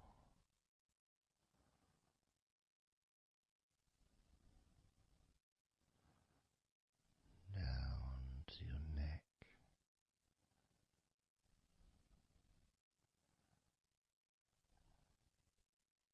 your shoulders,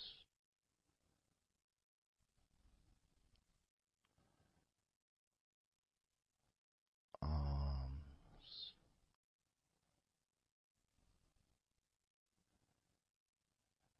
hands,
let's focus again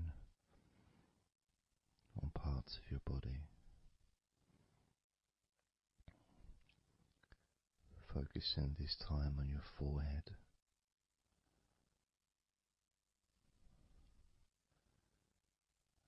Now on your mouth, your lips, your tongue,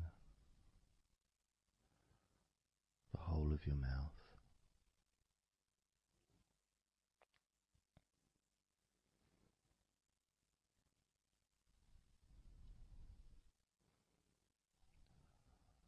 Focus in on your fingers.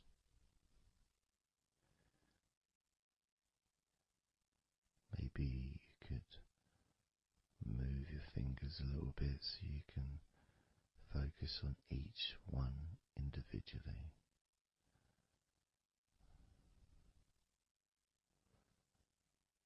Both hands.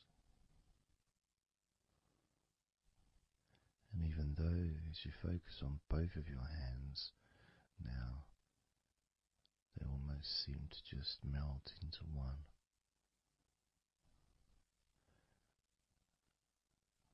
Where does your right hand start and your left hand end? It's almost as if it just mix together.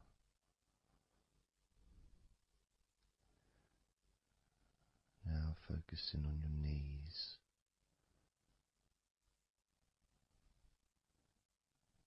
Just noticing how your knees feel.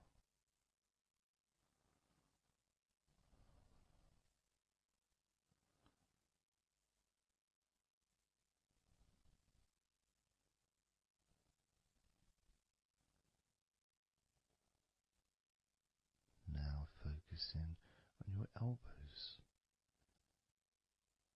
Focusing on both of your elbows.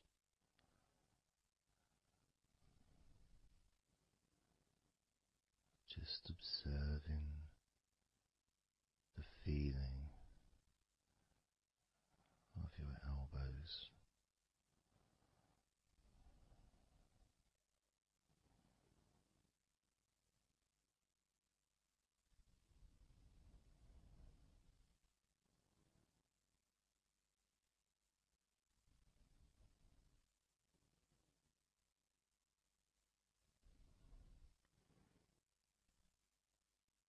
Now focusing and observing the back of your neck.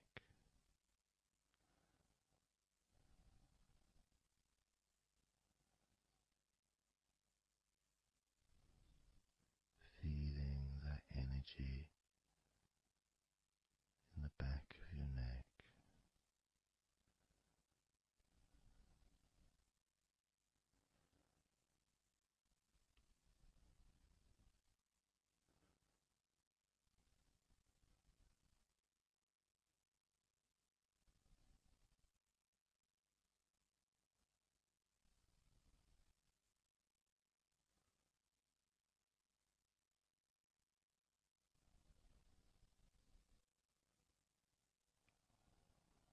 Observing your ankles.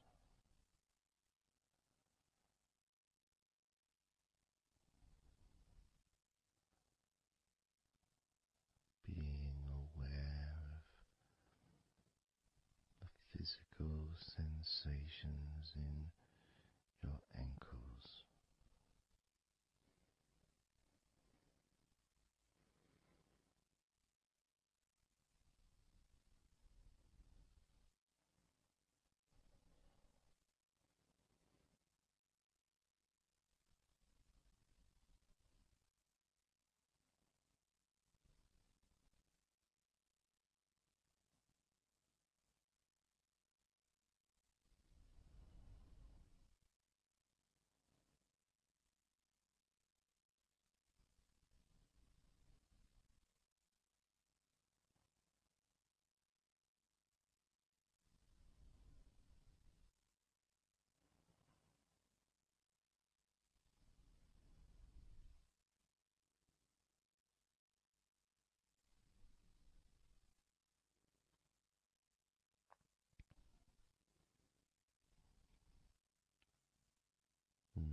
Noticing now your toes on both of your feet.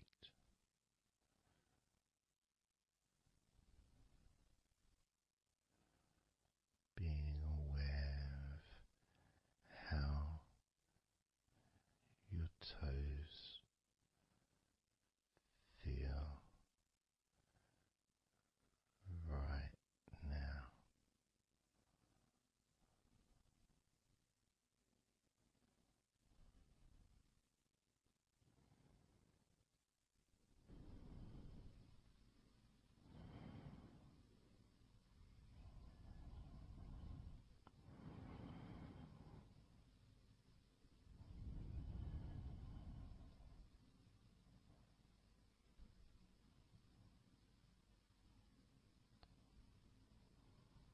Noticing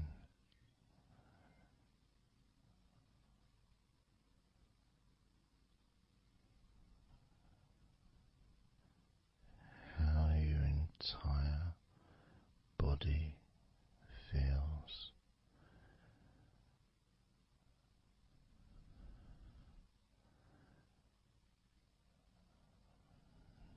Noticing how your mind feels now.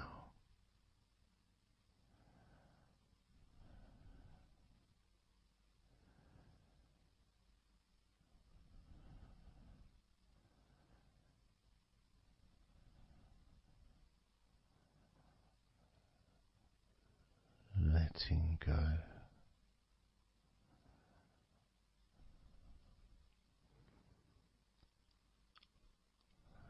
Letting go.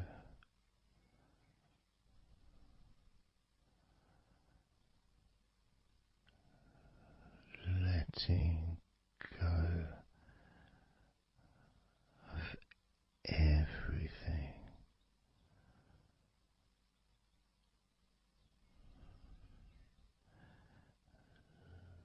Letting go.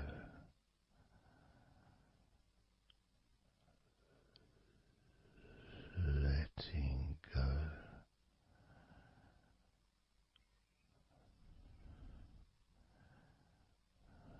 Letting go of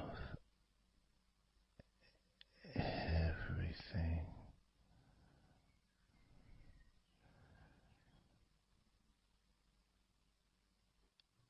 Everything.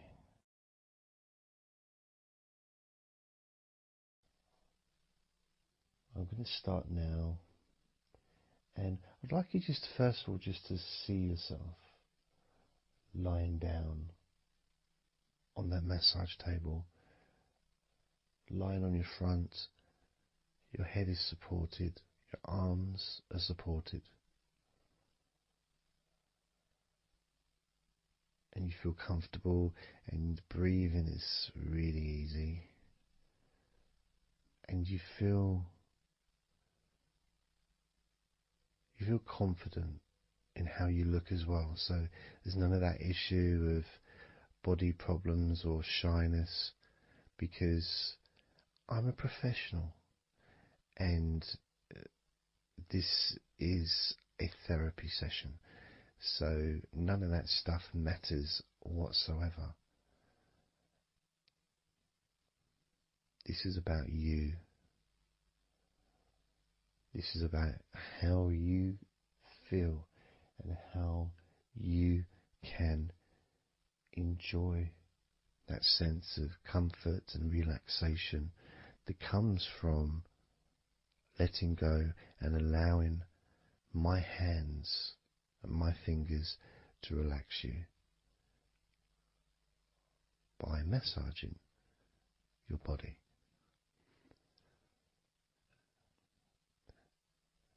So I want to start off just by placing my hands on the back of your head, just gently, just so you can feel what my hands feel like really on you. So you can maybe feel the warmth of my hands on the back of your head. And I'll move my hands to the side of your head. Not pressing, but just holding them there very gently. Maybe over your ears and a little bit on your face. Just so you can feel my hands. So you can become accustomed to them.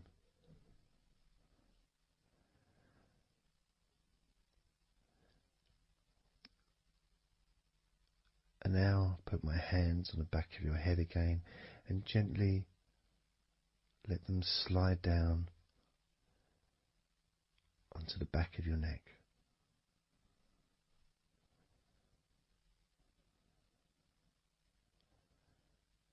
You can feel my hands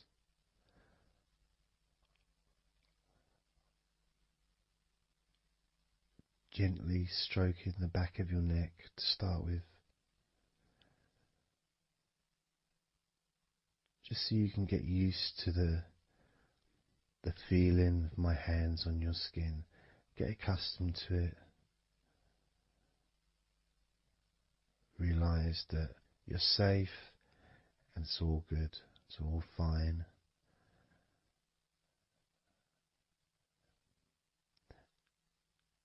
And I'm going to start gently massaging the muscles in the back of your neck.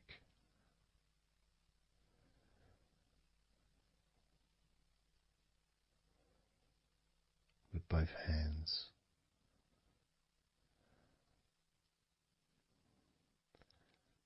Now this is a very trusting situation really, because our necks are so fragile, and to have someone have their hands around your neck in that way can sometimes be problematic for people, which is why massages are quite good, because it allows you to relax and to get in touch with trust, to feel peaceful and calm.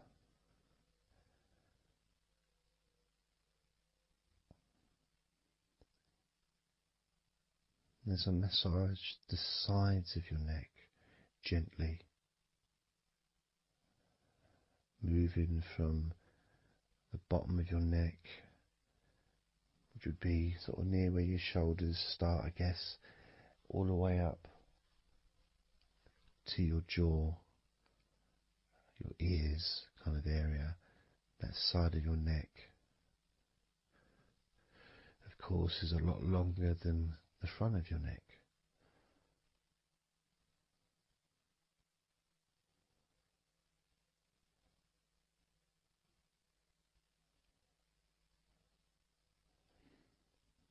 And then massaging the back of your neck, especially that area where perhaps we hold tension. And as that area is massaged, you can actually feel a sense of release in the back of your neck.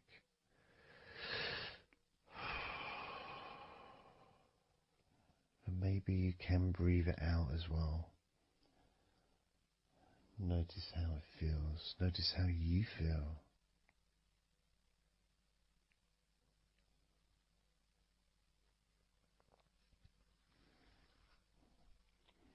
Then moving down to that area between your neck and your shoulders, that muscly area, starting to massage that area on both sides.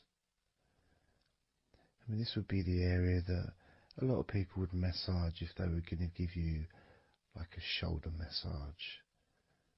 Even that's not technically the shoulders, but it's all the muscles that lead to the shoulders, from the neck. And again, that can hold tension and stress. And when massaged. Sometimes a nice deep massage is useful, and you decide how deep that massage is.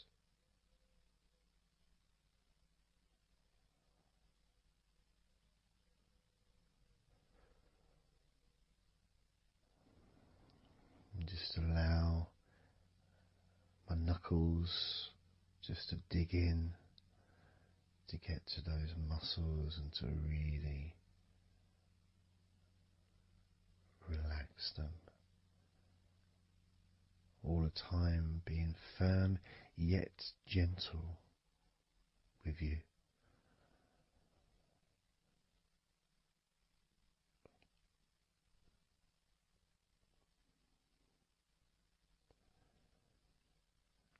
And just stroking down that area to your actual shoulders, moving to the muscles of your shoulders.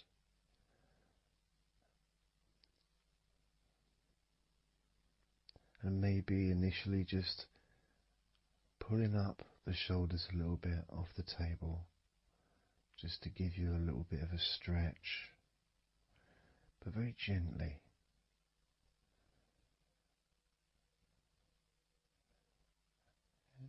And you've got the muscles at the front of your shoulders, the sides and the back.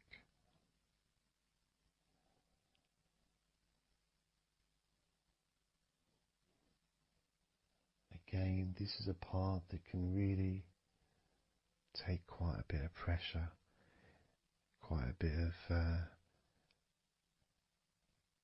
needing, if you wish, to really release the tension, to really get into those muscles, and you can let your fingers in there and it can feel really nice. Sometimes just being stroked gently or being massaged quite strongly can all be beneficial to the relaxation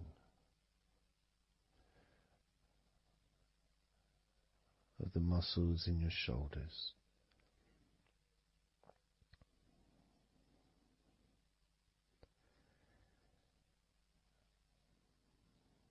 Now, as we move down your arms,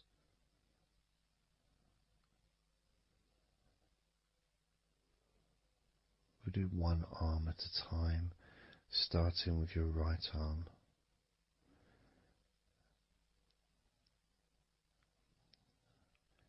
What I'll do is I'll just lift your arm up, just hold it to the side of you. Don't worry, it'll still be attached. And I just massage the tops of your arms.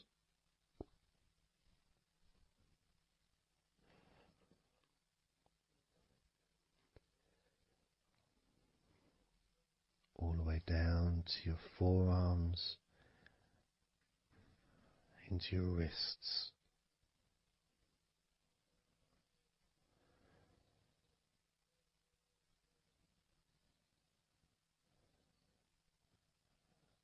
Gently massaging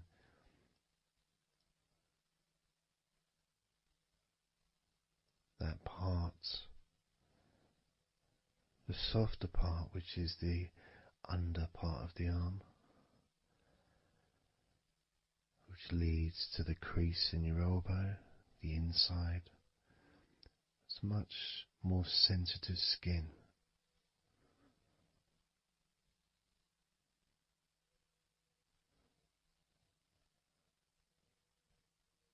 Sometimes just having that stroked can feel really nice, pleasurable and relaxing.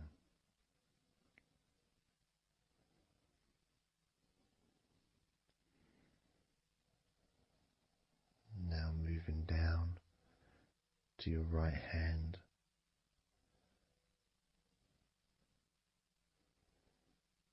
Just holding your hand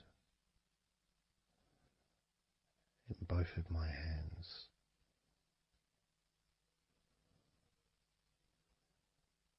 Just pressing gently on the back of your hand and stretching your fingers ever so lightly.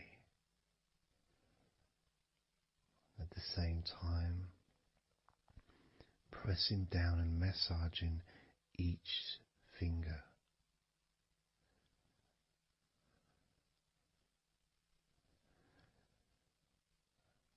And then starting to massage the palms of your hand.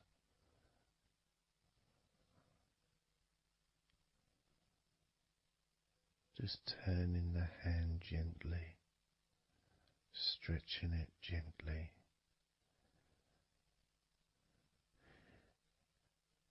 And actually having your hand held can really be an emotional experience sometimes, even if it is with a stranger, someone you don't know very well, like a massage person or a therapist maybe, because it's intimate.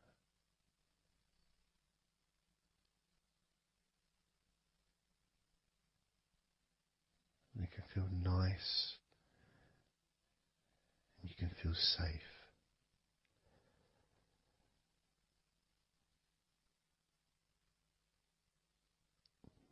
And as I put that right arm back down where it was,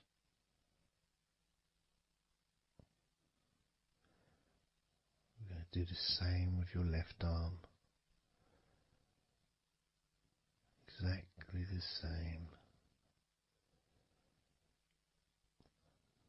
Massaging the muscles in your arm all the way down to your wrist. Stroking the inside of your arm.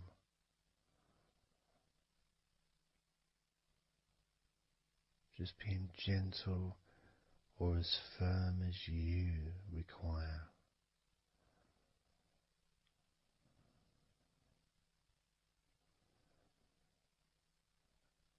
And then massaging your left hand.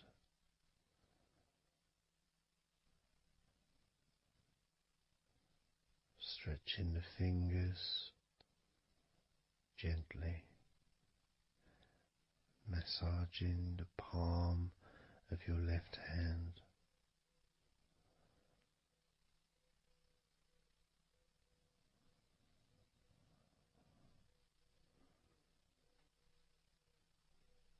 You can feel so relaxing.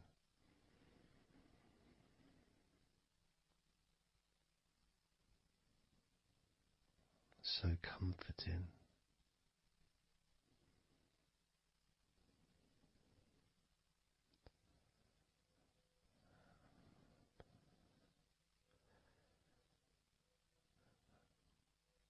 Now just rest your left arm back down.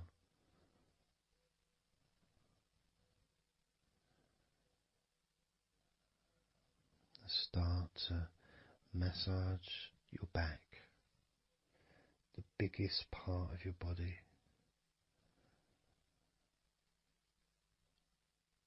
Starting at the top, starting again where we already have been, that area at the top, in between your shoulders, near your neck, going back and massaging that area again, but this time moving downwards.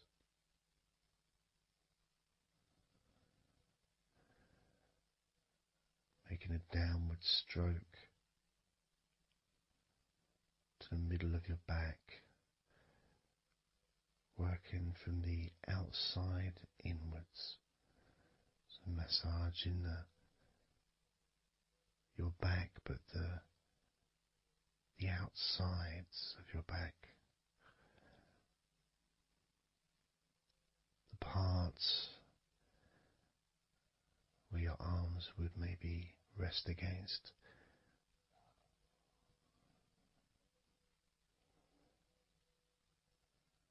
Or almost the part that connects your front to your back.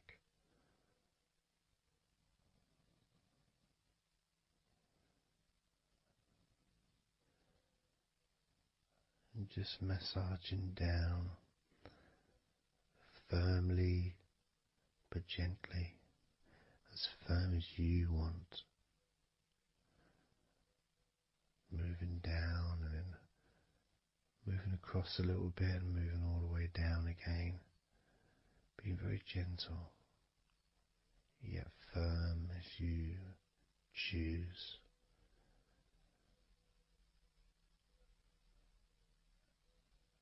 Eventually we get to the spine. We can massage the muscles on either side of your spine, from the top of your neck all the way down to your lower back.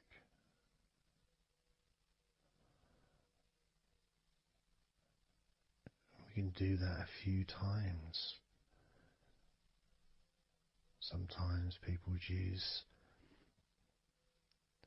the knuckle or the two fingers and just go either side of the spine and almost just push down and go all the way down to the bottom of the spine, each time releasing tension and opening up the body, stretching your body so that you feel more relaxed, but at the same time rejuvenated.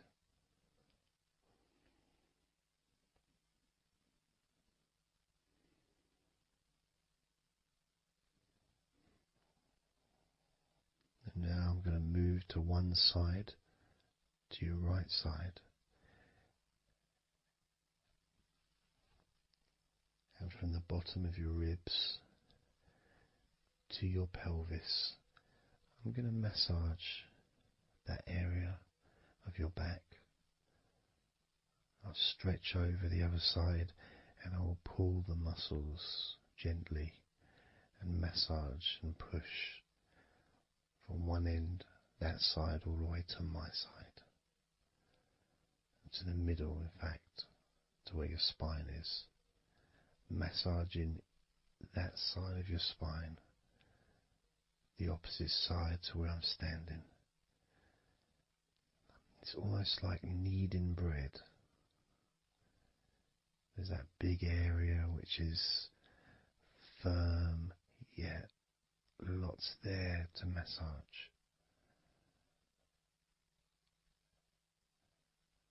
Potentially one of the most important places to actually have a massage, because you really feel it. You really feel the release and the pleasure of having your lower back massaged.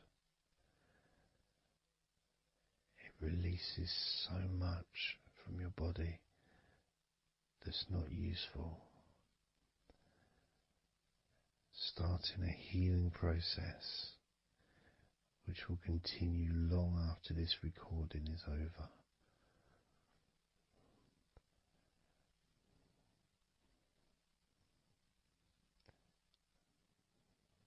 Massaging this part of your body not only feels really good for you, but it's actually fun to do, because it is, as I said, like kneading bread. It's a part that you can really get a hold of and really massage deeply, if that's your choice.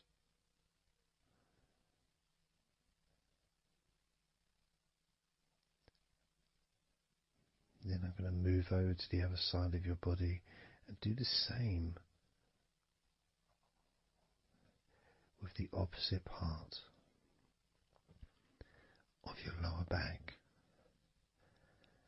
kneading and massaging from your sides all the way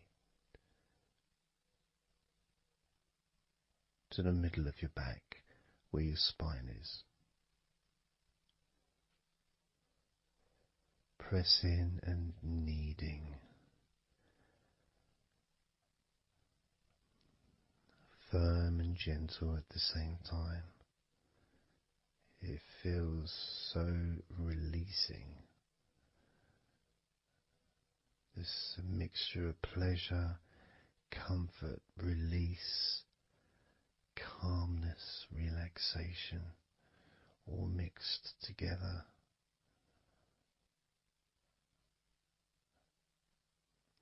Plus there's that feeling from your stomach as it's being stretched. Even though you're on your stomach now, you can feel it being stretched because that whole area is connected to your stomach.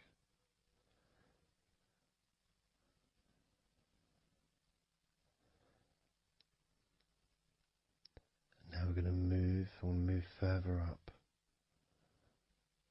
to your top of your body, and I'm going to do the same. This time starting with your upper back, put my hands forward over and massaging that area up to your spine, from the side of your body up to your spine. So some of that massage area, the muscle tissue, or whatever, fatty tissue even, will be possibly from your chest. Because it's all connected, the chest and the back connect together. I'm going to be massaging and just pulling some of that skin from your side up and massaging that area of your upper back all the way to your spine. And then I'll move down a bit and I'll continue with the middle of your back, doing exactly the same thing. As gentle or as deep as you choose.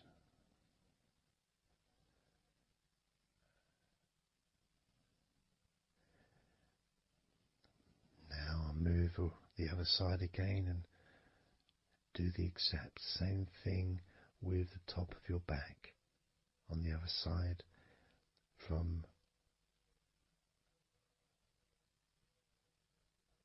pretty much underneath your arm area really,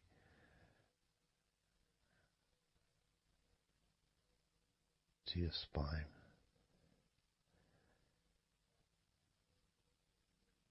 And then continuing that all the way down, including your middle of your back.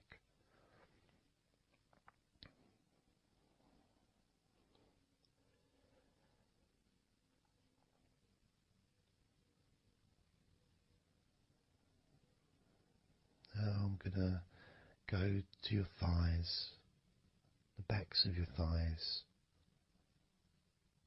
and the sides of your thighs. Starting with your right leg, massaging the back and the sides of your thighs, gently and firmly. There's a lot of muscles there. It's an area that can be very tense at times and maybe needs a little bit more pressure than the rest of the body. But that's up to you. You can gently stroke the back of your legs where, opposite your knee joint or underneath your knee joint. It's a very sensitive, gentle area.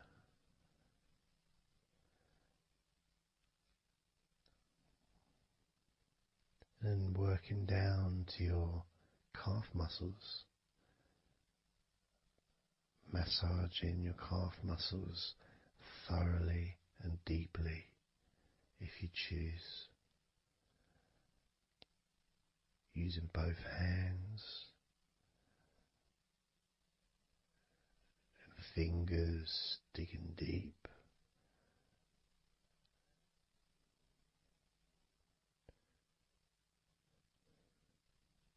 to your ankles, and the back of your ankles, just gently massaging that area.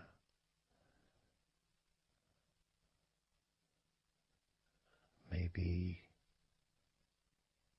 lifting the leg and stretching it a little bit.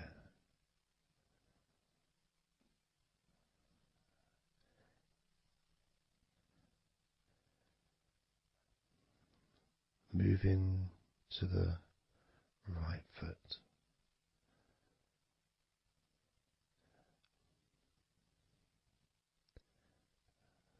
Massaging the bottom of your feet and the sides of your feet.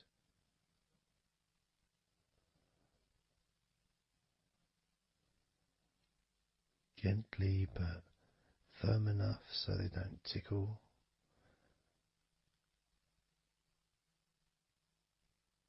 And just allow the pleasure that you get from having your feet massaged to just overtake you.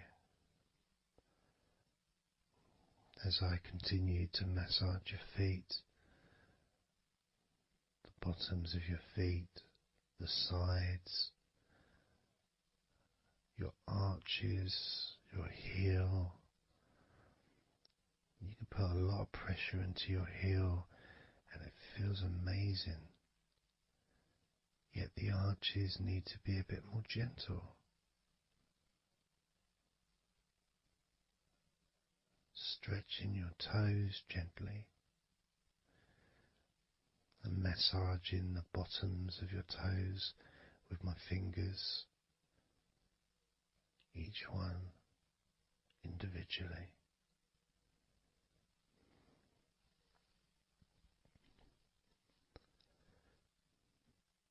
Moving over to the left leg to do exactly the same thing. Starting at the top of the thighs, working the back of the thighs and the sides, massaging deeply and gently that whole area, working all the way down.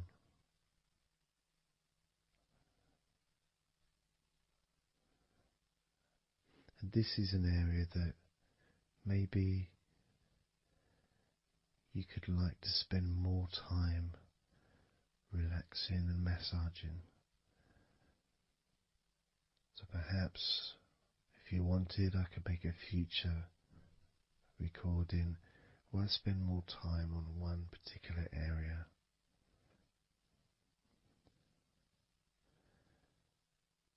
As you move down to your calf muscles,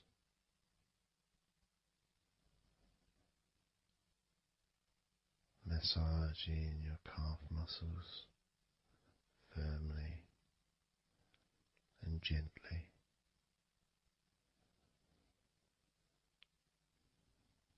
Moving down your ankle and to your feet, massaging the backs of your feet,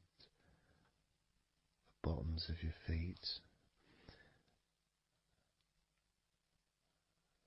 stretching your toes and massaging each toe individually. And that feeling of pleasure and release that you experience when you're having your feet massaged feels really good.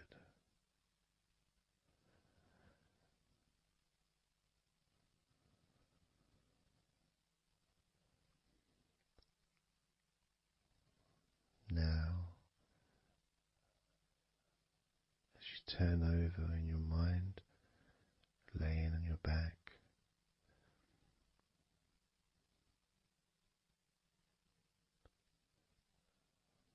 just going to start again at your neck area.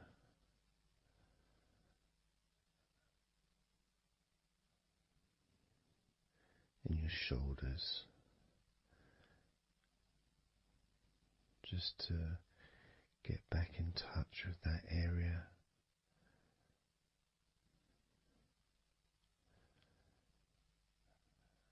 And as we move up,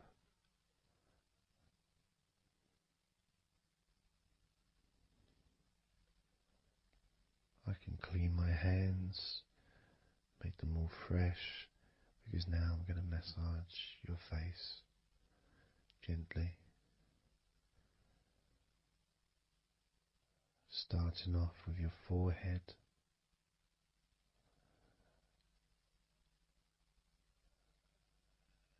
your eyes are closed, and I can just stretch your eyes a little bit, pushing up on your eyebrows.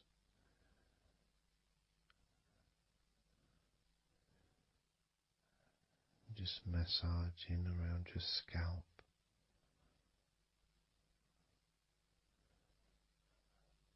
Massaging down your cheeks, around your ears, into your jaw, gently. The sides of your neck, your chin,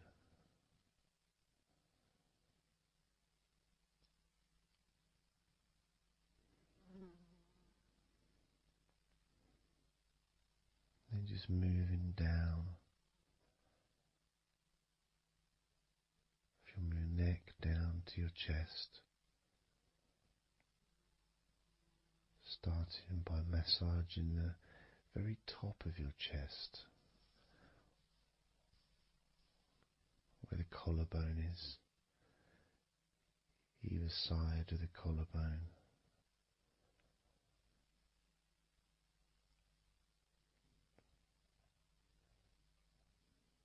And then just massaging the whole of the chest.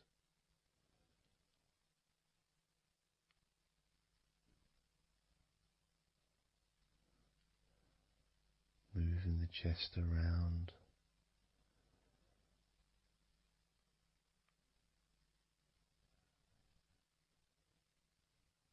Because it's quite a large area, you can move from one side to the next.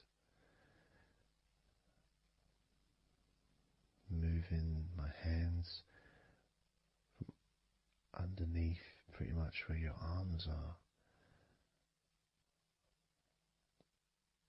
stretching up, stretching some of the muscles of your back in the process.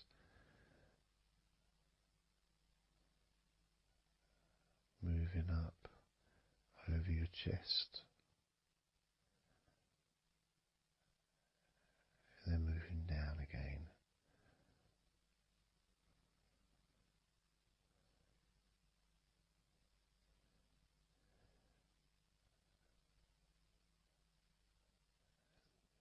Then allowing my hands to just massage gently and slide down towards your stomach, starting in the middle of your chest. And then gradually my hands moving apart and massaging and sliding at the same time, moving down to just below your rib cage.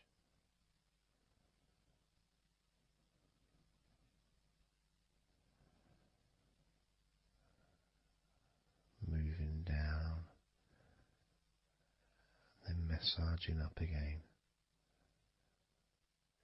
giving your chest all the attention that it needs to feel completely relaxed.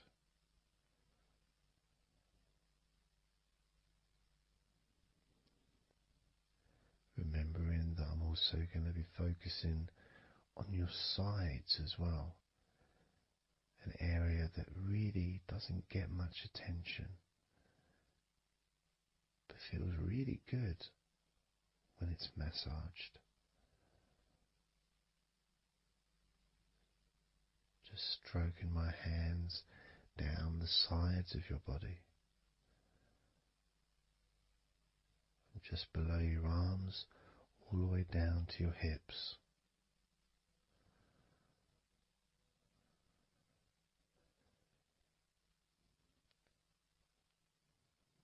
Now, moving to your stomach area, I'm going to stand one side of you like I did when I did your lower back. I'm going to do a similar process of just stretching the muscles from your side, gently massaging from one side to the next, moving that whole area from below your ribs all the way down to below your belly button.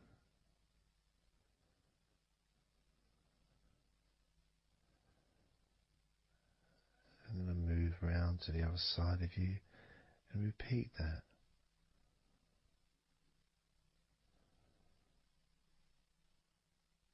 Process of relaxing deeply,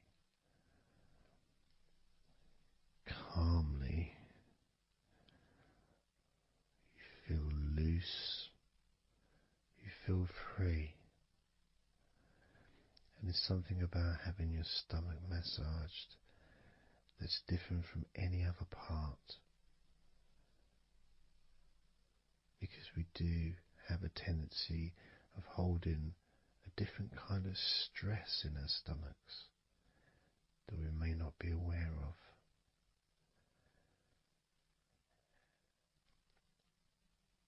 As I now massage your stomach, the front of your stomach, making circles around your belly button,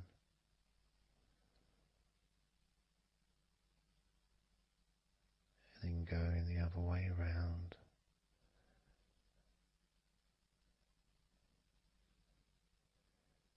There's a gentleness and a freedom that comes from feeling how you're feeling.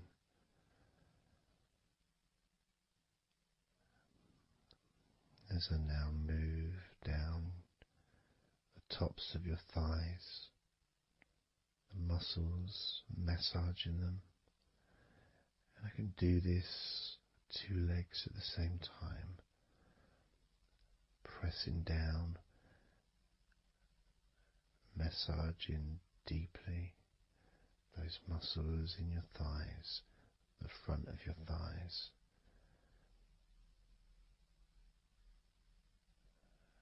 And moving down to your knees, gently massaging your knees.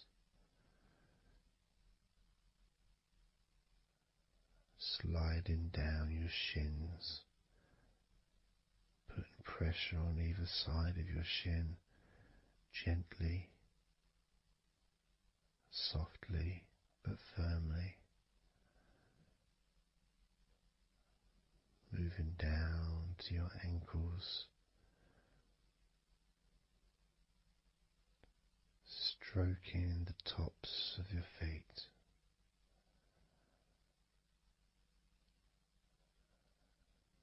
And then with each foot in each hand, just gently massaging the whole of the foot. The top, the bottom, your heel, your ankle, your toes. Massaging every part of your feet. It feels so good just to let go and enjoy the process.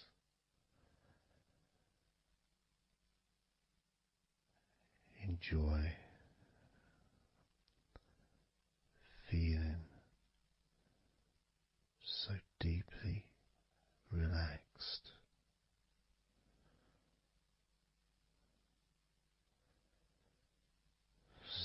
much comfort and so many feelings that come just from touching your skin.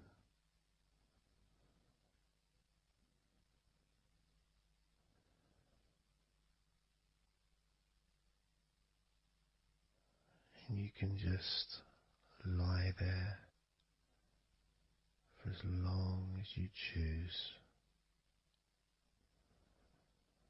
enjoying the feeling of deep comfort from being massaged by me.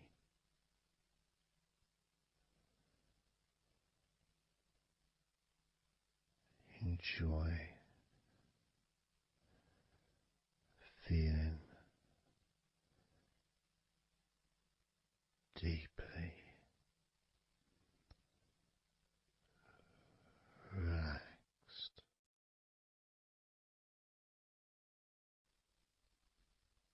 And all we're going to do is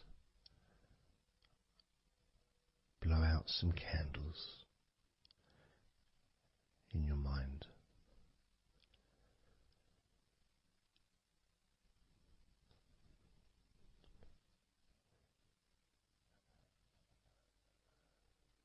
There are going to be 100 candles.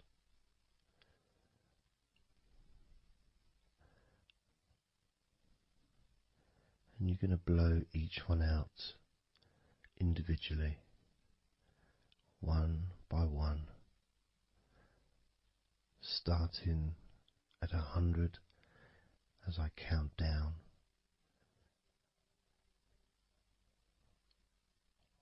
all the way down to 1. And each time I say a number,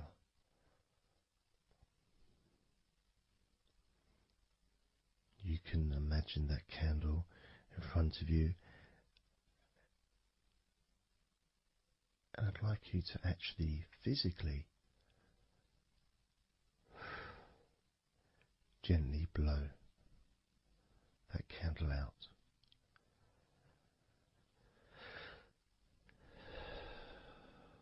Just so it's not a big blow, it's just a gentle, and that candle will extinguish. And then I'll say the next number as we move down, and you can just blow that one out as well.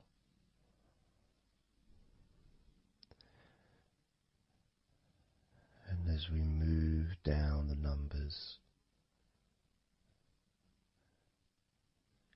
you'll find yourself feeling more and more relaxed.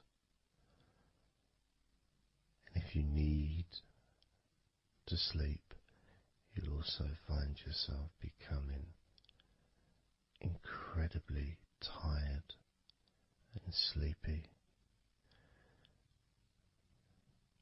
In fact, you may struggle to blow out all 100 of these candles.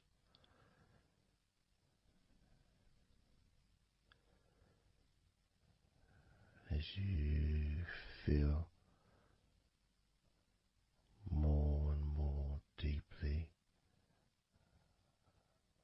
relaxed,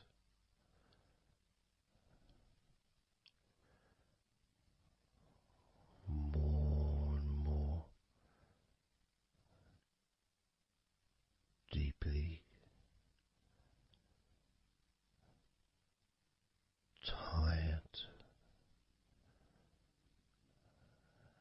and the further you go down, the more your mind starts to drift.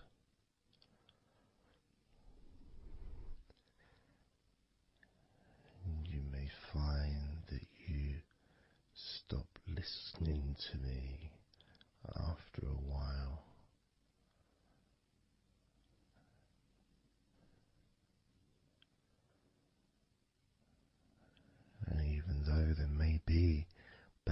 background sounds where you are. You'll be aware of those sounds at the moment.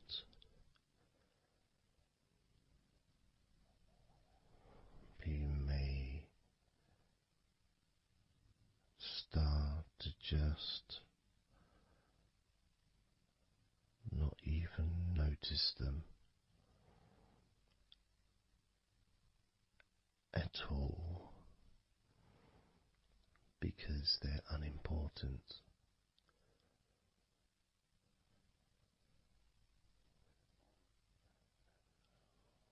Where I am, I've got the sounds of the birds. There's Horace the pigeon, who likes to say hello sometimes. And there's the odd plane that goes by. Maybe traffic and trains in the distance.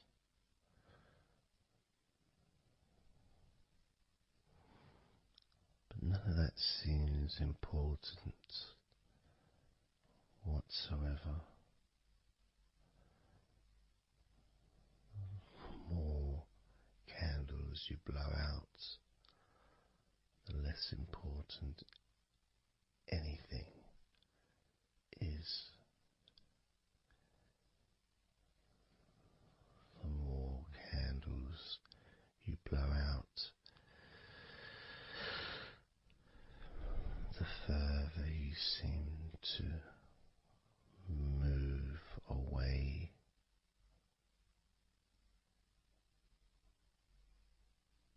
from sounds and from general day-to-day stuff. Seems to just move away on its own as you feel more calmer with every candle you blow out.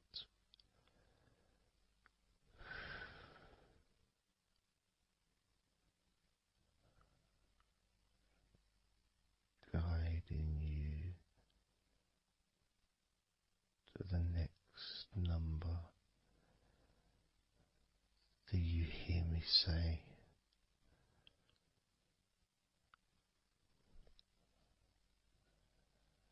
And then you blow that candle out too.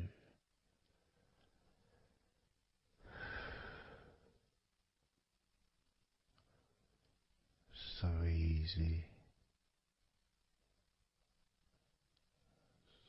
So simple.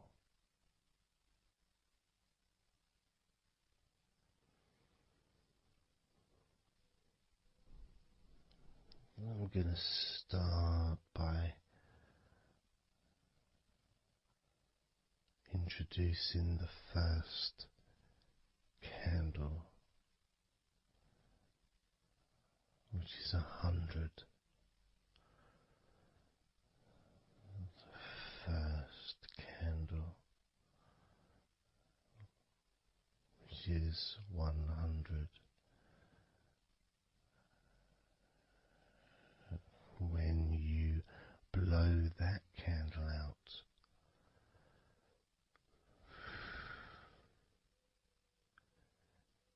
you'll find immediately a slight change in how you feel.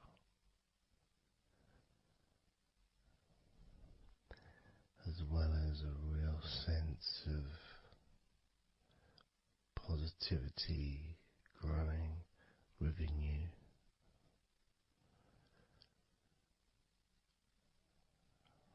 Relaxation and sleepiness expanding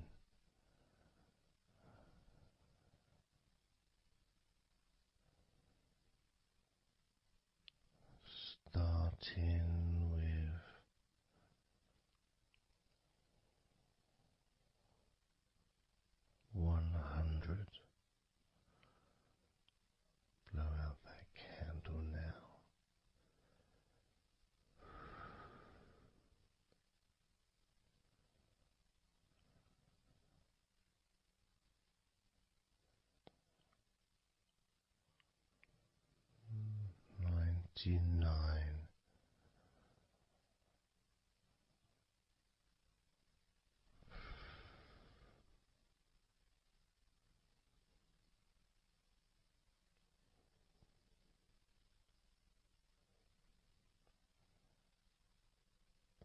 Candle 98.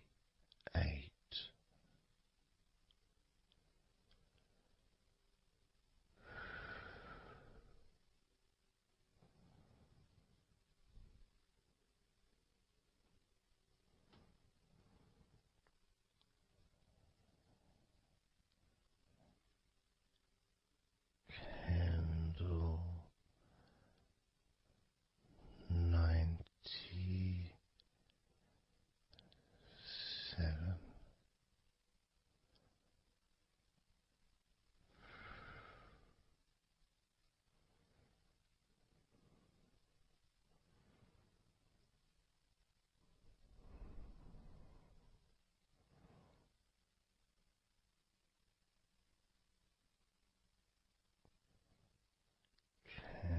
Candle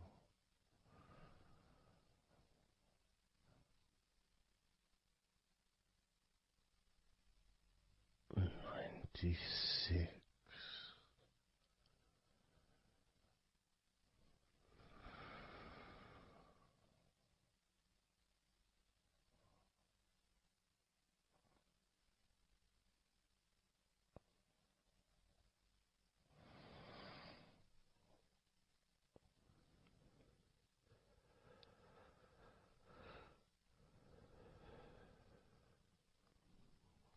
Candle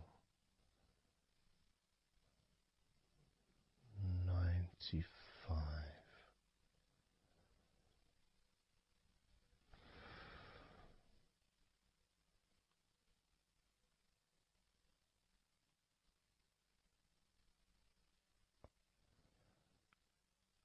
Candle 94.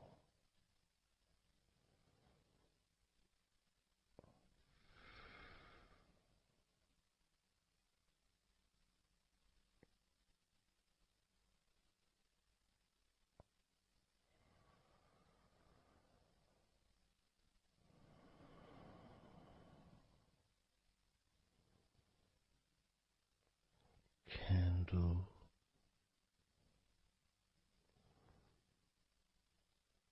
93.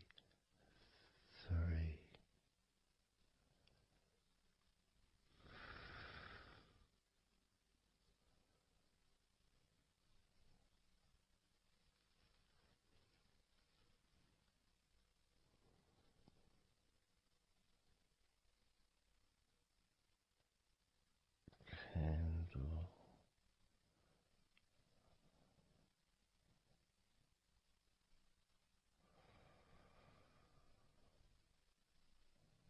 92.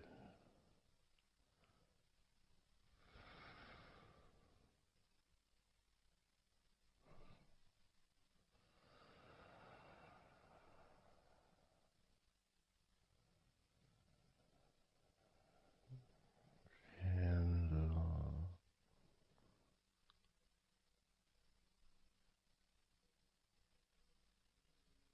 91.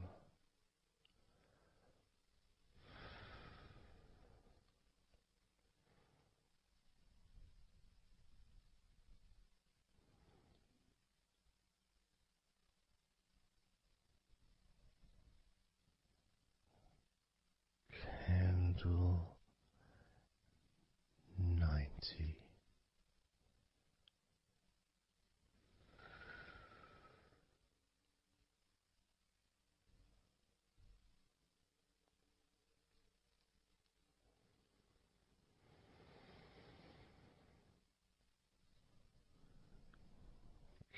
Candle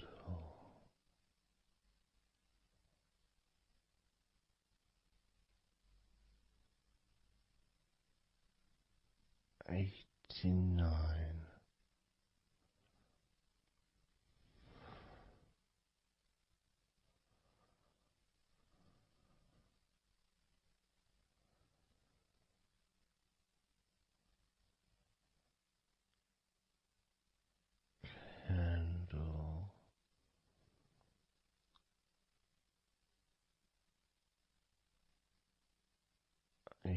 88,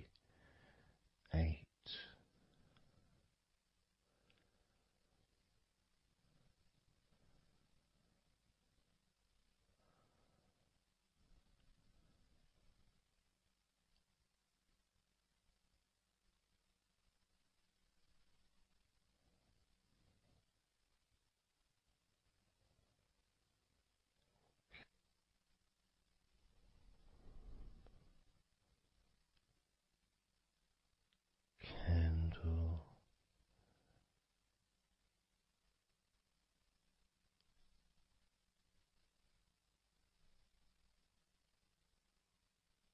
87,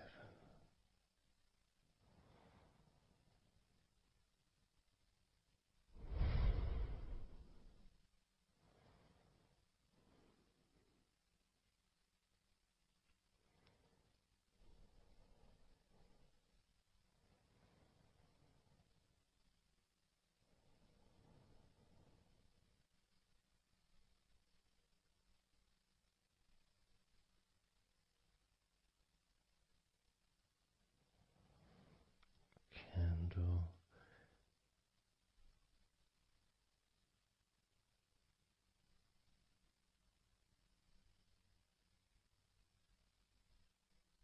86,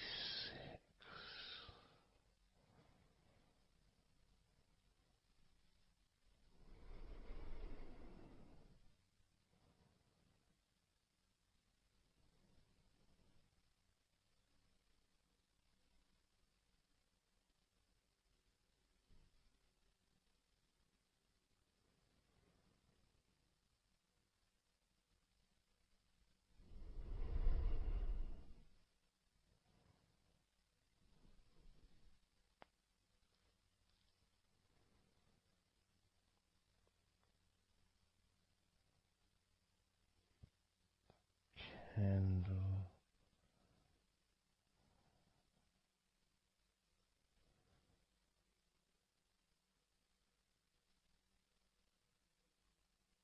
85,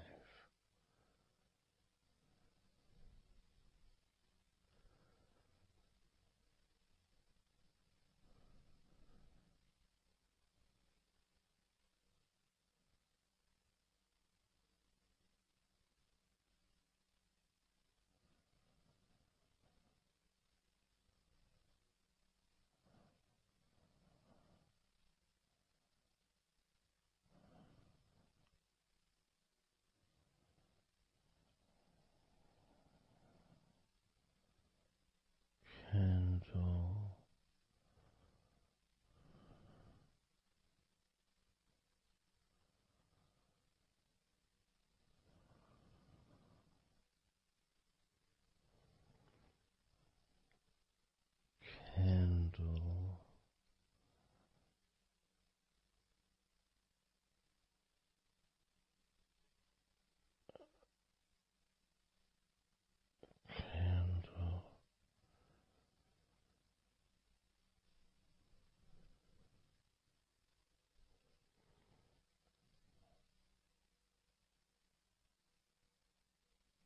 82,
1.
Candle 79.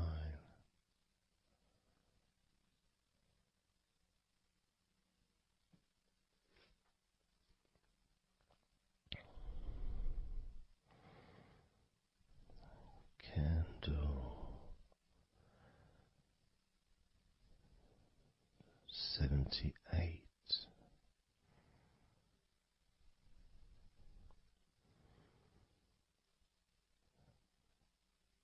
Candle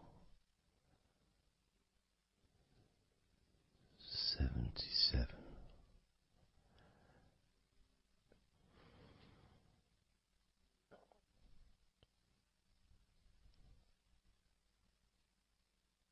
Candle 76.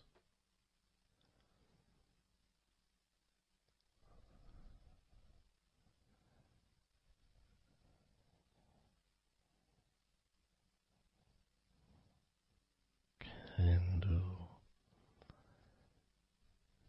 75.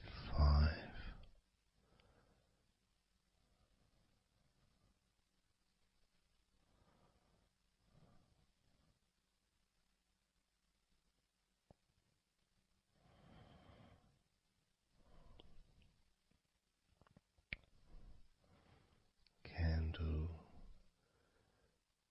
74.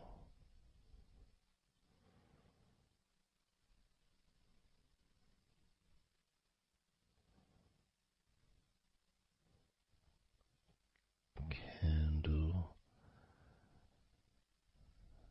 73.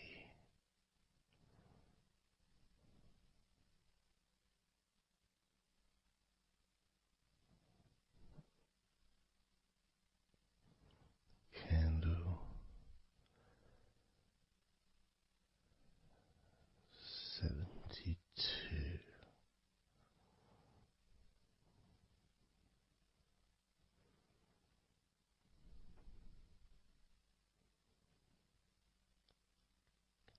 Candle 71.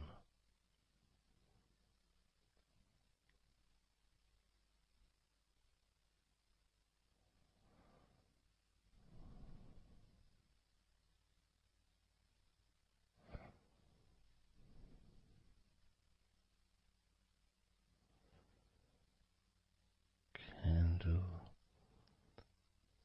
71.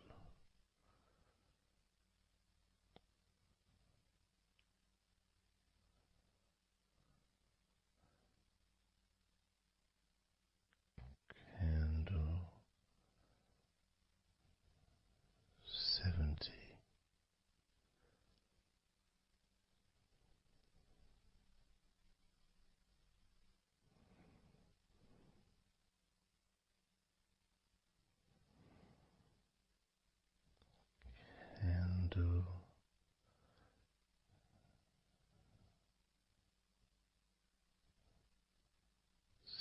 69.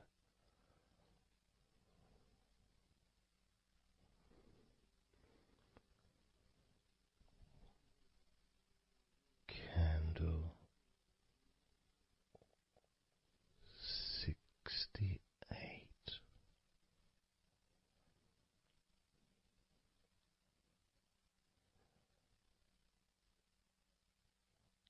Candle 67.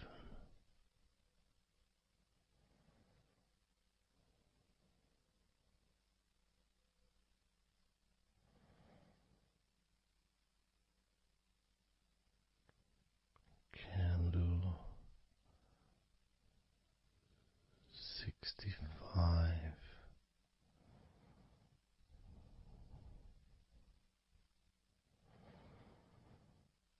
Candle 64.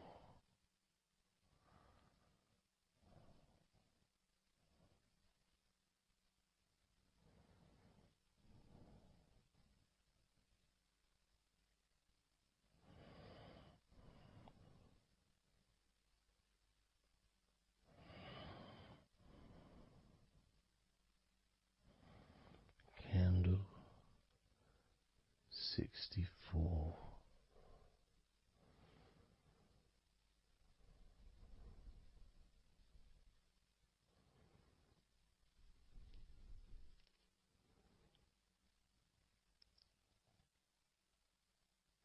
Candle 63.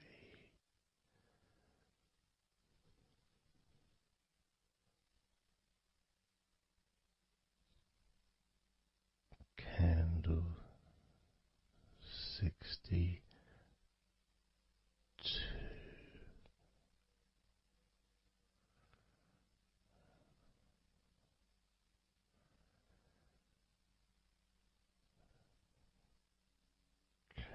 Candle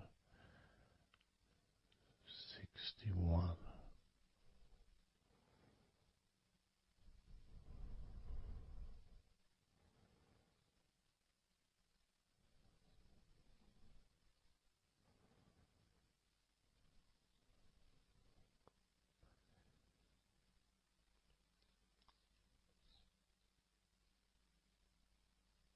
Candle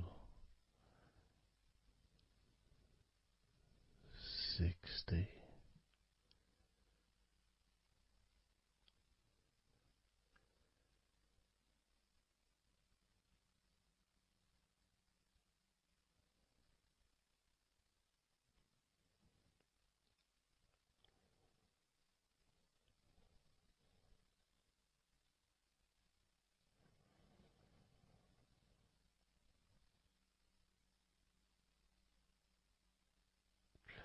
Candle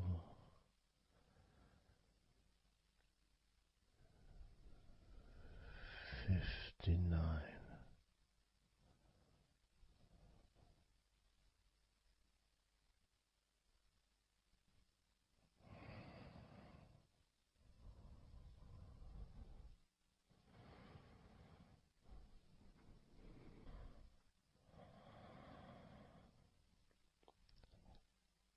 Candle 58.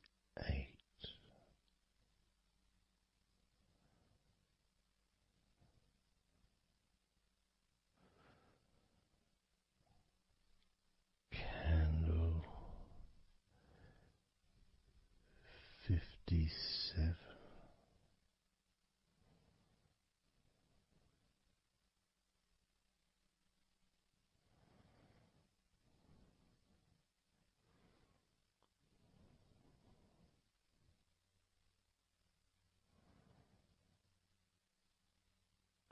Candle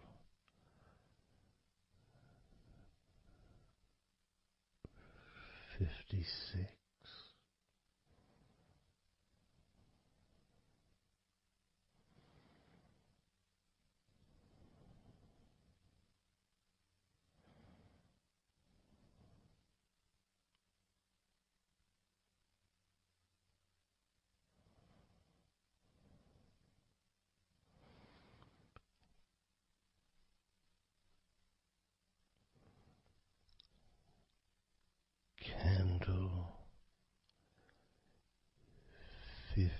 25.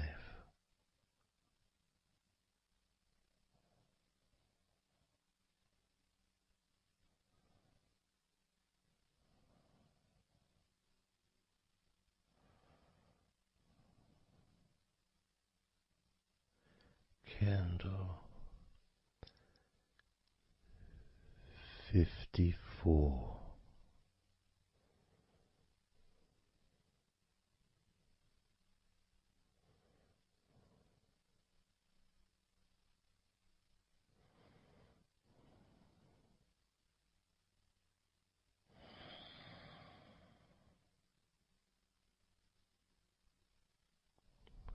Candle 53.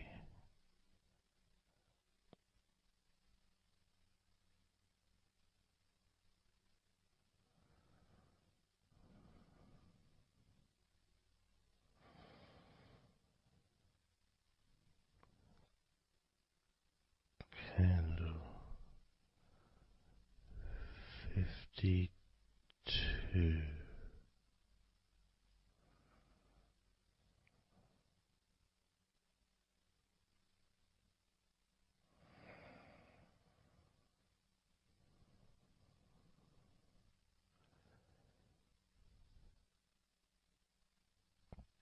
Candle 52.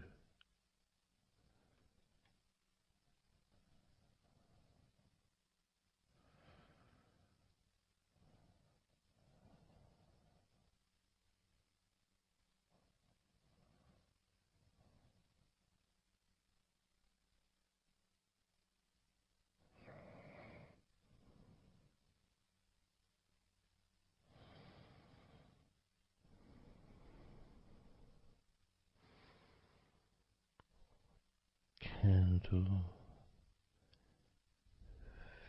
52.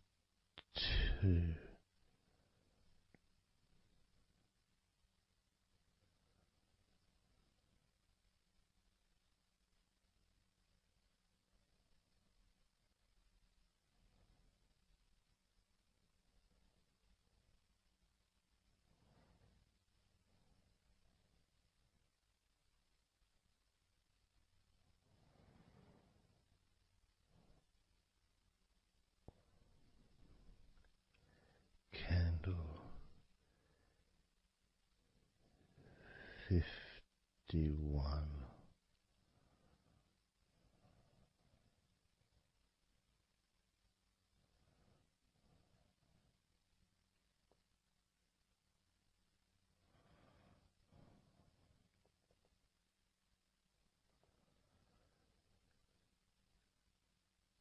Candle 50.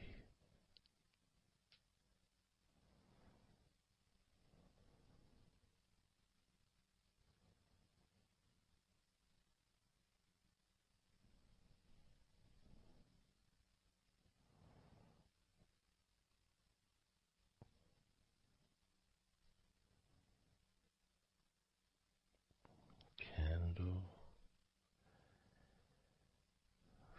49.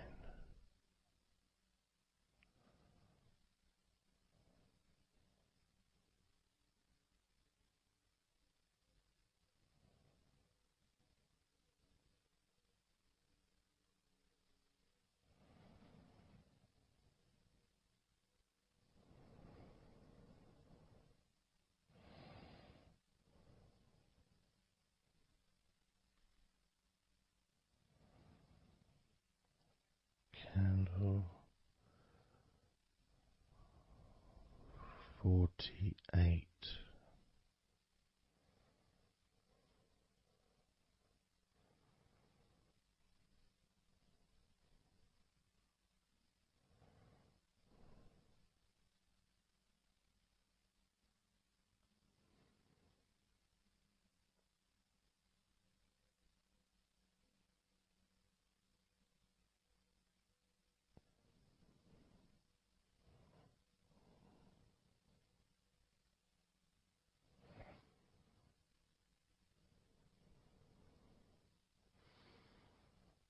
Candle 47.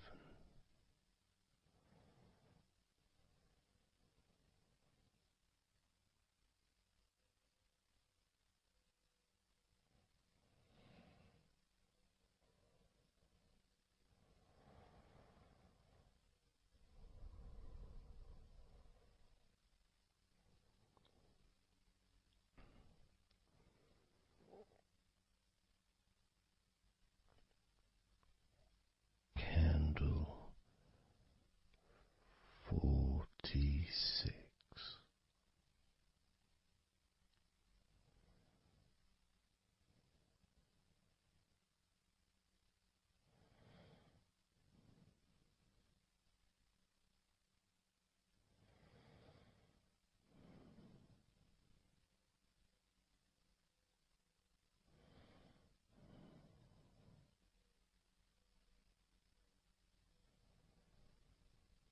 Candle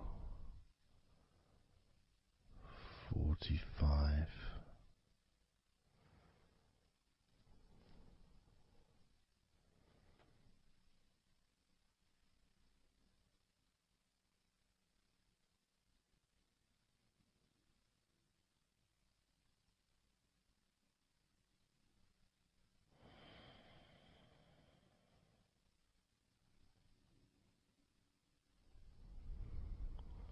Candle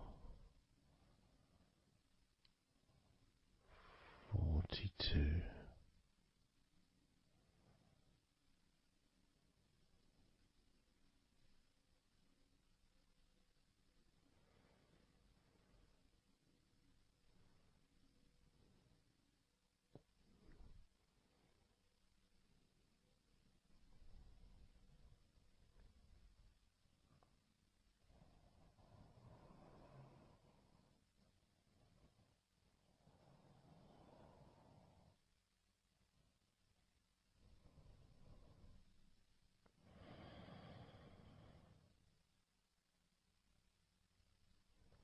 Candle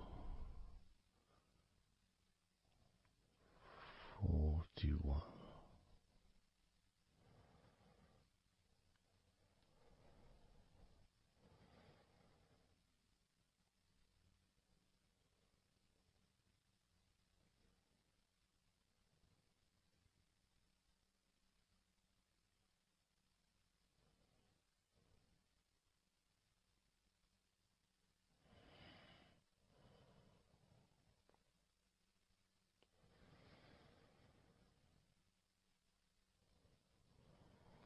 Candle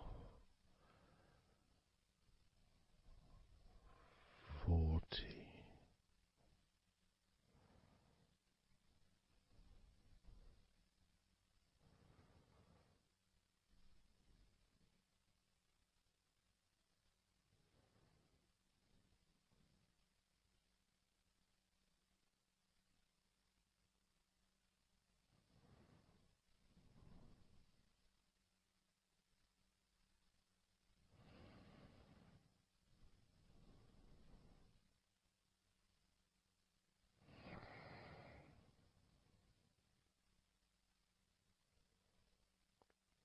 Candle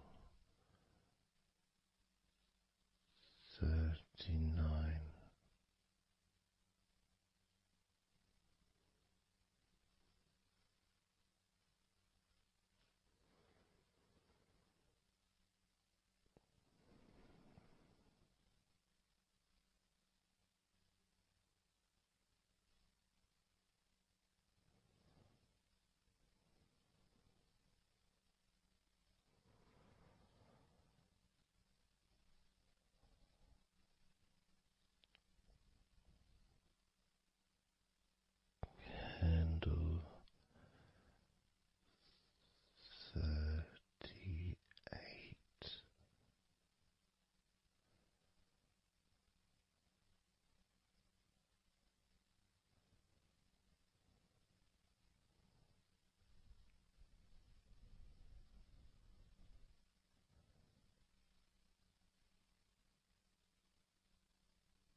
Candle 37.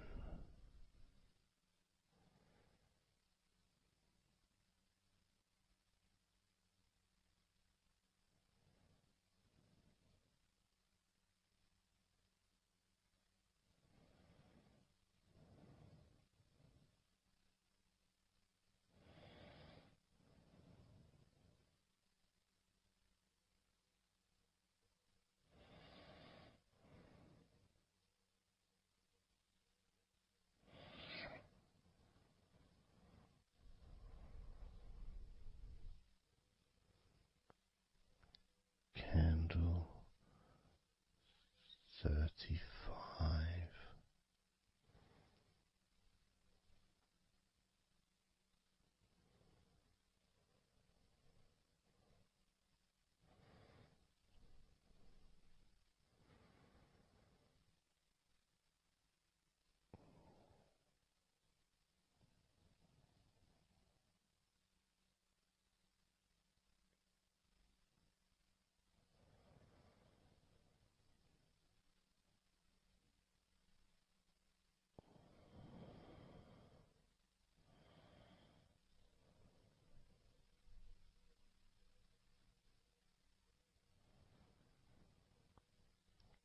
Candle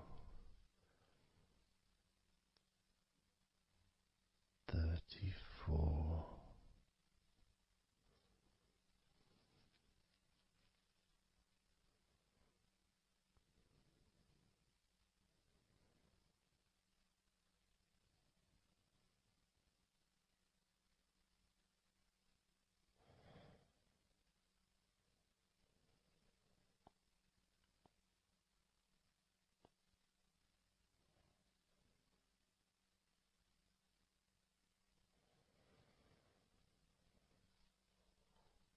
Candle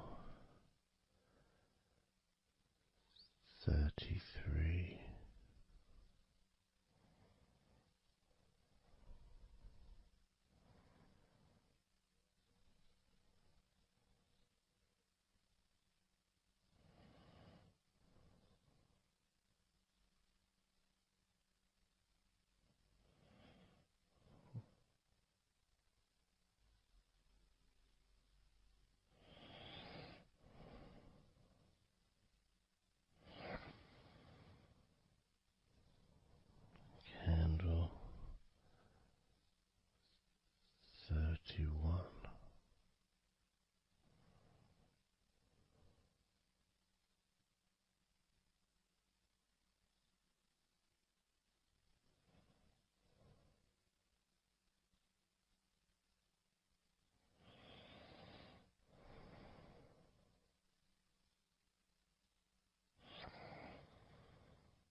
29.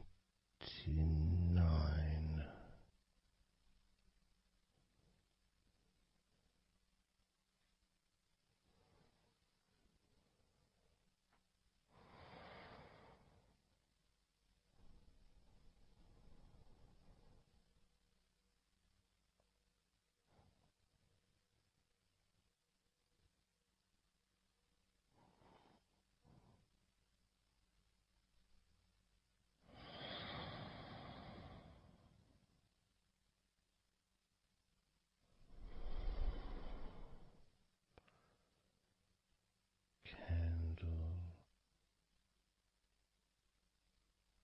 28.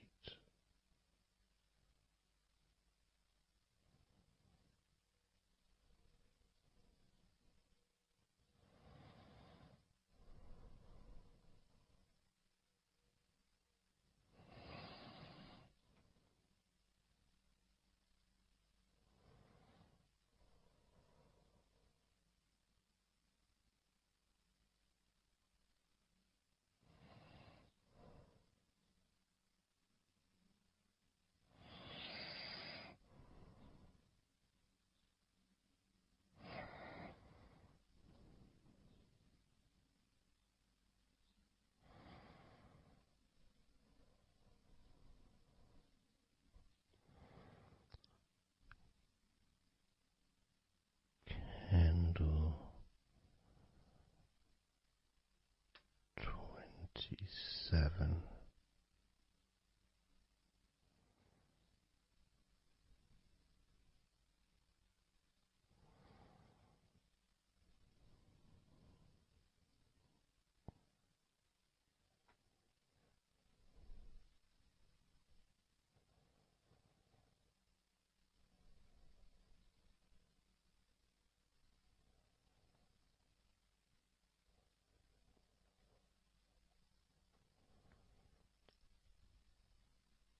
Candle 26.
Candle 22.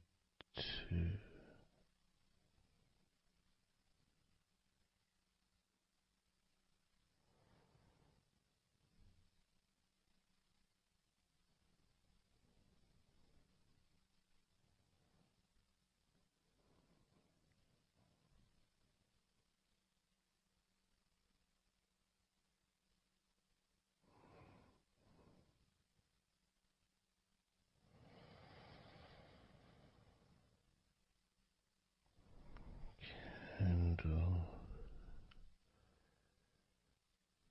21.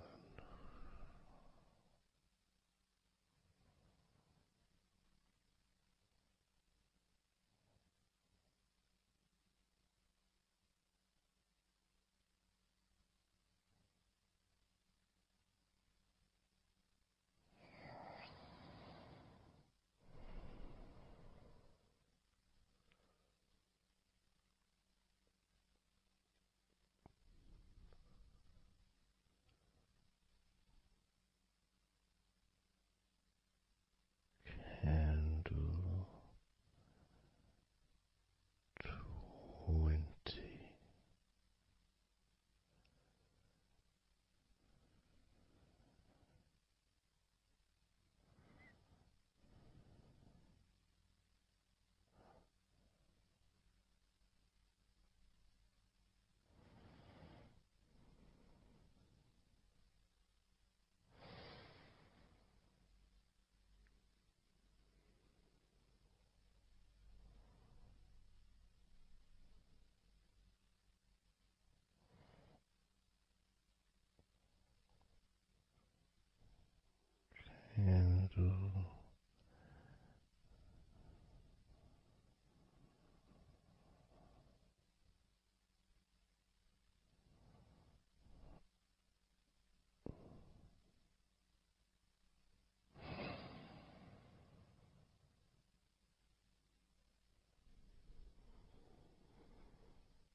Candle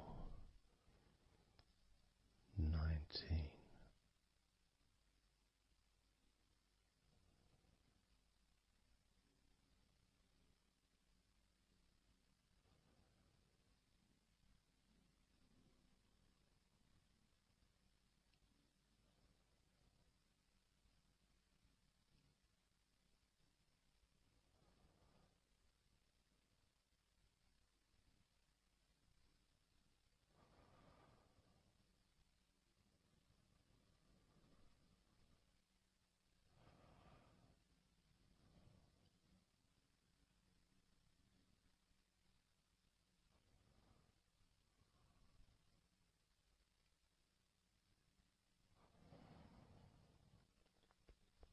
Candle 17.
Candle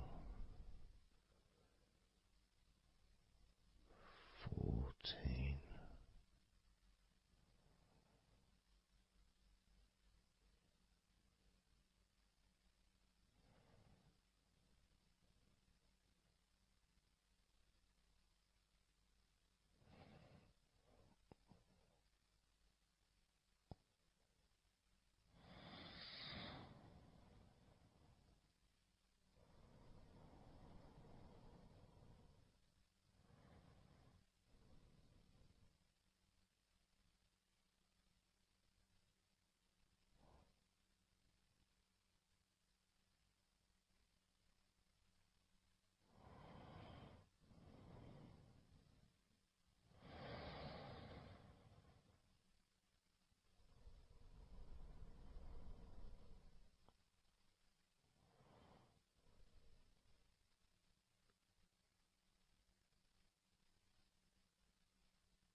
Candle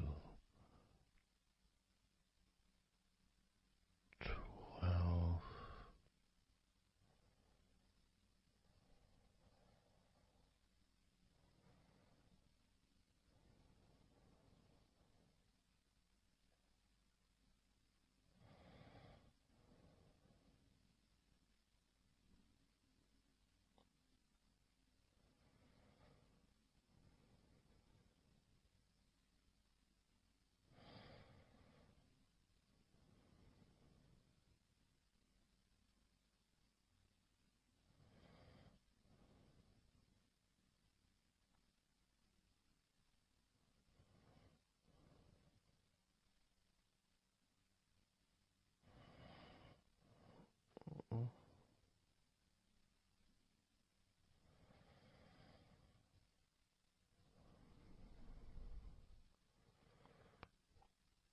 Candle 11.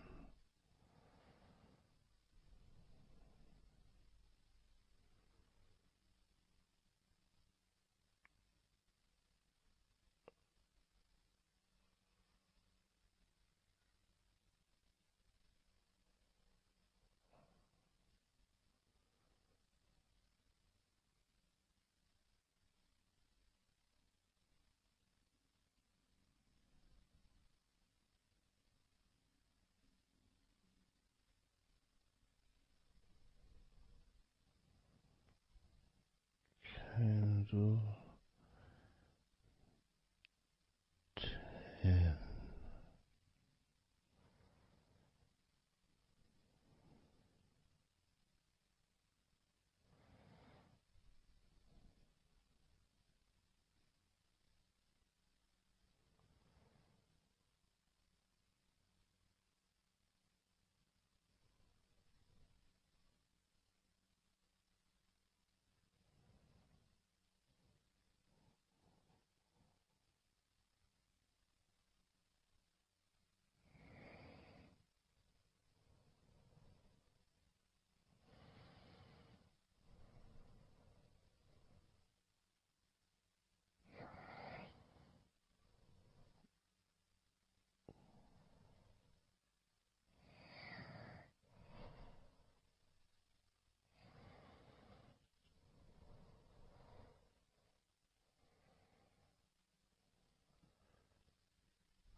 Candle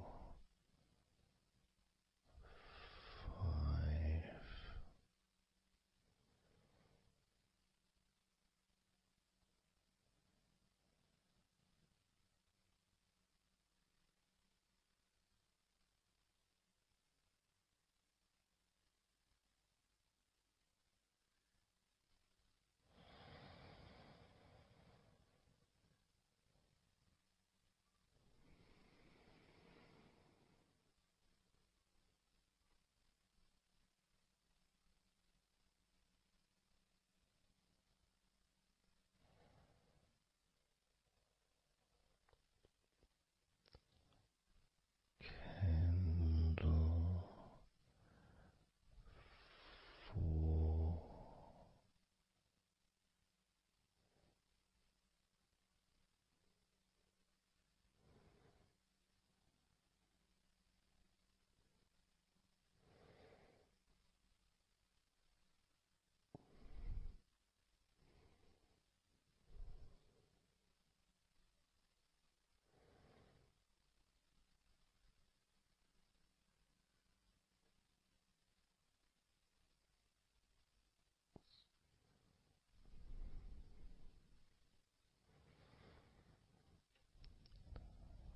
Candle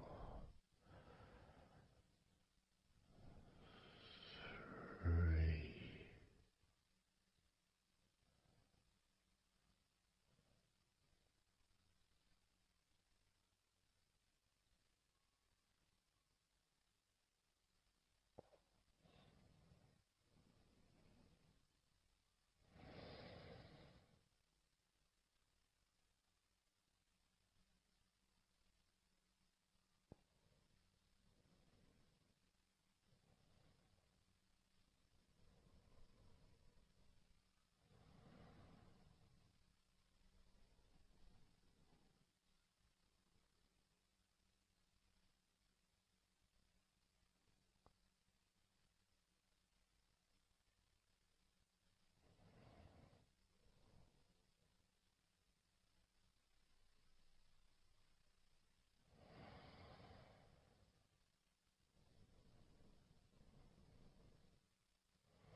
Candle 2.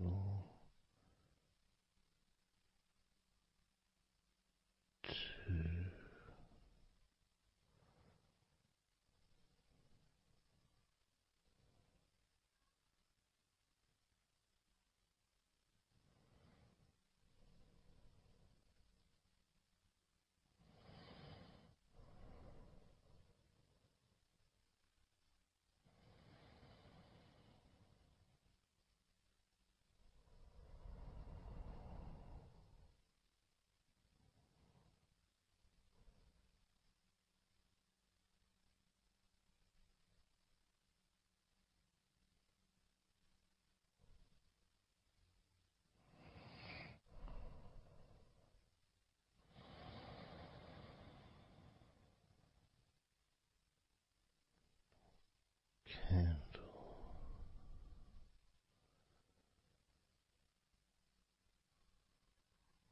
1.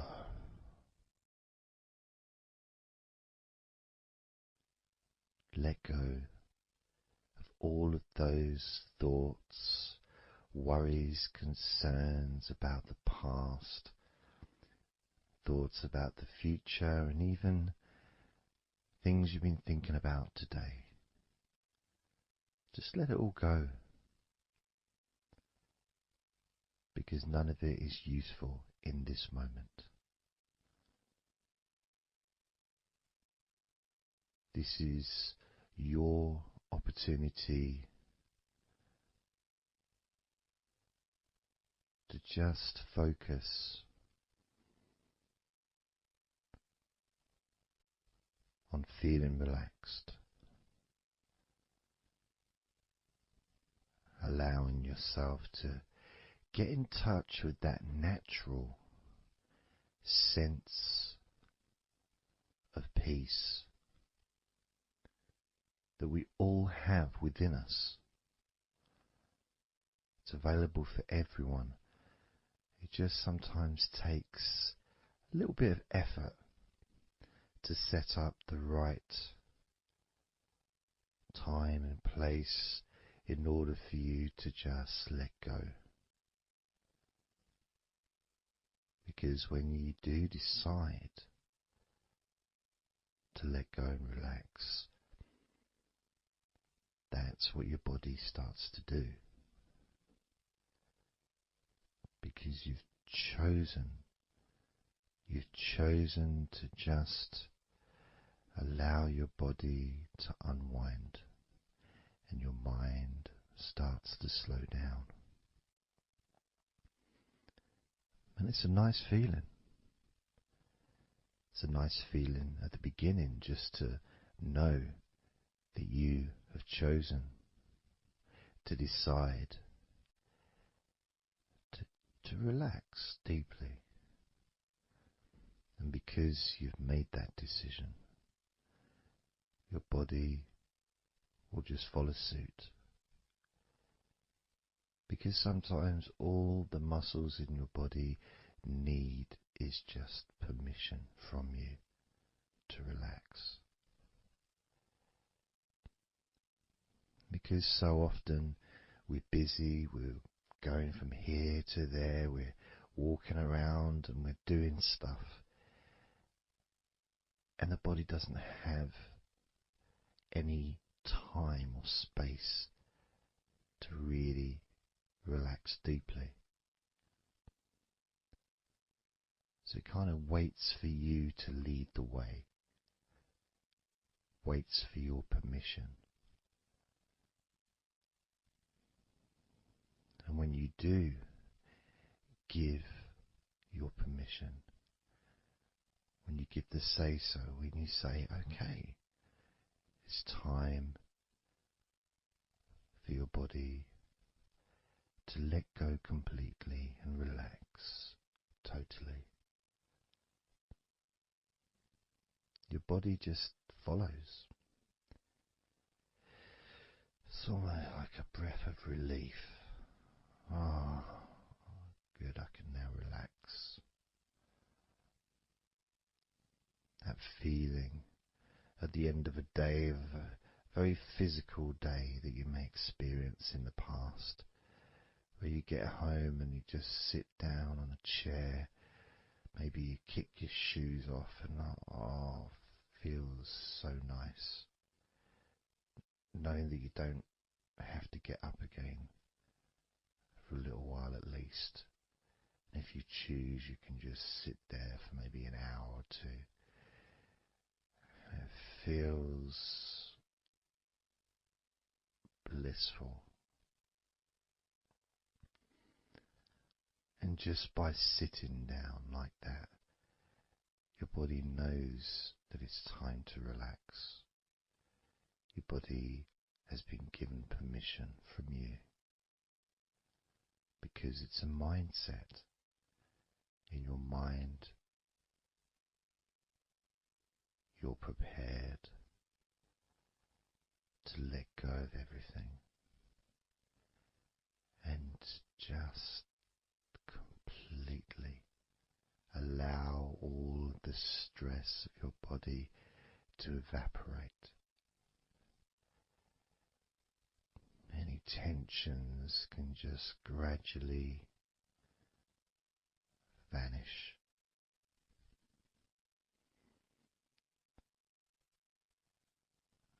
It's almost like magic, really.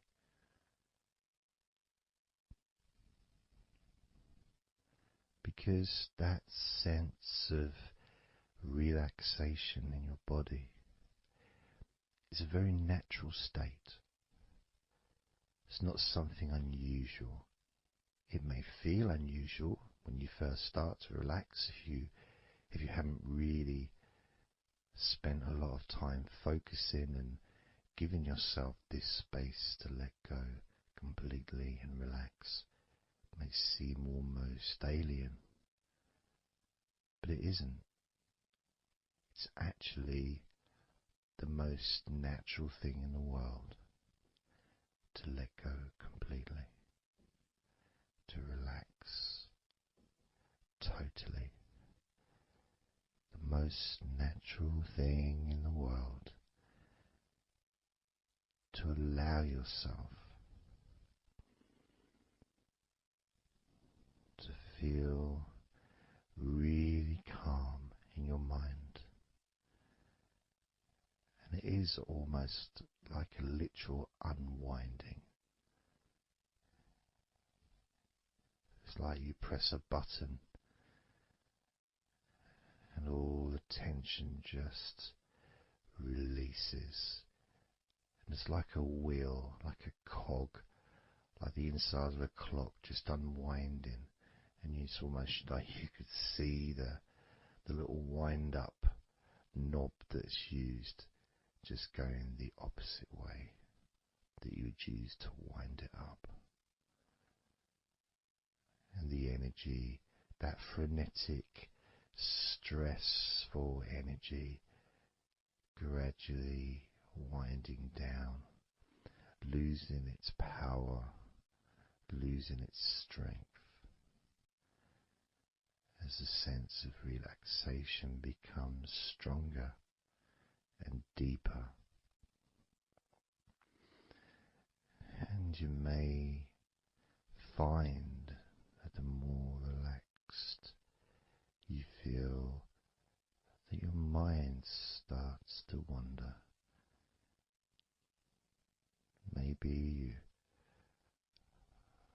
seem to stop listening to me for a while and your mind goes somewhere else, and then you realize you're listening to me again. And that was just your mind drifting to sleep, which is quite natural, because sometimes when we're stressed and tense, we may not actually be aware of what we need, what we physically or emotionally need in this moment. But when you allow your body and mind to relax completely, and you let go of all thoughts, concerns, worries, ideas, all letting them go, allowing them to drop onto the floor,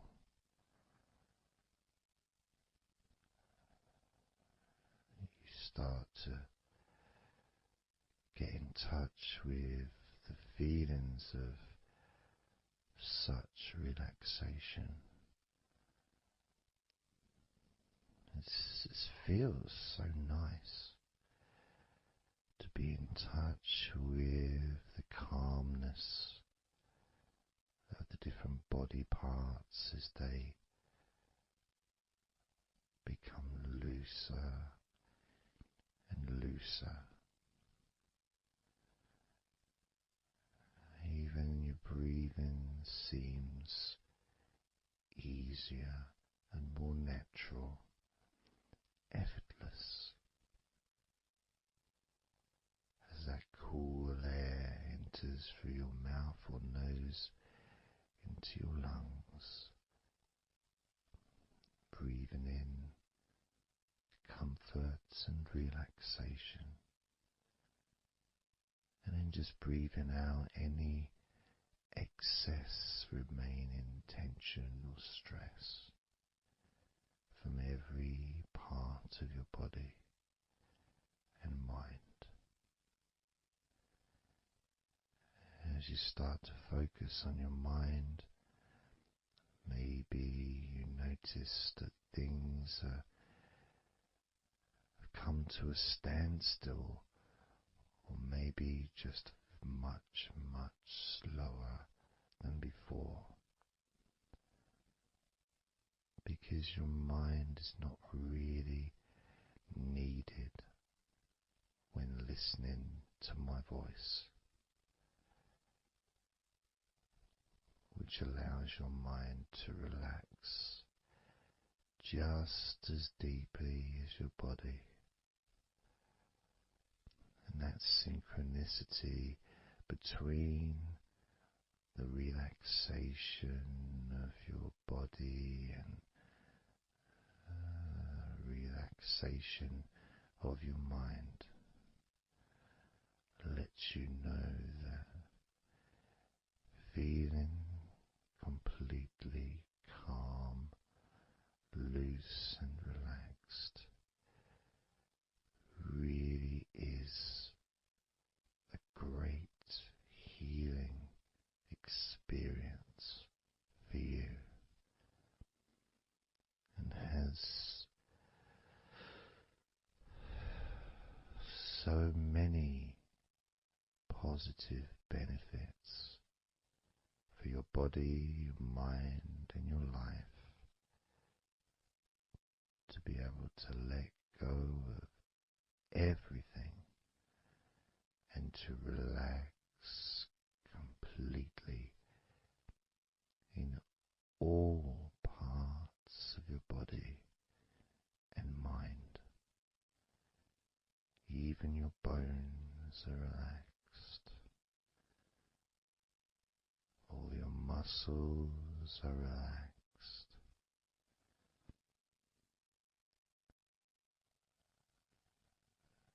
Even the skin that covers your body is relaxed.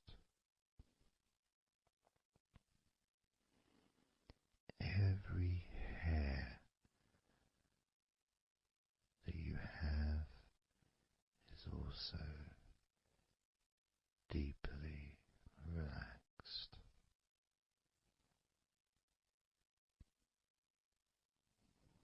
And your brain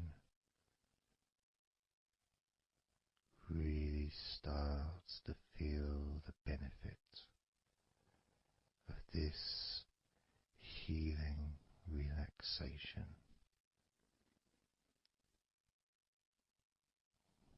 And as you focus on the inside of your scalp where your brain is, you can start to realize and notice the benefits of your brain relaxing deeply. And as your brain continues to relax, it sends those messages to the rest of your body and your mind to really relax even more deeply, relaxing even more completely, letting go of any remaining thoughts or concerns. Allow them just to drop onto the floor because they're no longer necessary in this moment. This moment of deep relaxation and calmness filling your brain with deep, concentrated healing,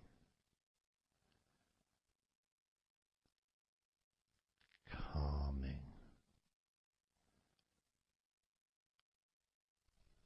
relaxing every part of your brain, feeling so loose and comfortable,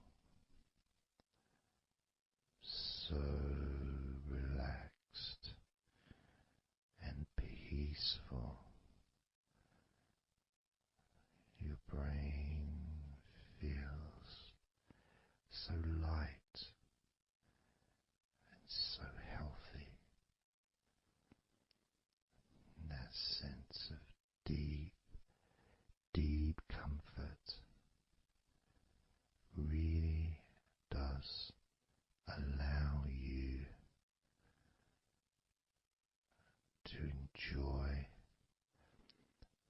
those ever increasing sensations of comfort that are spreading throughout your body, relaxing each and every muscle of your body even deeper,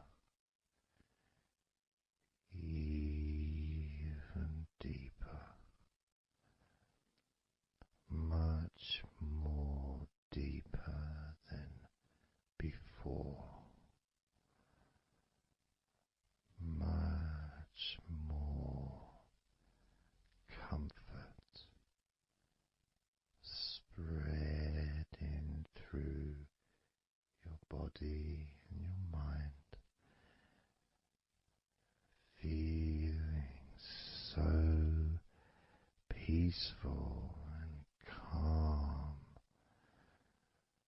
so very, very peaceful in every part of your body, letting go of everything, everything, so peaceful and calm, so relaxed, with every second that passes. You feel deeper and deeper relaxed, deeper and deeper relaxed, calm, so calm, peaceful, so very peaceful, from your head down to your toes, such peace and comfort growing all the time, such peace and comfort spreading through your body and mind, deeper and deeper, such comfort spreading and sinking deeper into every muscle of your body, so that you feel amazing, so relaxed, so peaceful, so relaxed and peaceful, letting go of everything. We're going to do a body scan, focusing on firstly how you feel in your body, not trying to change how you feel, not trying to relax, not trying to move away from any discomfort or stress or tension, but just accepting, observing and accepting how you feel in the different parts of your body. Just allowing yourself to be exactly as you are, to notice, to get in touch with how you actually feel in this moment. So we're going to start off by focusing on your hands. Just be aware of your hands.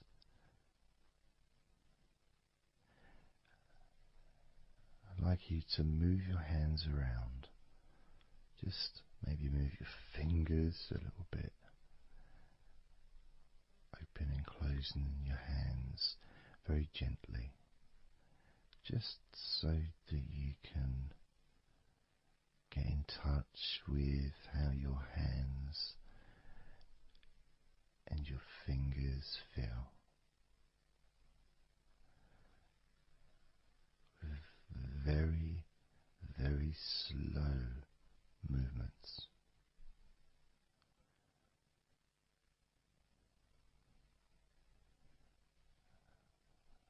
Focusing now on your feet. And if you can, just do kind of an equivalent with your feet as you've just done with your hands. Maybe turning your ankles, moving your feet around, moving your toes gently, but only very gently and very slowly. Noticing how your feet feel in this moment.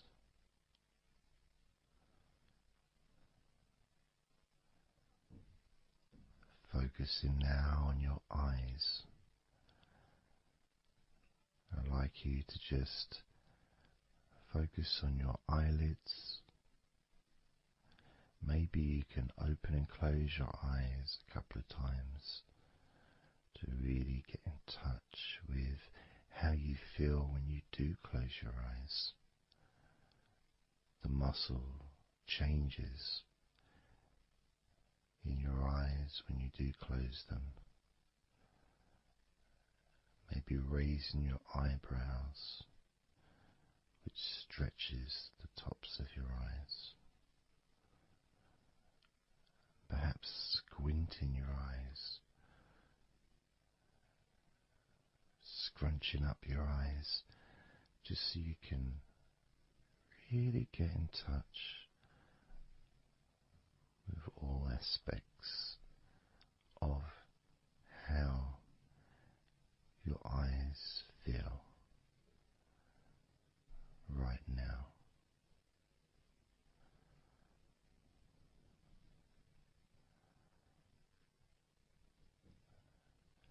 Now focusing on your thighs,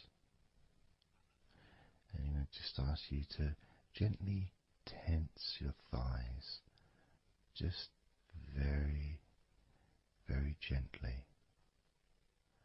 just enough so you can become more attuned to the physical sensation of your upper legs, the front of your thighs and the backs of your thighs. Noticing and observing how your thighs feel right now.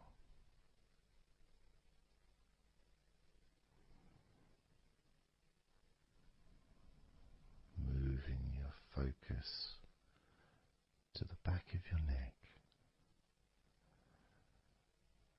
Just noticing the back of your neck, the muscles, and of course they lead to the side of your neck. They also lead to the top of your back, which lead to your shoulders. So as you focus on the back of your neck, maybe you can move your head gently upwards as if you were looking up. Maybe moving your head down as if you were looking down.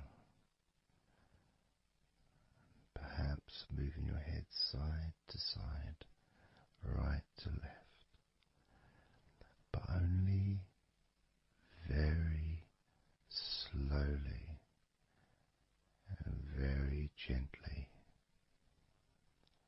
I'm not trying to force anything. It has to be very, very gentle, just so that you can be more in touch with the feelings, with the sensations, the physical sensations of how the back of your neck feels right now.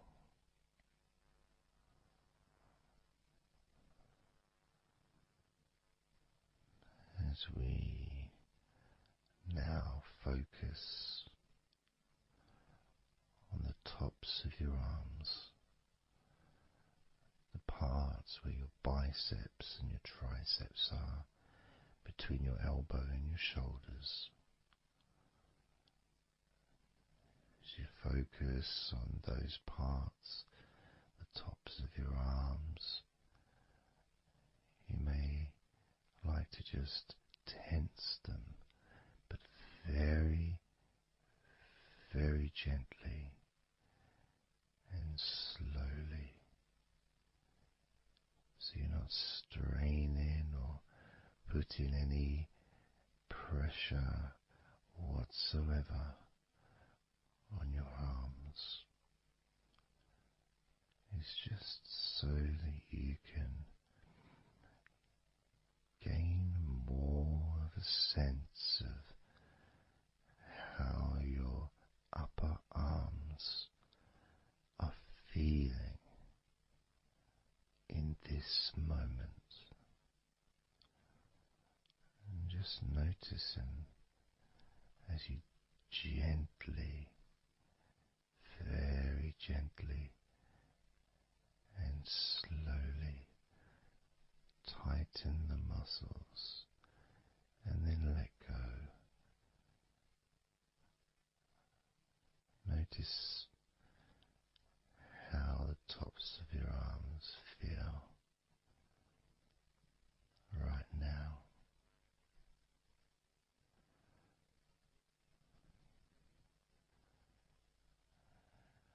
As we now focus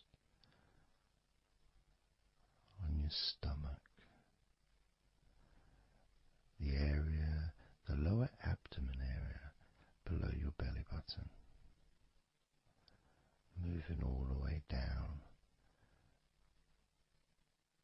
to your hips, just above your groin.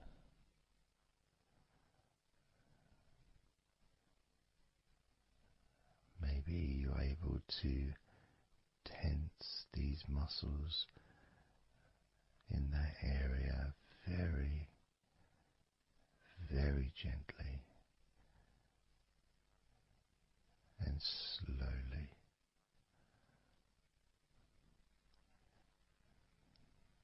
If that is a difficult thing to do, then maybe you can just move your body, pushing your stomach up, maybe moving a little bit to the side, using your hips, just so that you can get more in tune with how your lower abdomen area is feeling in this moment.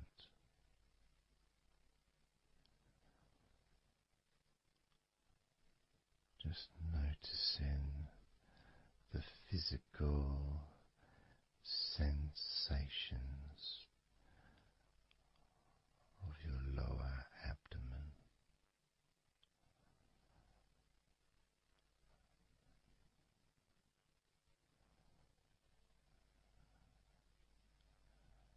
to move your attention to your mouth,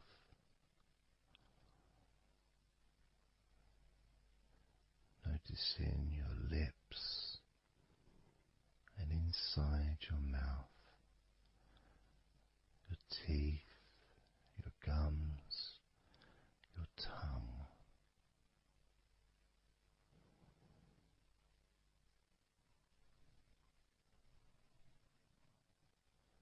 Just noticing how your tongue and your mouth feels.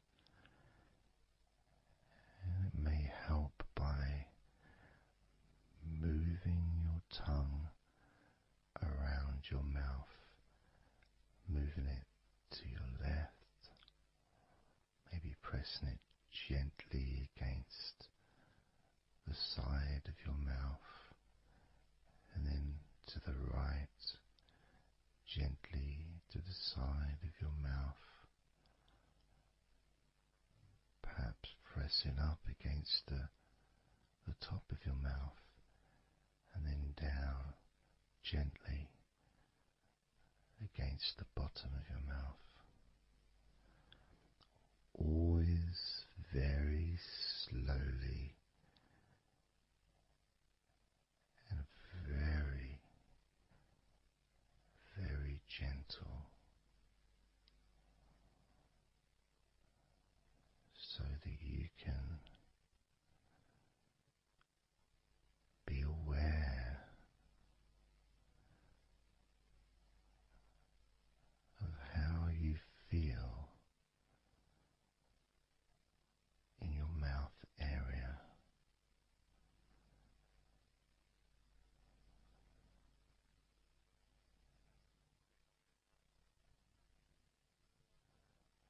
Now we're going to focus on your wrists.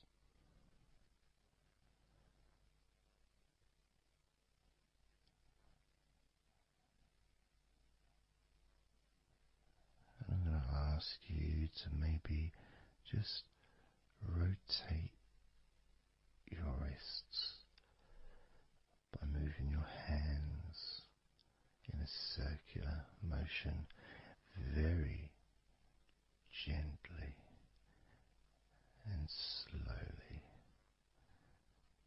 just so that you can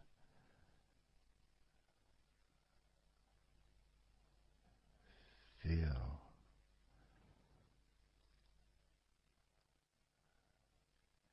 the sensations that you are currently experiencing in your wrists. Perhaps moving your hands up and down, again very, very gently and slowly.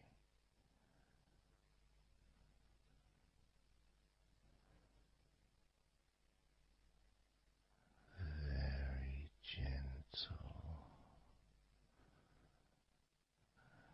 and slow.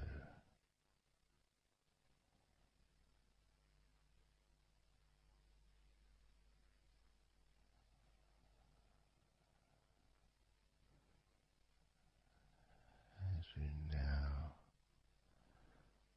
start to observe your lower back,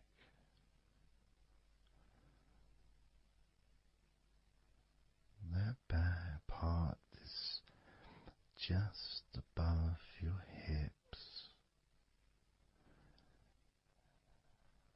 where your coccyx are.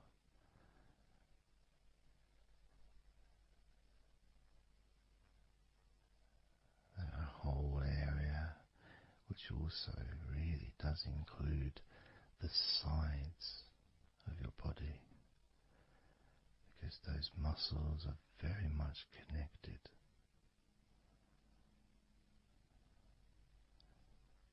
As those muscles also move into your hip area, connecting to your buttocks, the sides of your hips.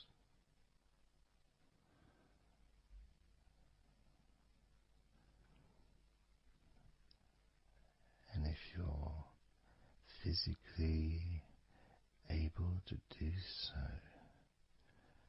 maybe you can very gently just move your body ever so slightly, very slowly, from side to side, just enough for you to gauge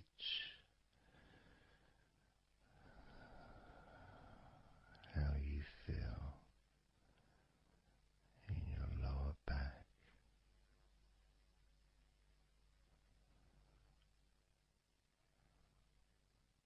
Perhaps you could even move your hips gently up and down, gently and slowly, in order to really be in touch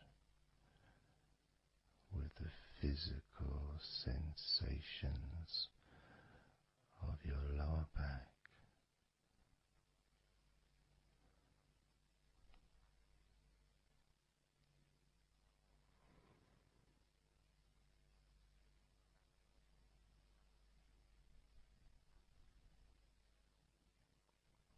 As we now move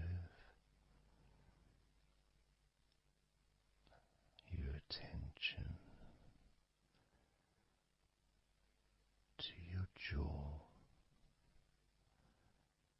that area from your chin all the way up to near where your ears are,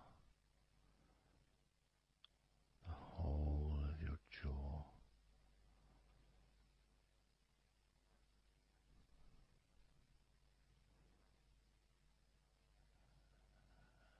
And you can just, if it's okay to do so, gently open your mouth, not wide, no stretching, just very gently and slowly opening your mouth and closing your mouth very gently and slowly.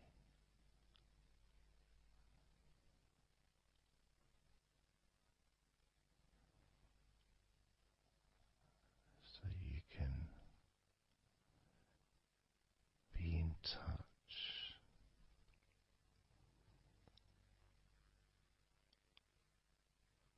with how your jaw feels now.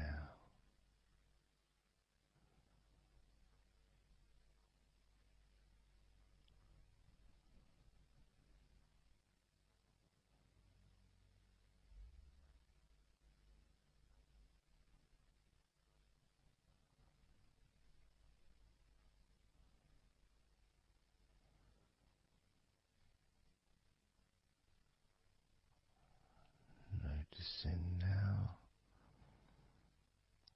your chest area.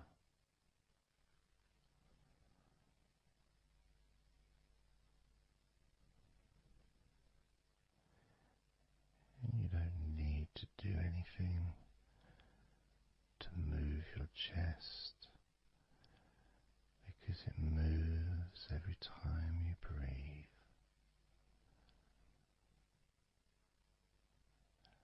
And it moves very gently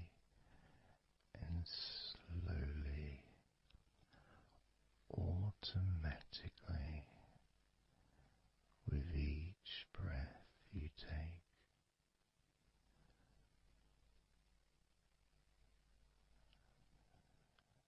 As you focus on how your chest feels when you breathe.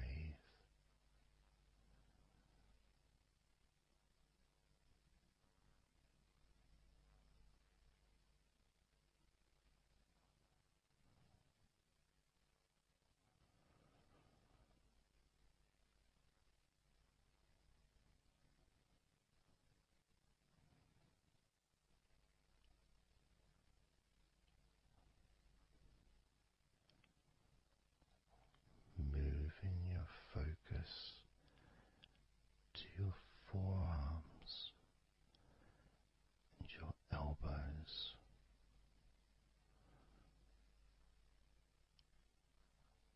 Maybe you're able to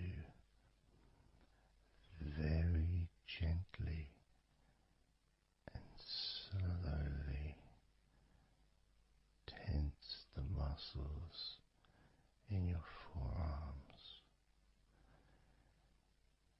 And when you do that, you can feel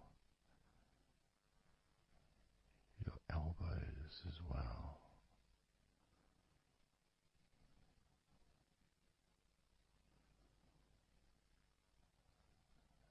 Very gently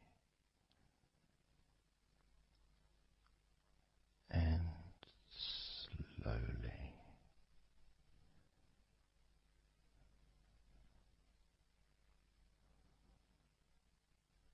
Gently and softly observing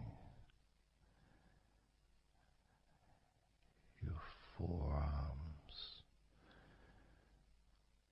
and elbows.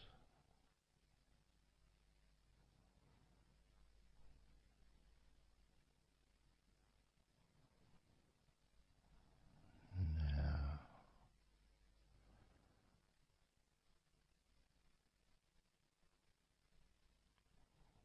you can focus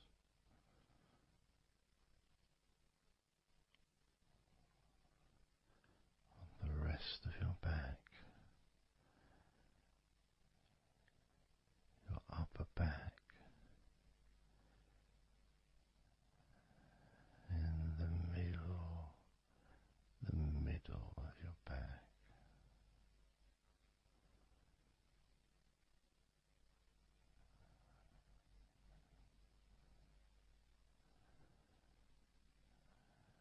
Again, this part of your body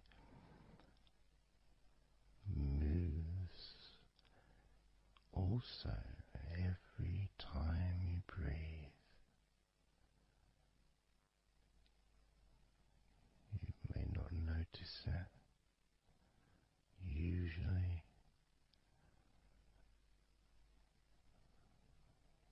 but as you observe your upper back and the middle of your back, you can really feel that gentle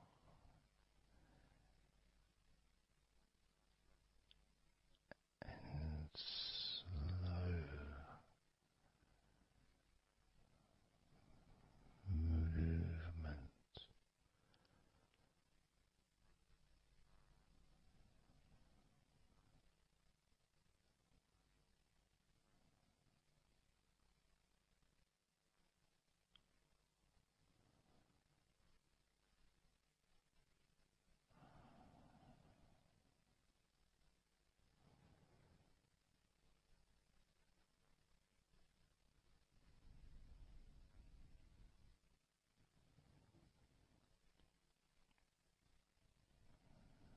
Moving your focus into your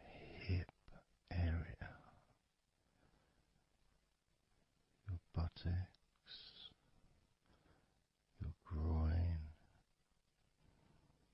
those muscles and those bones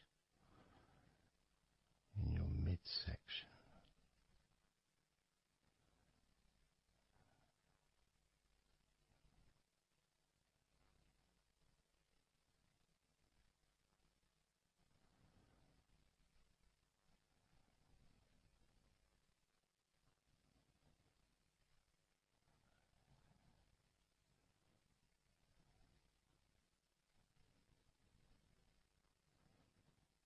Just noticing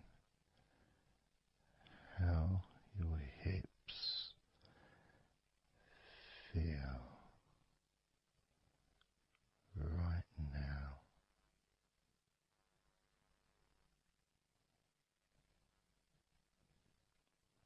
You can very, very gently move your hips,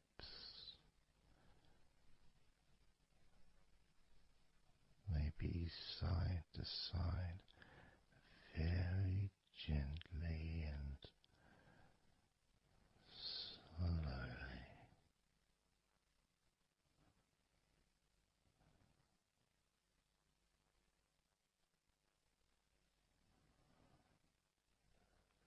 Very, very gently,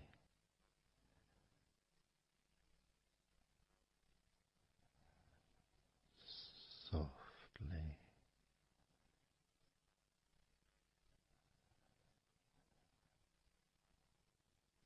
and slowly.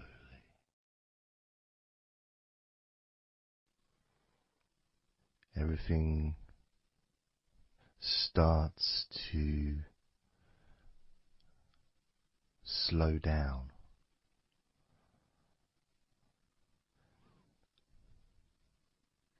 including the thoughts in your mind, and your mind itself just starts to gradually, it doesn't have to be instant, but just gradually starting to, it's almost like time is stretching.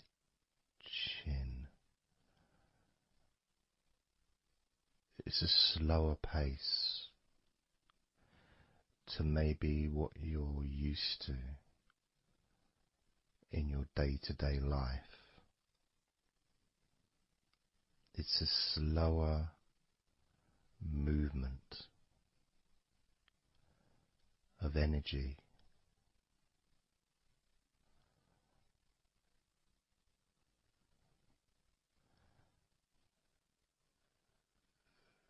Very small movements which make up the larger movements, which is always the case. You know, when you move your hand, it might seem like it's one movement, but it's lots of minute different muscles moving in accordance with each other, and what happens in this space that we're sharing is we move from that big movement into those smaller movements.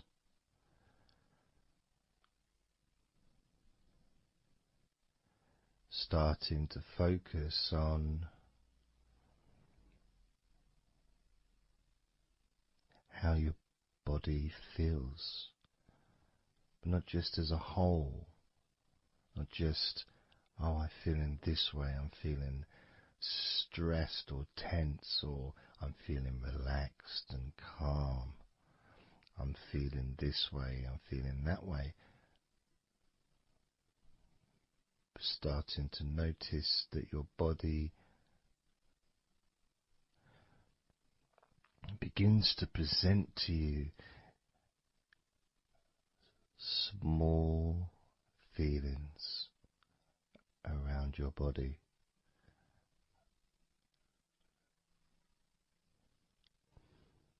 Small physical sensations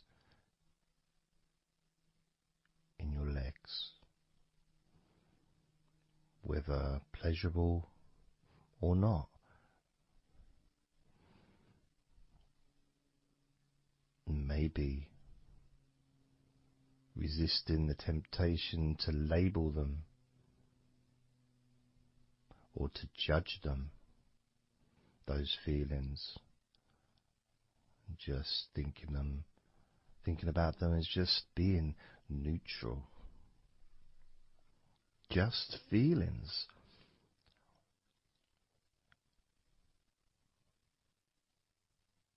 Not being particularly concerned, but just noticing what your body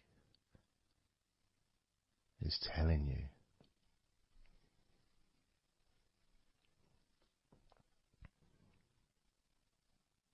The feelings in your arms. Instead of feeling the whole of the arm, maybe notice those individual feelings of all those different muscles and the skin, the hairs of your arms, all the internal parts of your arms, the veins,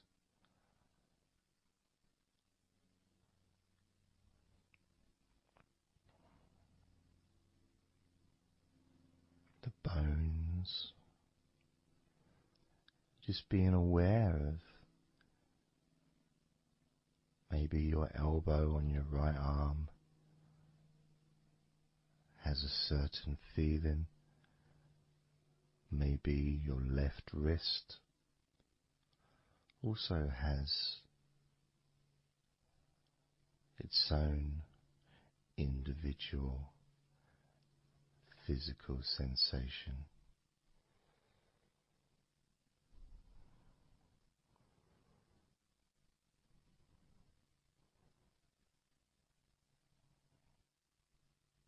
What about your forearm on your right arm? Your right forearm.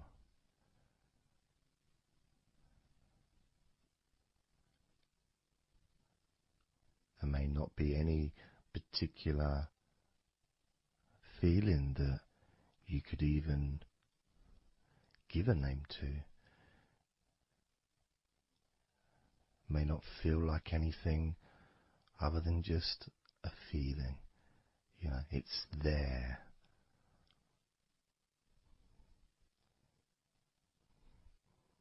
The feelings in your shoulders. Perhaps your shoulders, when you think about them, kind of almost like they're the same, you know, the same feeling. Almost like both of your shoulders are just one thing. But of course they're not.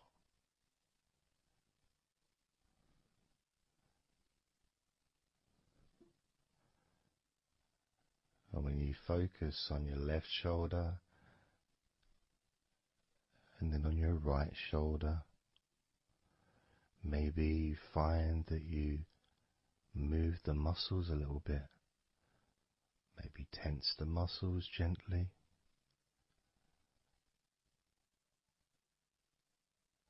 Noticing the difference in each shoulder.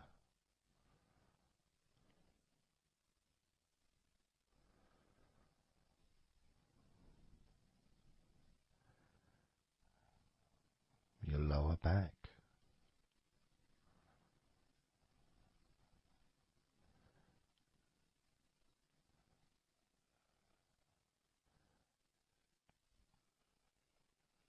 the left side of your lower back and the right side of your lower back.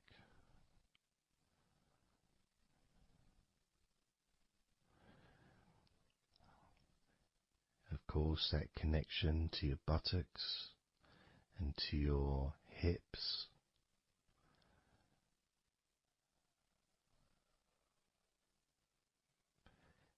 And also moving up into the middle of your back.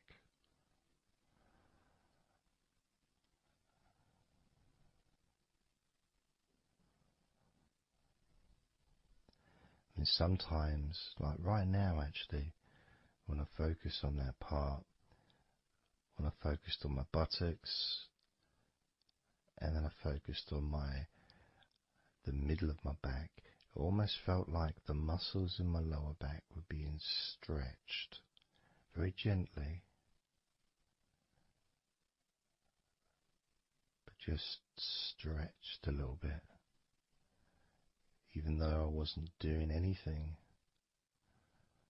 to try to stretch your lower back. It just seemed to happen.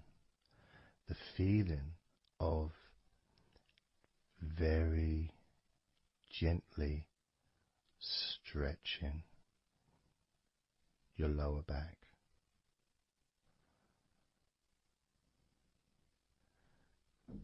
Comes along, that feeling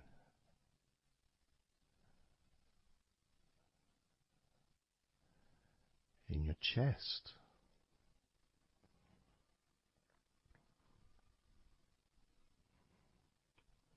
Just noticing what sensations you are experiencing in your chest right now.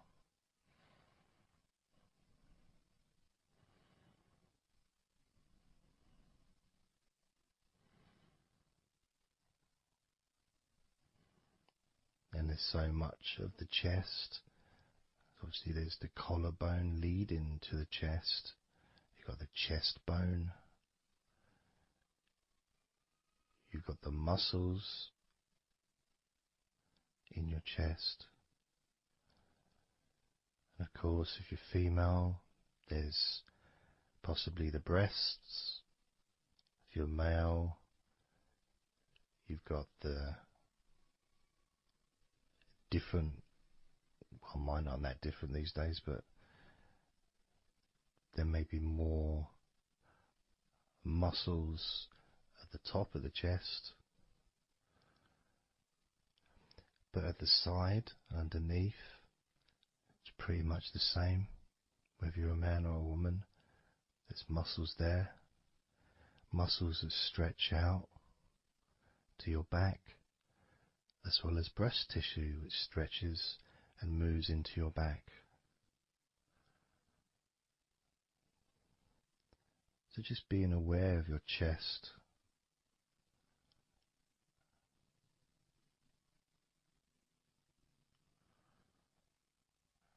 being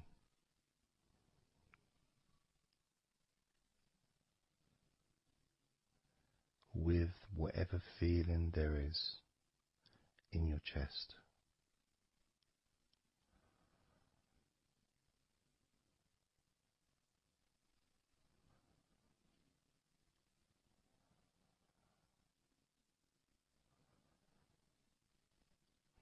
And when I notice that I focus on my chest, I feel it in my back, my upper back. I mean, I guess the obvious reason would be because, I breathe in,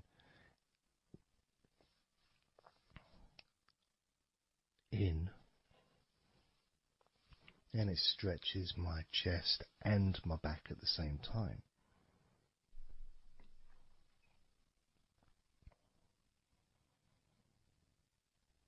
Yeah, it feels okay.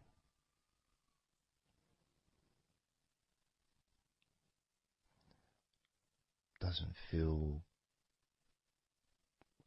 I got a little bit of pain in my right chest. A little bit, not pain, but little discomfort, maybe stiffness possibly. I don't know. I notice my shoulders are also wanting to flex for some reason. I think that's probably part of my upper back.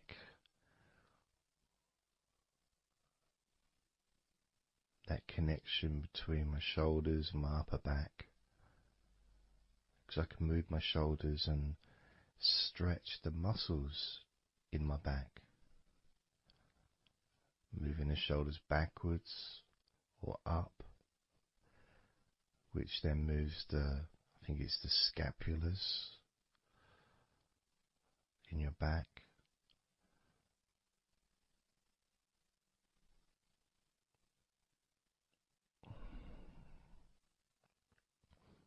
It feels quite nice actually.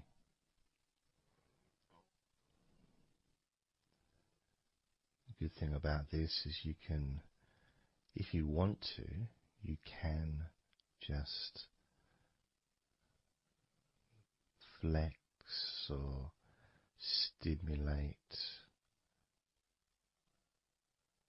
the various muscles in your body gently in order to get more of a sense of how they feel.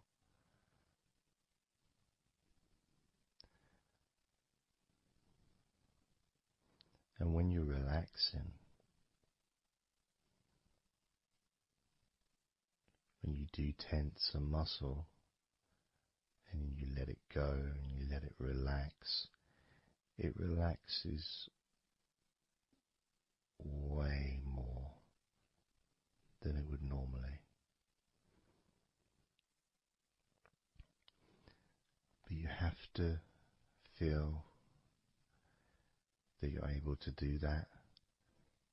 There's no point doing it if there's an issue with a part of your body. You need to be gentle with yourself at all times when relaxing deeply. It's important to be kind to yourself.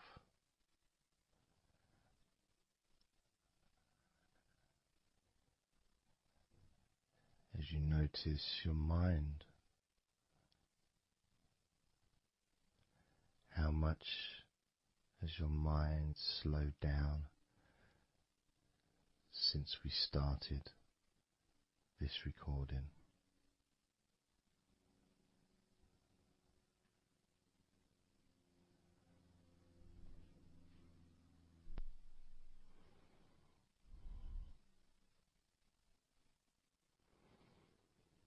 How calm and peaceful is your mind right now?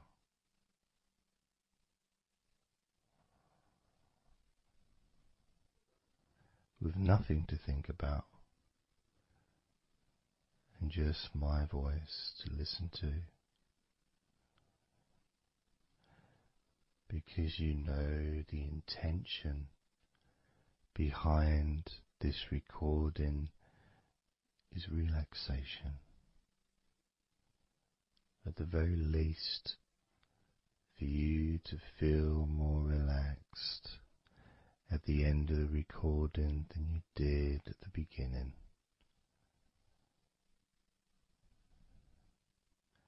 At the very least, for your mind to slow down as your body continues to relax. Because that's what you want to happen. That's what you expect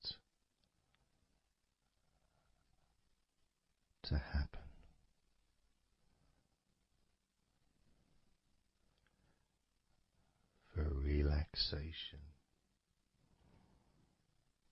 to feel your body.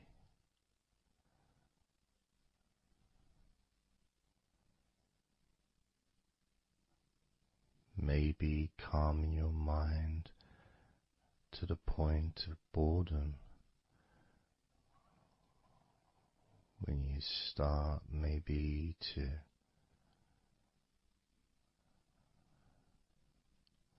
drift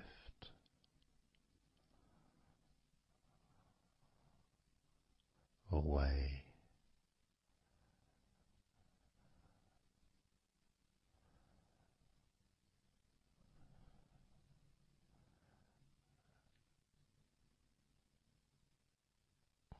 Drifting.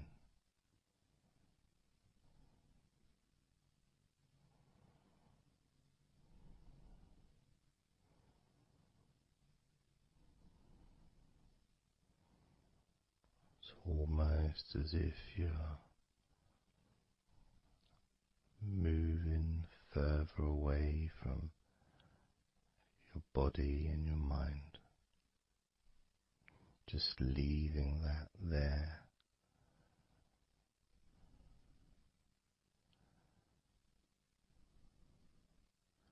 Kind of like in an escape pod in a spaceship, a movie, a space movie, you know, when they get into that little pod and it sends them far away from the spaceship.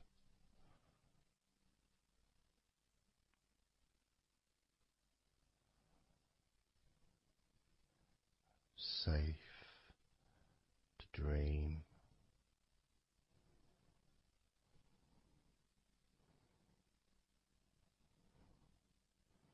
And continue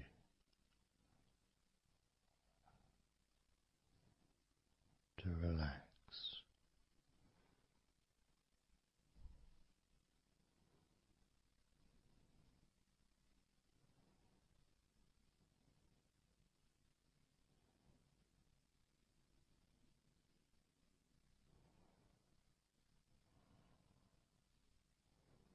Drifting.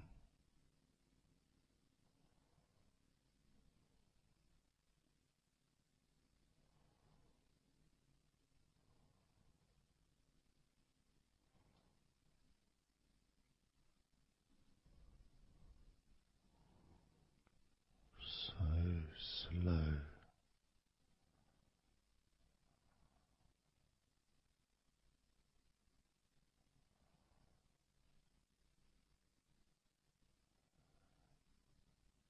And peaceful.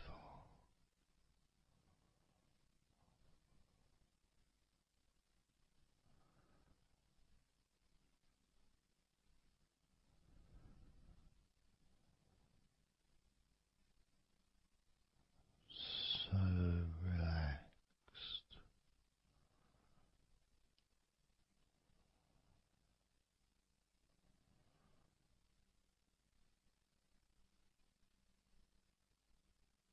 And peaceful.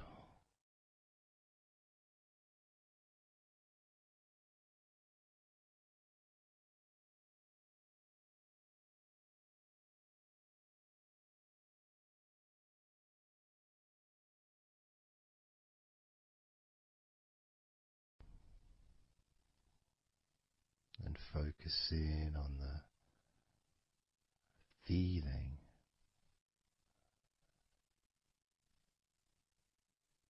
of those individual parts of your body that are relaxing one by one.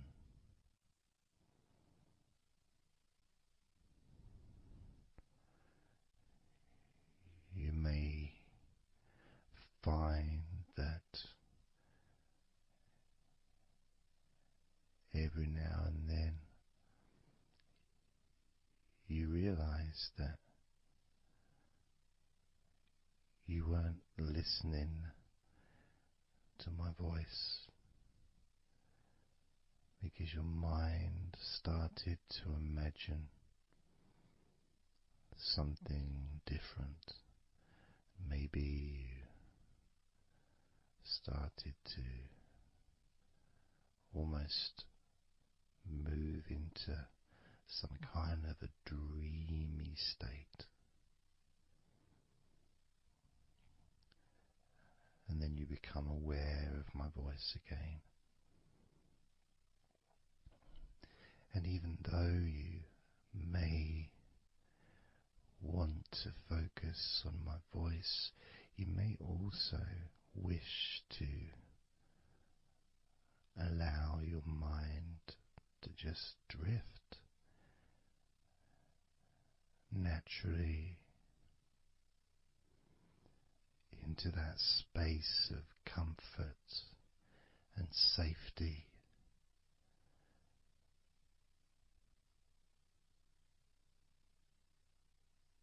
As you feel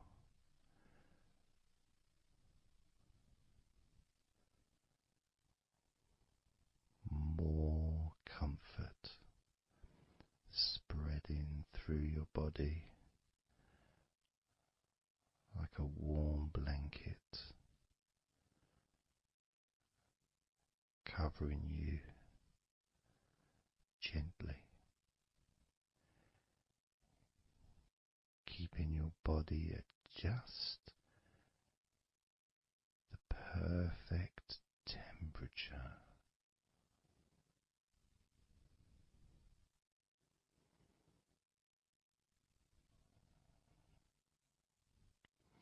And even if you can hear background sounds,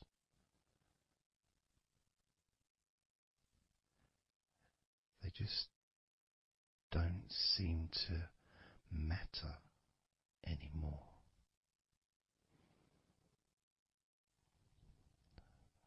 As that sense of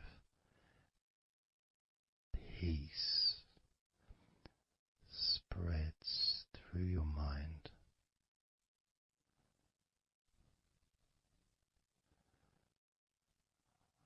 like a gentle breeze,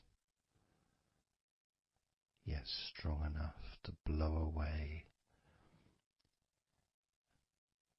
all negativity, strong enough to remove from your mind any anxiety or stress that was there before.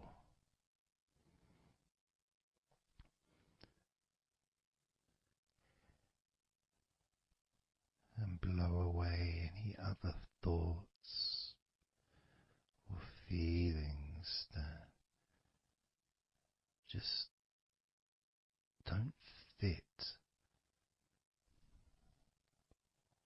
with the sense of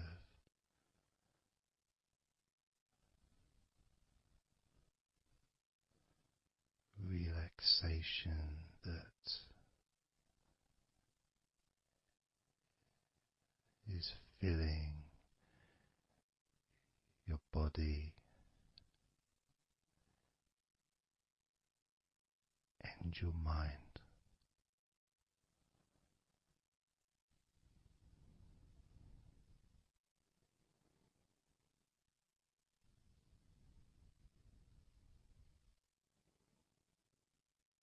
And as you focus on your mind,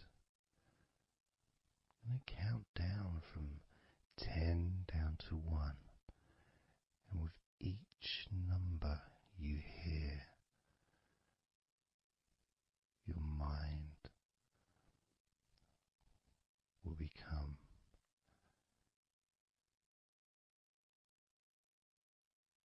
slightly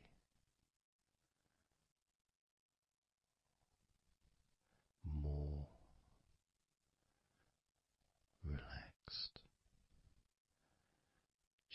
just slightly.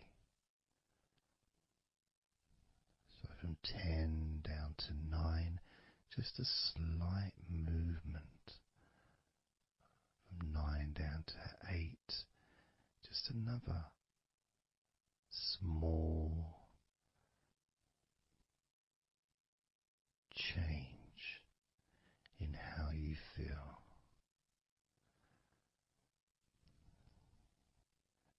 8 down to 7. That feeling is a gap, almost like a gap that starts to get wider. The gap between those feelings that you used to have in your mind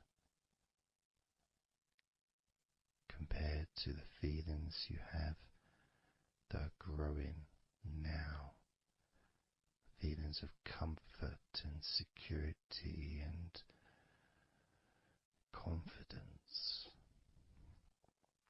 And that gap becomes wider. 8 down to 7, 7 down to 6. And when you get to 5,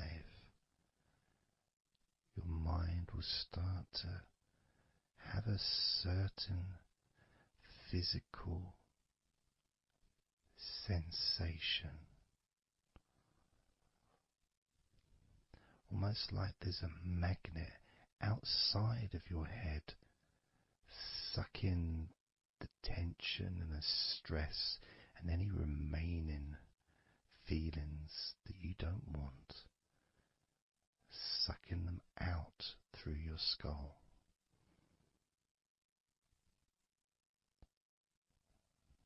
And then down to 4, you can start to really experience that sense of not just emptiness but space. A place full of fresh air. A place where you can stretch. It's almost as if as you go down to 4 and 3, your mind is expanding with this sense of peace and tranquility growing. As it moves down to 2, when you get to 1, your mind just feels exactly how you want to feel. It's almost a perfect feeling.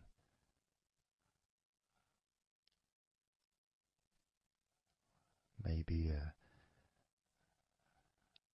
sensation that you'd like to keep. A place that's safe where nothing can affect you at all.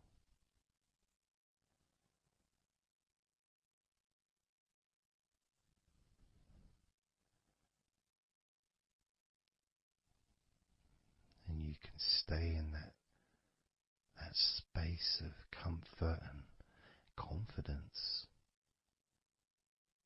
Confident in your own ability to create this space and this feeling of comfort within your own mind, just by counting from 10 down to 1. And this is something that you can do yourself when you're on your own. A time when you can maybe sit down, maybe just for a few minutes. Close your eyes and just count slowly from 10 down to 1. And re-experience these feelings in your mind.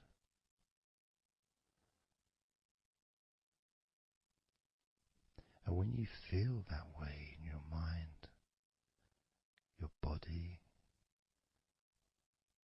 copies your mind.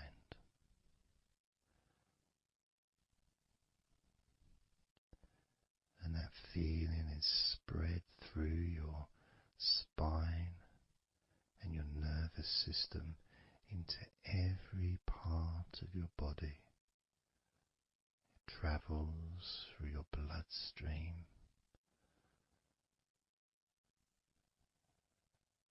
healing and relaxing every particle of your existence.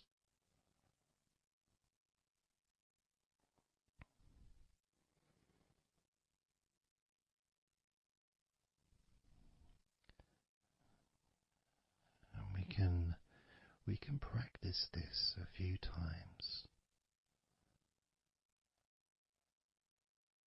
before the end of the recording, and then you can practice on your own.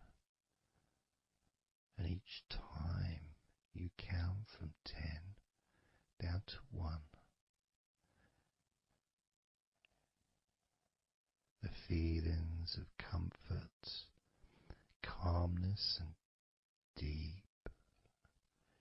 deep relaxation become stronger and deeper.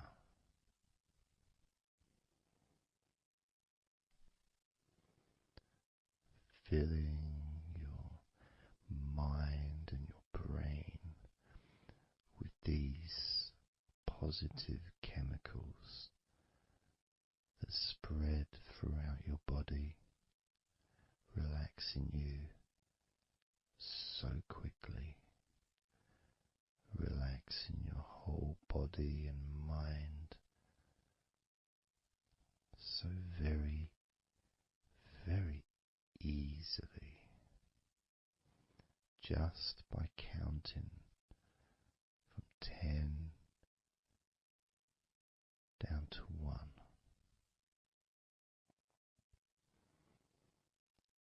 So we're going to do it now. I'm going to count from 10 down to 1, and I'd like you to repeat the number after me. So when I say 10, you can just repeat to yourself 10.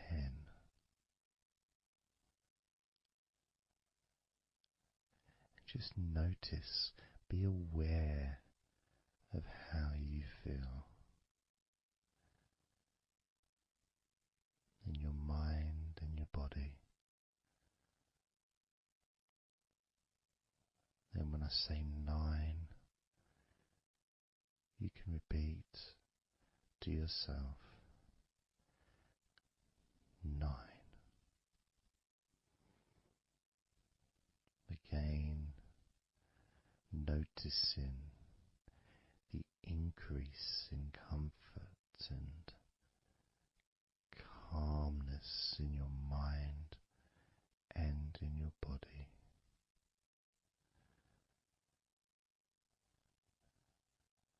The same when I say 8, when I say 7, 6, when I say 5,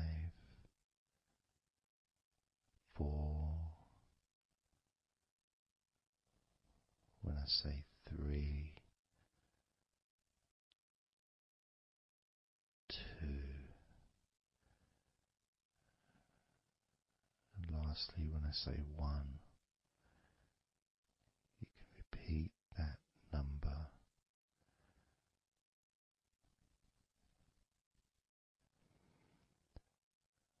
Now, of course, when you do this on your own, without listening to me, you can say the numbers at whatever speed that you feel is necessary for you, so you can adapt.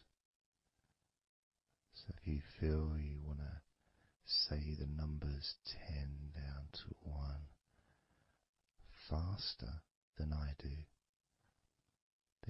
ahead and do that. Or if you feel when you do it yourself that you'd like to have more space between the numbers,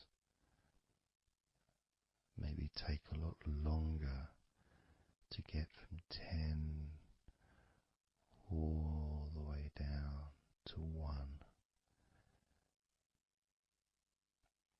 That's your choice also to do.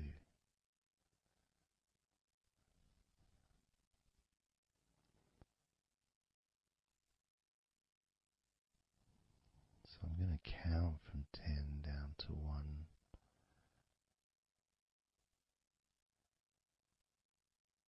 And when I get to 1, that will be the end of this recording. Unless, of course, you're listening with music, then the music will continue.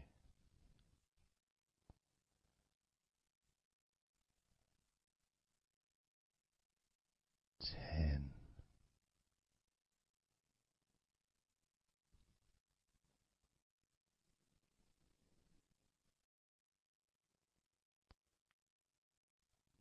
9.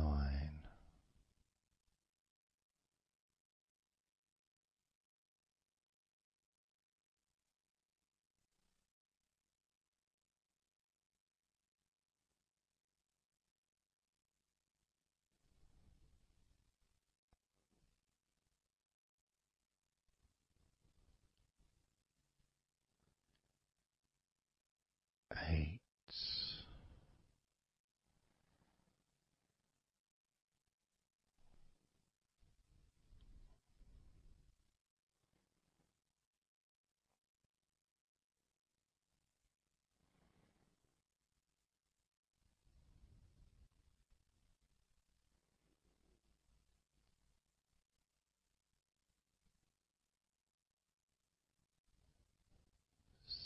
7.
20,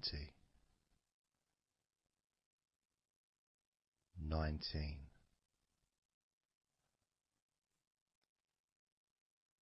18, 17, 16, 15, 14, 13,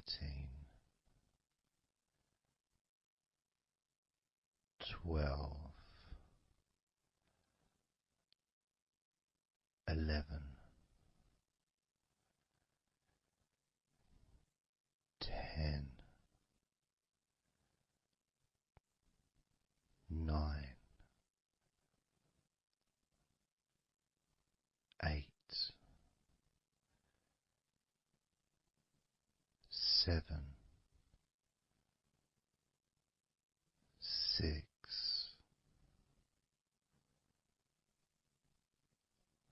5,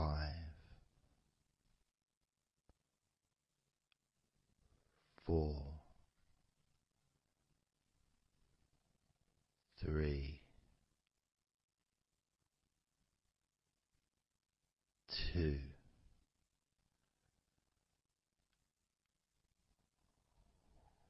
1.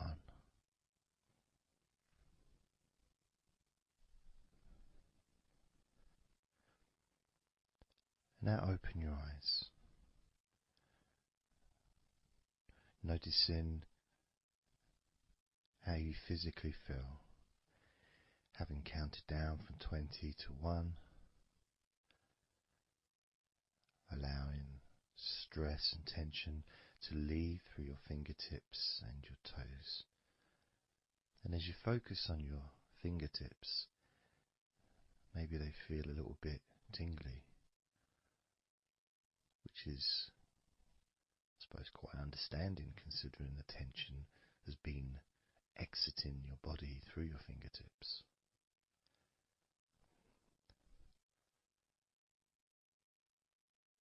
So now we're going to count from 20 down to 1 again. This time you're going to feel relief of tension and stress, any anxiety that you may have,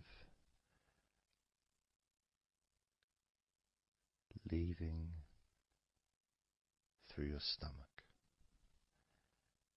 Just leaving through your stomach, almost as if it's just releasing the whole of your stomach, from your navel to just above your chest, or below your chest rather.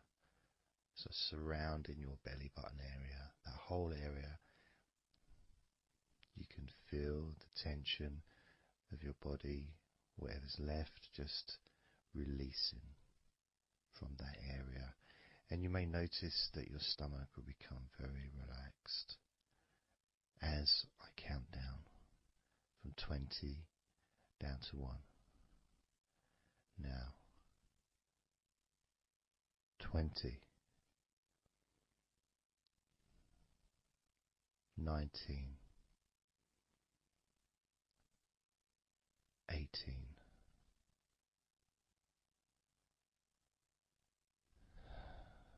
17, 16, 15, 14, 13, 12, 11, 10, 9,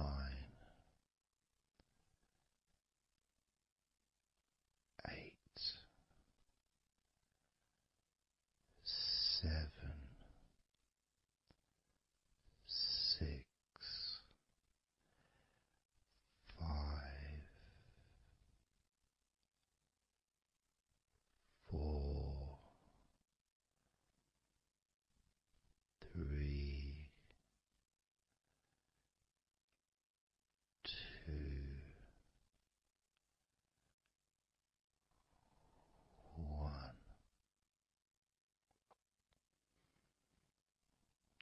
open your eyes again if you choose, or you can just keep them closed because it feels relaxing.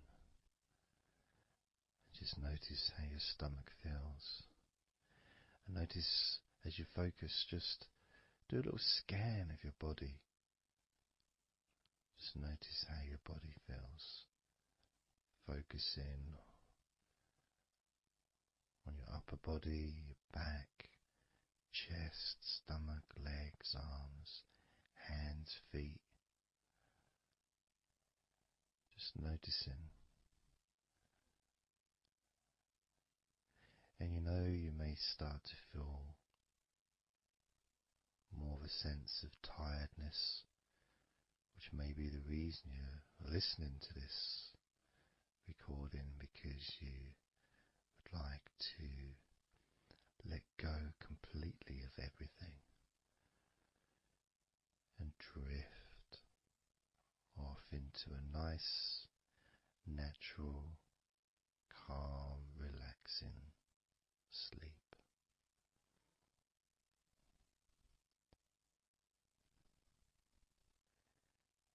So now we're going to focus on your forehead. And if you choose, you can incorporate your eyes in this focus as well. So your forehead and your eyes. Just that whole area, basically. Almost as if you were wearing a mask, like a Batman mask or something. Or I'm trying to Zorro or something, the kind of mask that covers your eyes but also covers quite a lot of the forehead. And focusing on that area, because that's the area that we're now going to release tension and stress from your mind, from your brain and from your mind, and any tension that you may have remaining in your face, in your neck, in your jaw, in your eyes, your forehead, or your scalp. So basically any tension within your head area, including your mind and your brain. And that's going to be released through your forehead and your eyes. As I count down again from 20 down to 1. Now, 20, 19, 18, 17, 16, 15, 14, 13,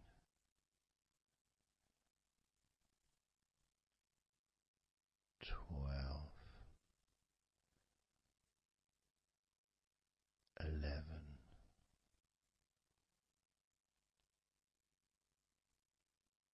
10, 9,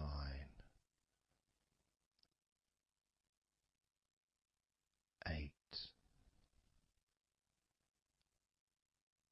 7, 6, 5,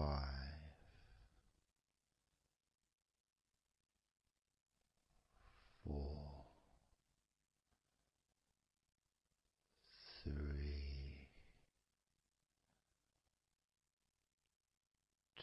2, 1.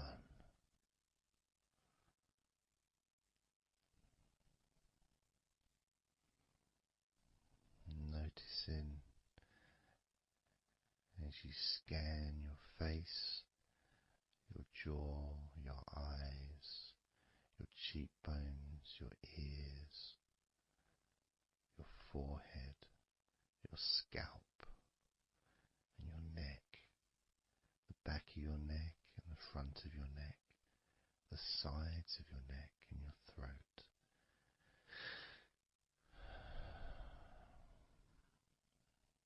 Noticing, being aware of the comfort, the increased feeling of relaxation, not just in your head and neck and mind, also the rest of your body.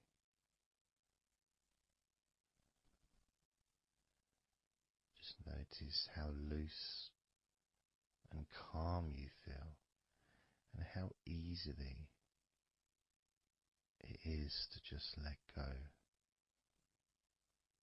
completely. Let go completely.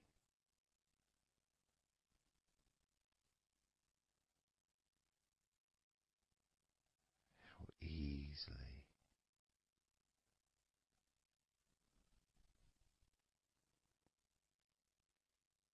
So what we're going to do now is I want you to focus on the top of your head.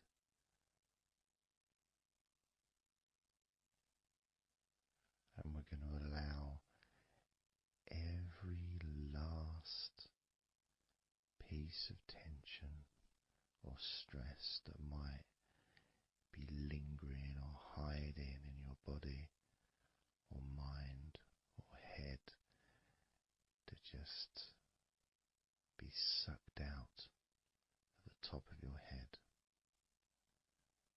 and released into the air, almost sucked out into the clouds. Imagine a big cloud above your head,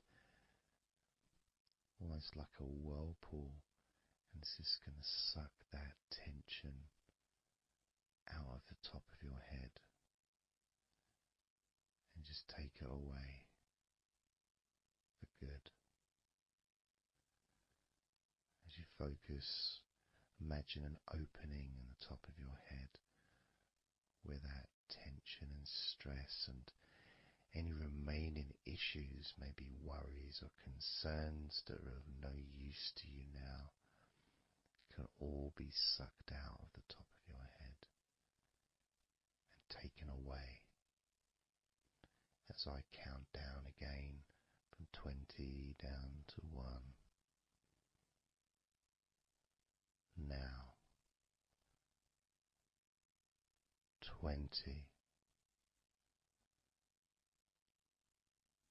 19,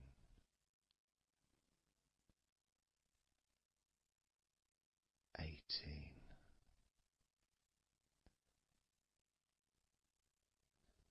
17, 16,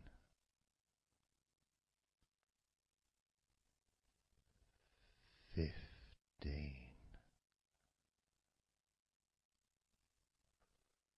14,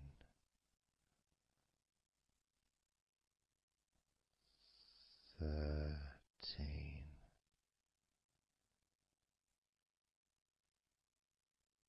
12,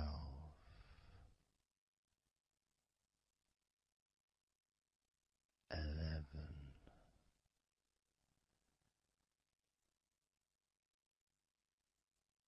10,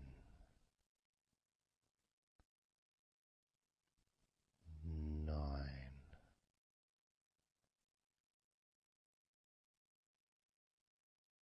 8,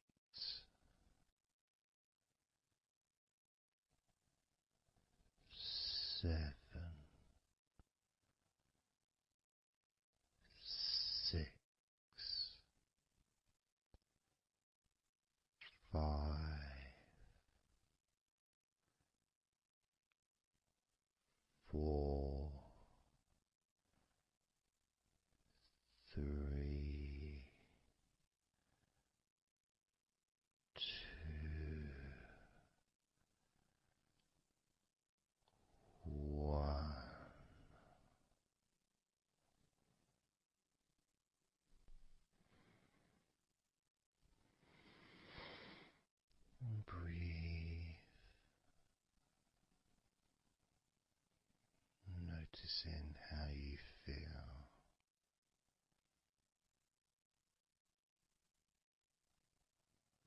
How relaxed and calm you physically and mentally feel right now.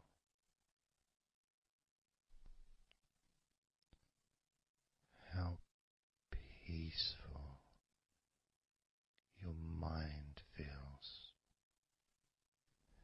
It feels so nice to just let go, to give yourself some space to breathe easily, to think calmly, and just to take a break from all that pointless worry and concerns about things that you don't need to think about right now, because this is your time to let go.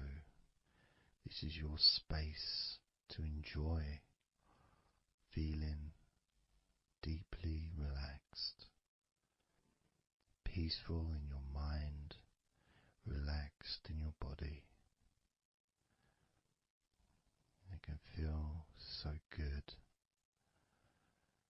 so nice to just not have to do anything, to be able to really enjoy that serenity that comes with letting go completely, that peacefulness that comes with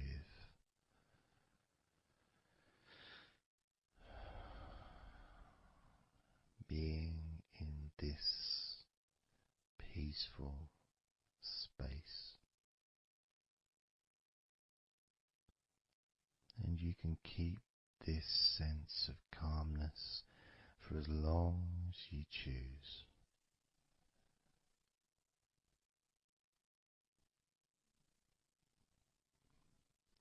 If you choose to drift off into a deep, healing, natural sleep, then you can do that.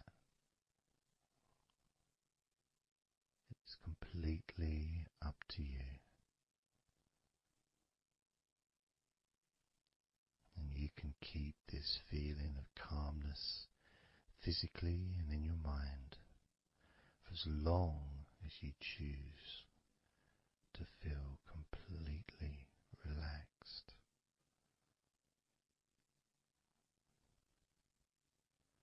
Completely relaxed. And I'd like you to make up your mind that you're going to relax.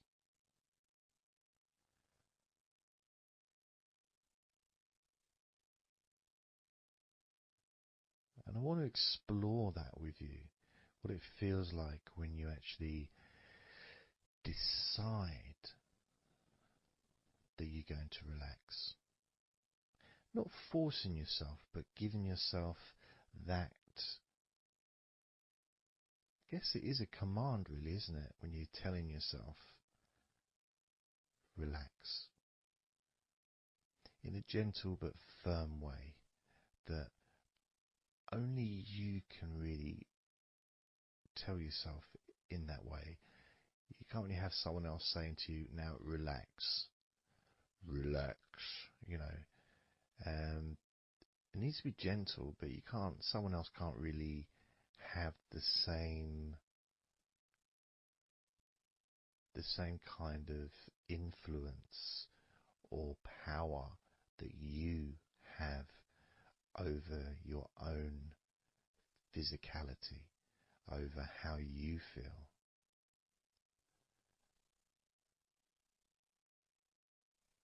Because when you say it to yourself, it means more.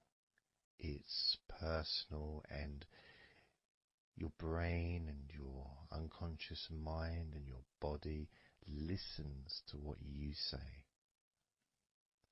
So, for example, we'll test it out. We'll do a little test, a few little tests along the way, and you can get more of an idea of the force, the positive force that you can have in creating a sense of comfort and relaxation in your body and your mind quite quickly, just by you telling yourself to relax. So I'm going to start by, let's focus on your hands. So focus on your hands and just tell your hands to relax. So just say relax as you focus on your hands. You could say, my hands are relaxed, or I want my hands to relax. But I think if you actually do it directly, by focusing and imagining that your hands can hear what you're saying, like they've got little ears, which is a bit weird. So talking to your hands and just say, relax.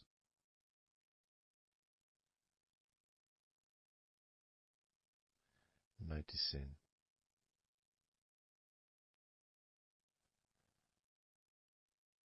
how your hands start to relax.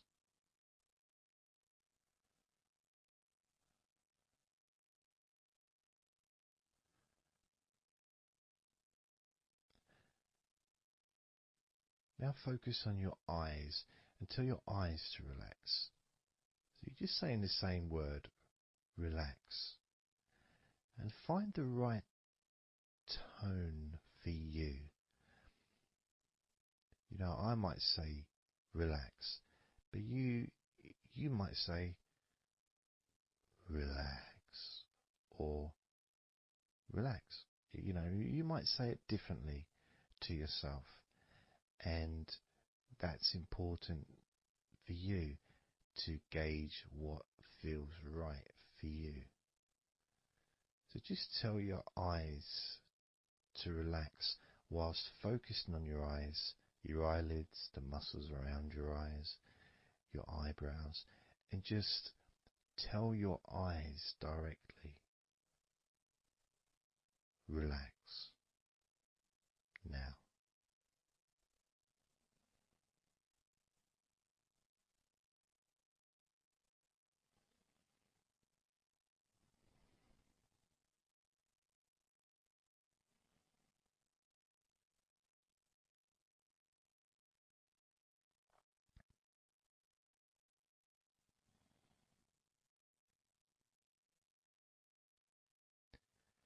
Now I just did that myself, and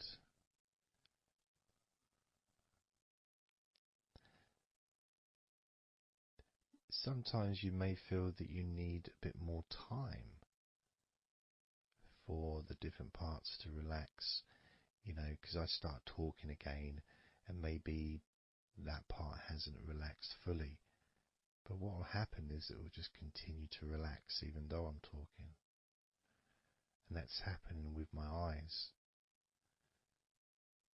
Something else I noticed is when I started focusing on my eyes, they actually almost they got worse before they got better in a way. Sort of I felt a degree of tension growing in my eyes and then disappearing. So I think what that was really was just me becoming more aware of the tension that was already there, that I wasn't focusing on it before. So I wasn't really acknowledging it or really conscious to those feelings.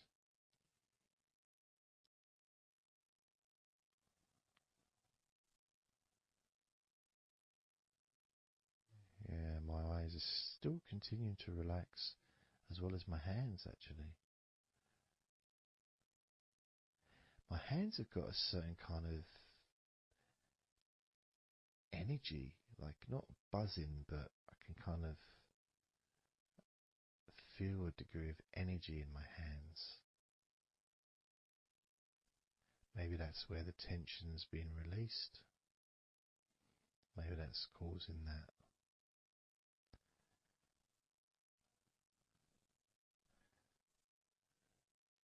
The next part, I think we should focus on the back of the neck.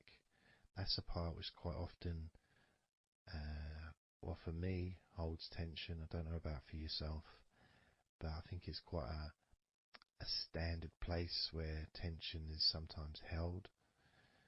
So, and I'm doing exactly what you're doing as you do it as well. So I'm telling my body parts to relax as well. So if you tell your neck, the back of your neck, focus on the back of your neck and just say, relax, in your own words, in your own tone, in your own voice. You can say out loud or you can just say it to yourself internally. But you're focusing and you're saying it literally to the back of your neck, as if the back of your neck can actually hear what you're saying. So do that now. Just say relax to the back of your neck, and I'll do the same.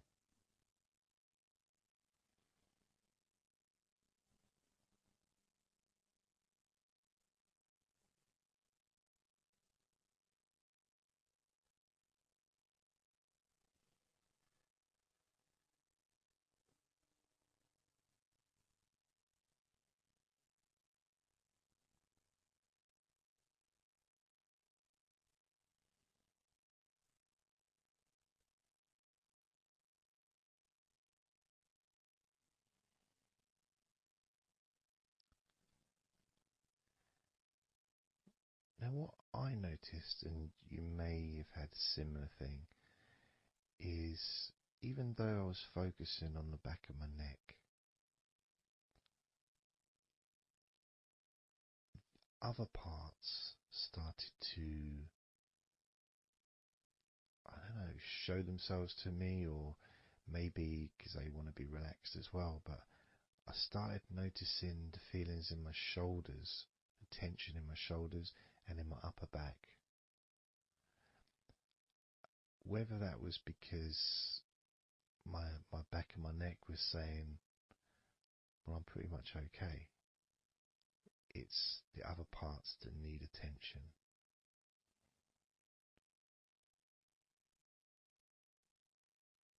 But my back of my neck is still relaxing.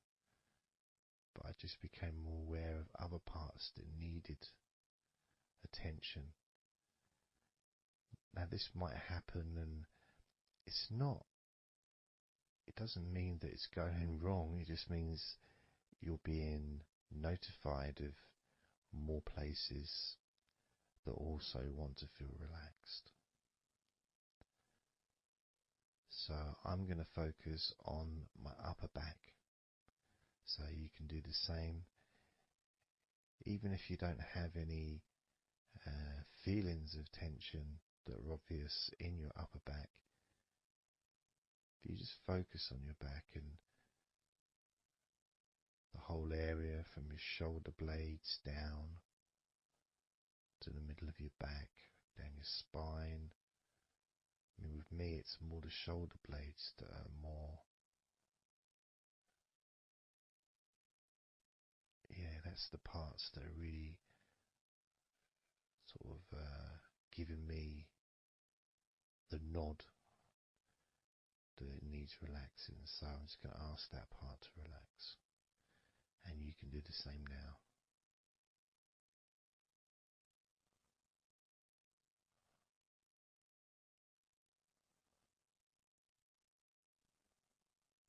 Relax your upper back.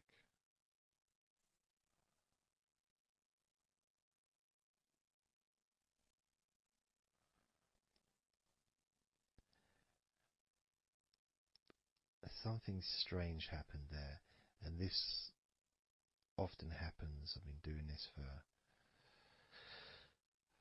16 years or something, and often, I don't know why I'm surprised, but amazed really, that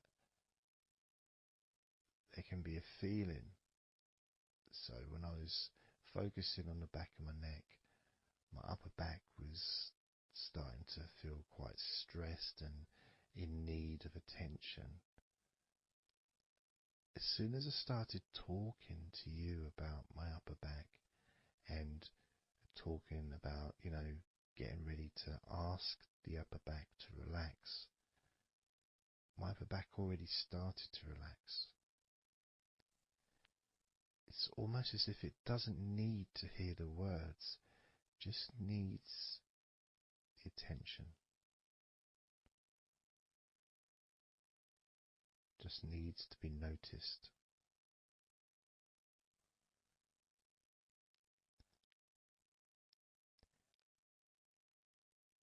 That is something that often happens in this type of situation, is when you start to relax a couple of parts of your body, as we've done with our hands, our eyes and our eyelids, and now back of the neck, top of the back, upper back. The rest of the body seems to just take notice and decide in its own way to start relaxing. Other parts of your body start to just become looser. I suppose it's kind of like a bit of an avalanche, The little ball starts rolling, and before you know it, the whole of your body is completely relaxed and calm.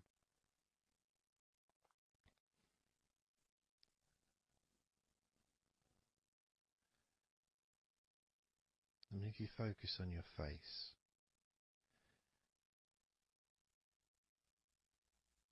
you focus on your eyes, your eyelids, your eyebrows, and the muscles around your eyes. Maybe you start to notice that your forehead is more relaxed than it was. Maybe your face is more relaxed. I would say my entire face is a lot more relaxed than it was.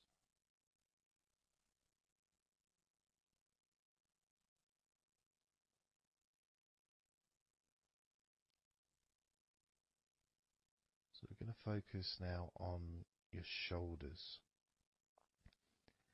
Again, just like before, just tell your shoulders. I mean, you can do them individually. You can do right shoulder, left shoulder. I just generally do both at the same time. And just tell your shoulders as you focus on them in your mind. Focus on how they feel. Maybe you can see them in your mind's eye. And just tell your shoulders to relax.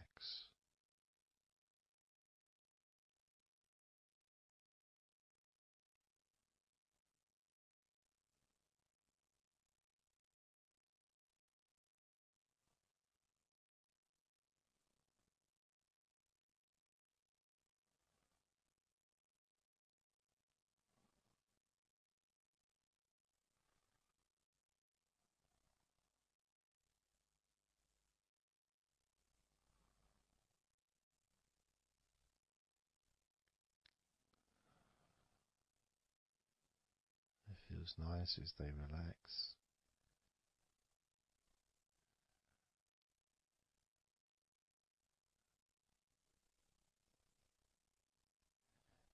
But I do notice, probably especially with my back, is the connection between the different parts. The back, the shoulders, the neck.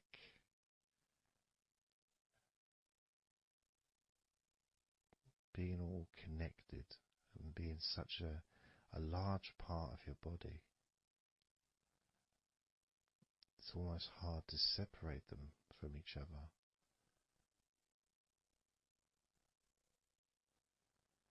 And my lower back has started to relax on its own.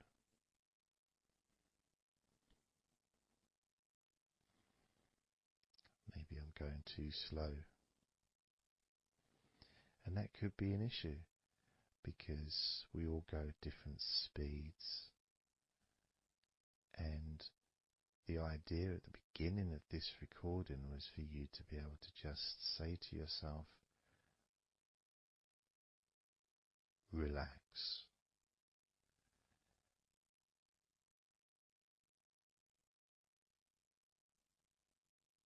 Without focusing on any particular part of your body.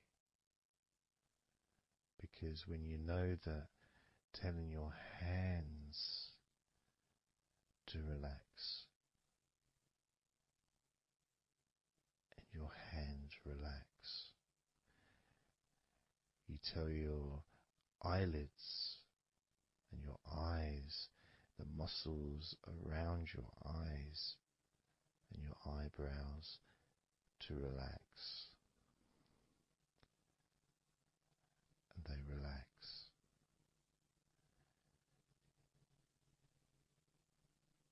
You tell the back of your neck to relax,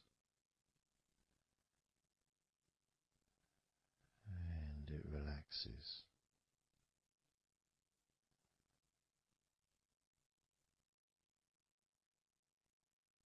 You tell your upper back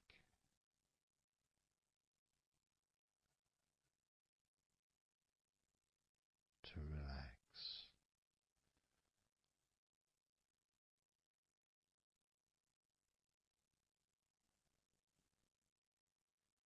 and it relaxes.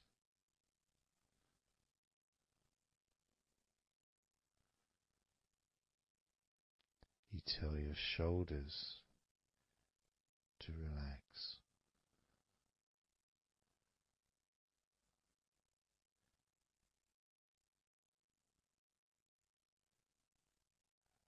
and they relax.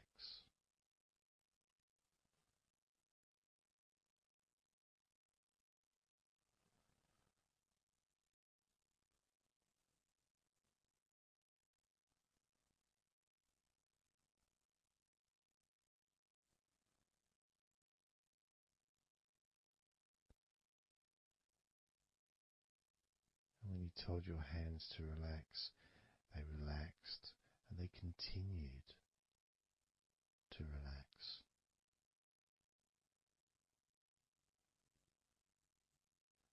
When you told your eyelids, the muscles around your eyes, your eyebrows to relax, they relaxed and continue to relax.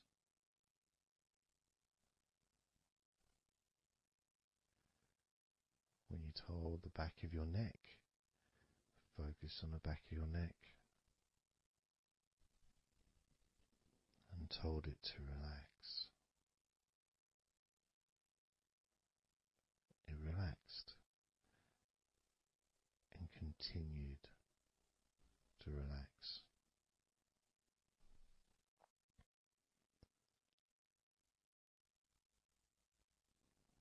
When you told your upper back to relax, it relaxed and continued to relax.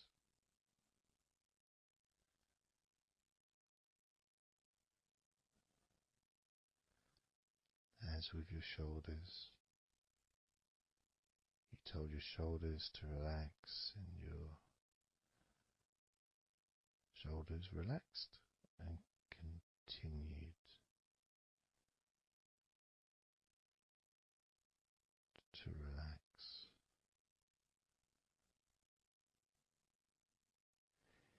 And it's not just that, it's that the rest of your body has also been listening, and that relaxation has been spreading. So from your eyes, the relaxation spread to your forehead, around your face, into your skin, into your jaw.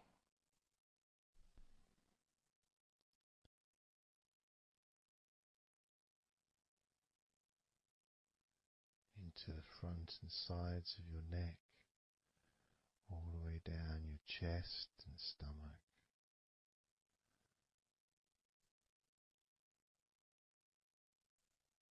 Your relaxed hands and shoulders meet up through your arms, relaxing. Your forearms, your upper arms, your elbows, your wrists. Letting go.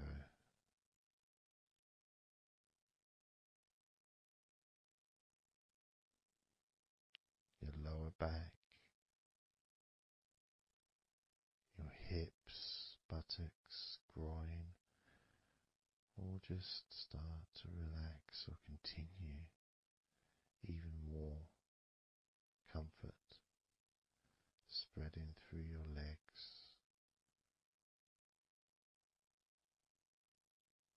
all the way down to your ankles, the tops of your feet, the sides of your feet, and the bottoms of your feet. Relaxing into your toes, each toe relaxing, calm, loose.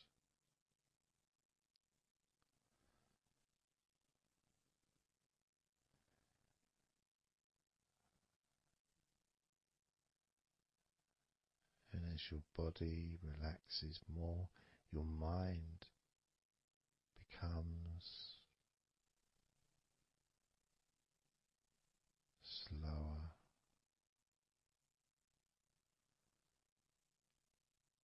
more peaceful,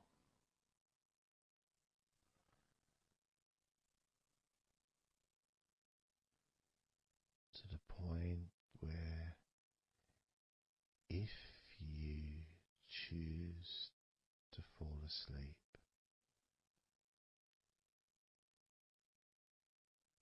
you can easily do that.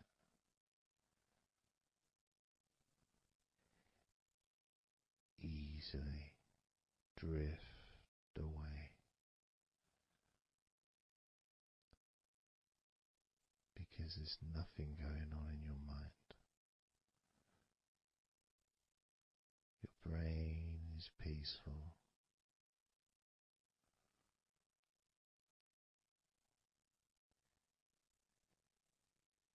Your body continues to relax.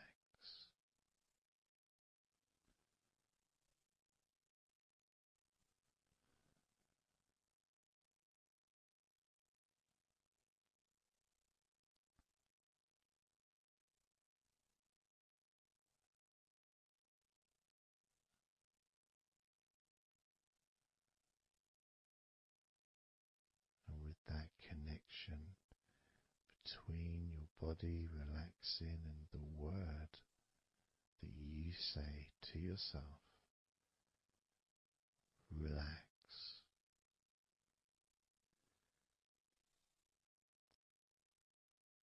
means that you don't need to focus on just one part. You can just focus on your entire body.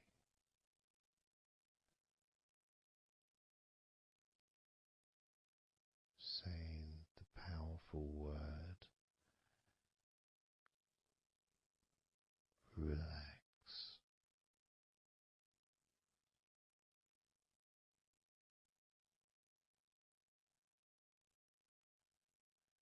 observe those familiar sensations of comfort spreading throughout your body,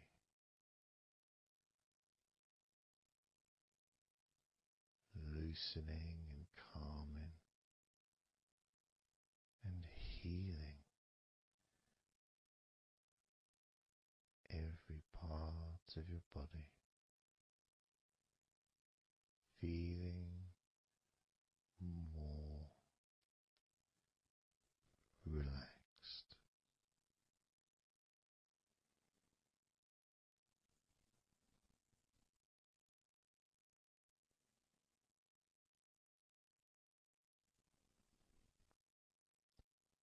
So that all you need to do from now on is just tell yourself,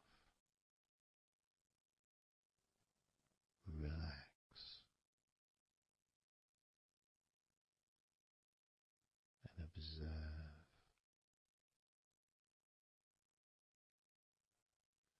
feeling completely comfortable and calm.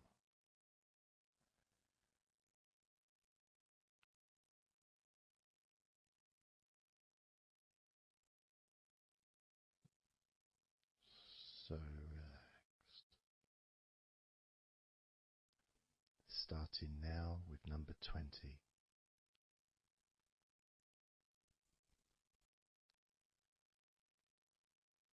19.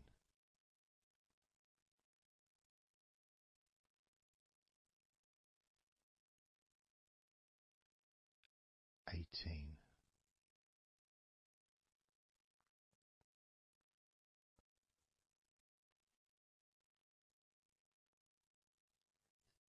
17.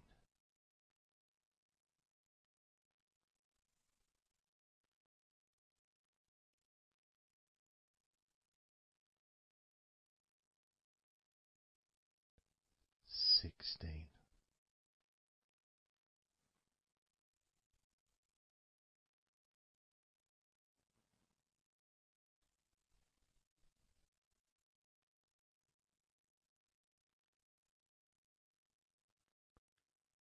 15.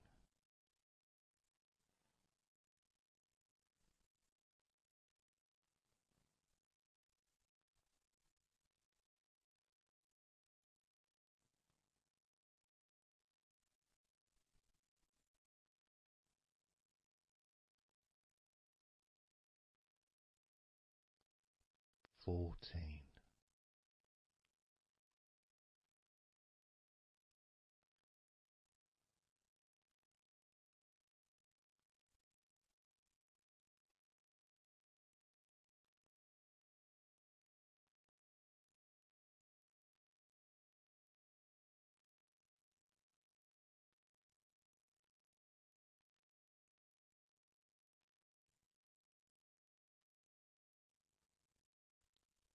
13.12.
7.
So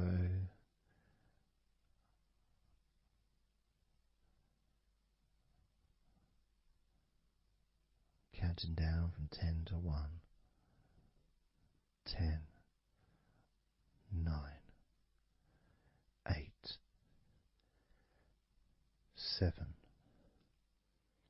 6, 5, 4, 3, 2, 1.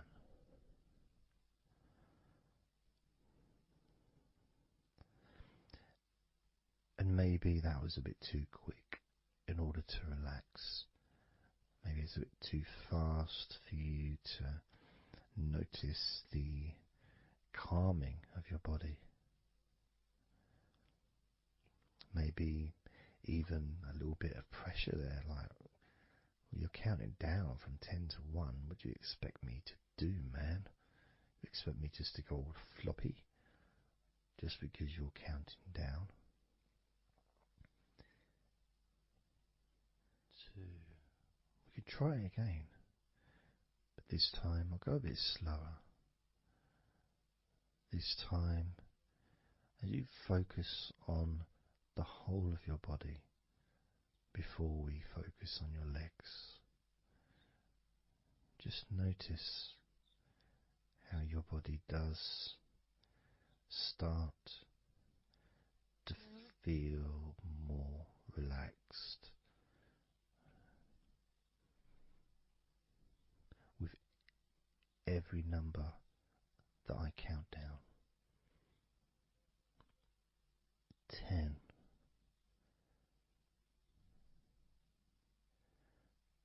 9,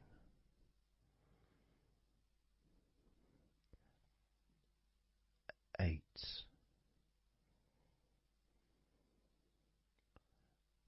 7,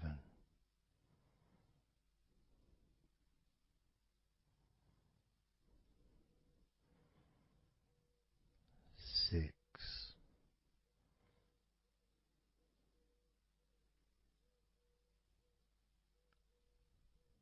5,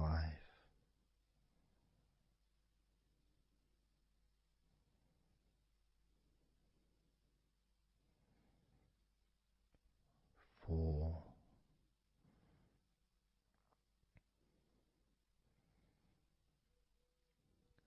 3,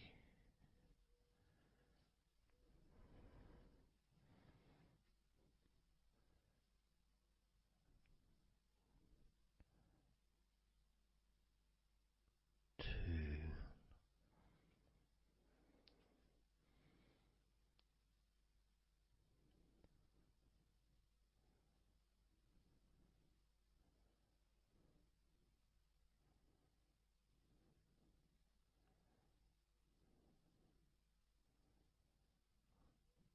1.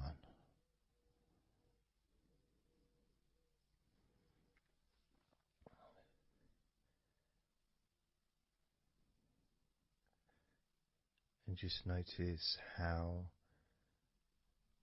you feel generally, how your body feels.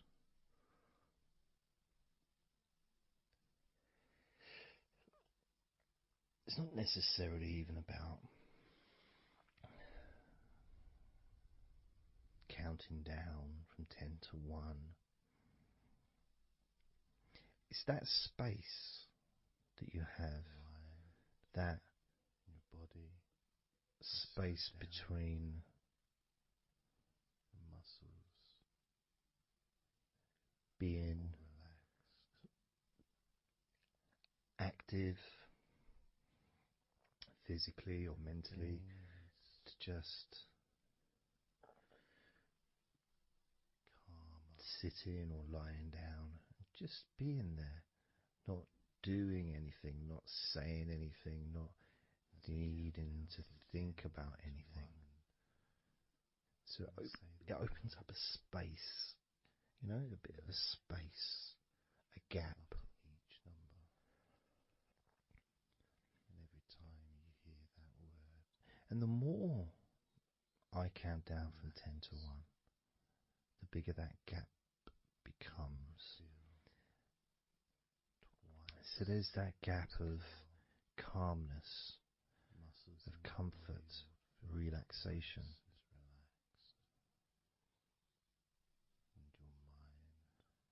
It's a nice feeling.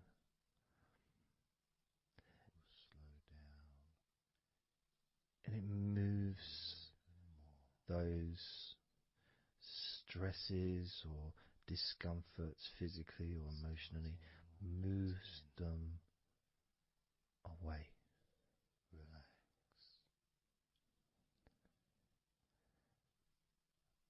Allows you to just slow down. So I'm going to count again from 10 down to 1 and notice that gap widening. The gap. And as it widens, it's almost like the stress and attention falls into the gap.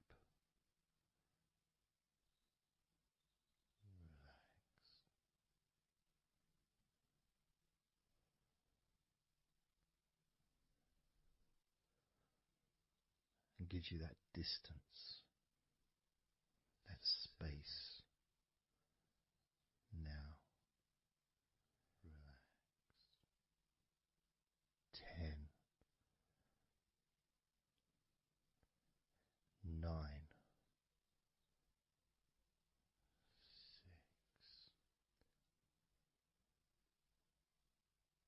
8,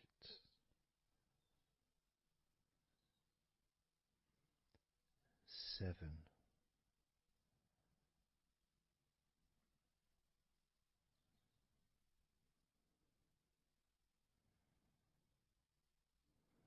6,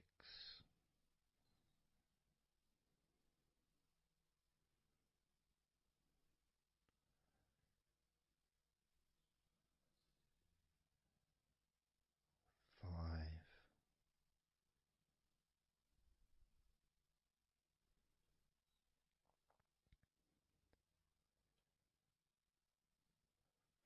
4,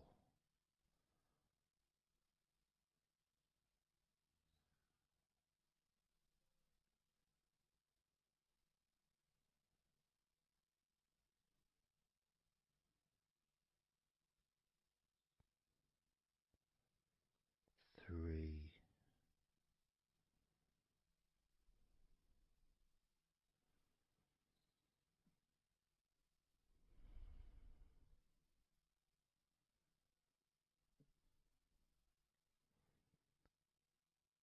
2,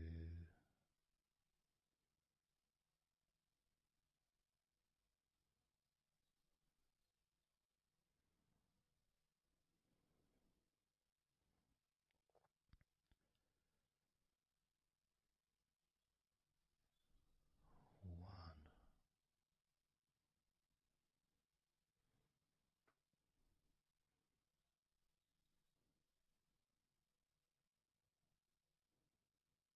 How does your body feel now?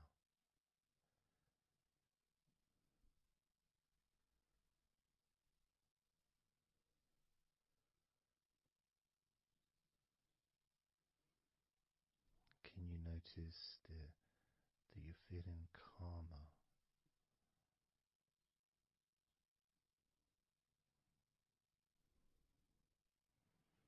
That you're feeling more relaxed?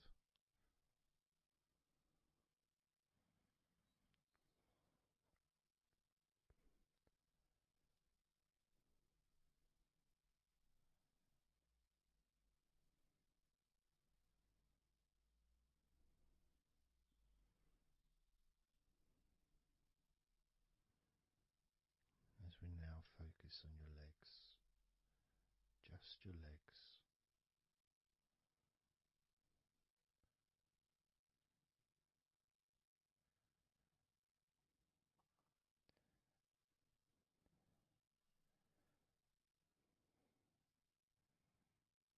We're just going to start with focusing on your thighs.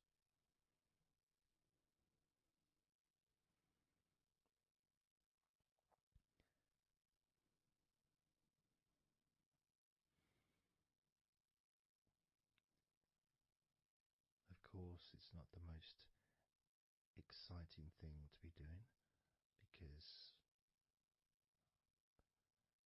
I'm sure, like most of your body, there's not a lot going on right now.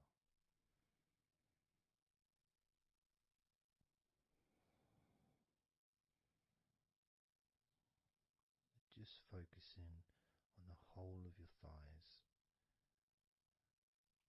the tops of your thighs, the sides of your thighs, the bottoms of your thighs, your outer thighs and your inner thighs. Basically, the whole of your thigh that leads into your hip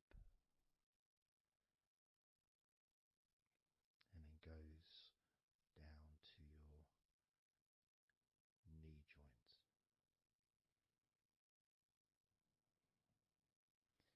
Now, this is a big area. It's a very heavy area. It's very strong. Probably the strongest muscles in your body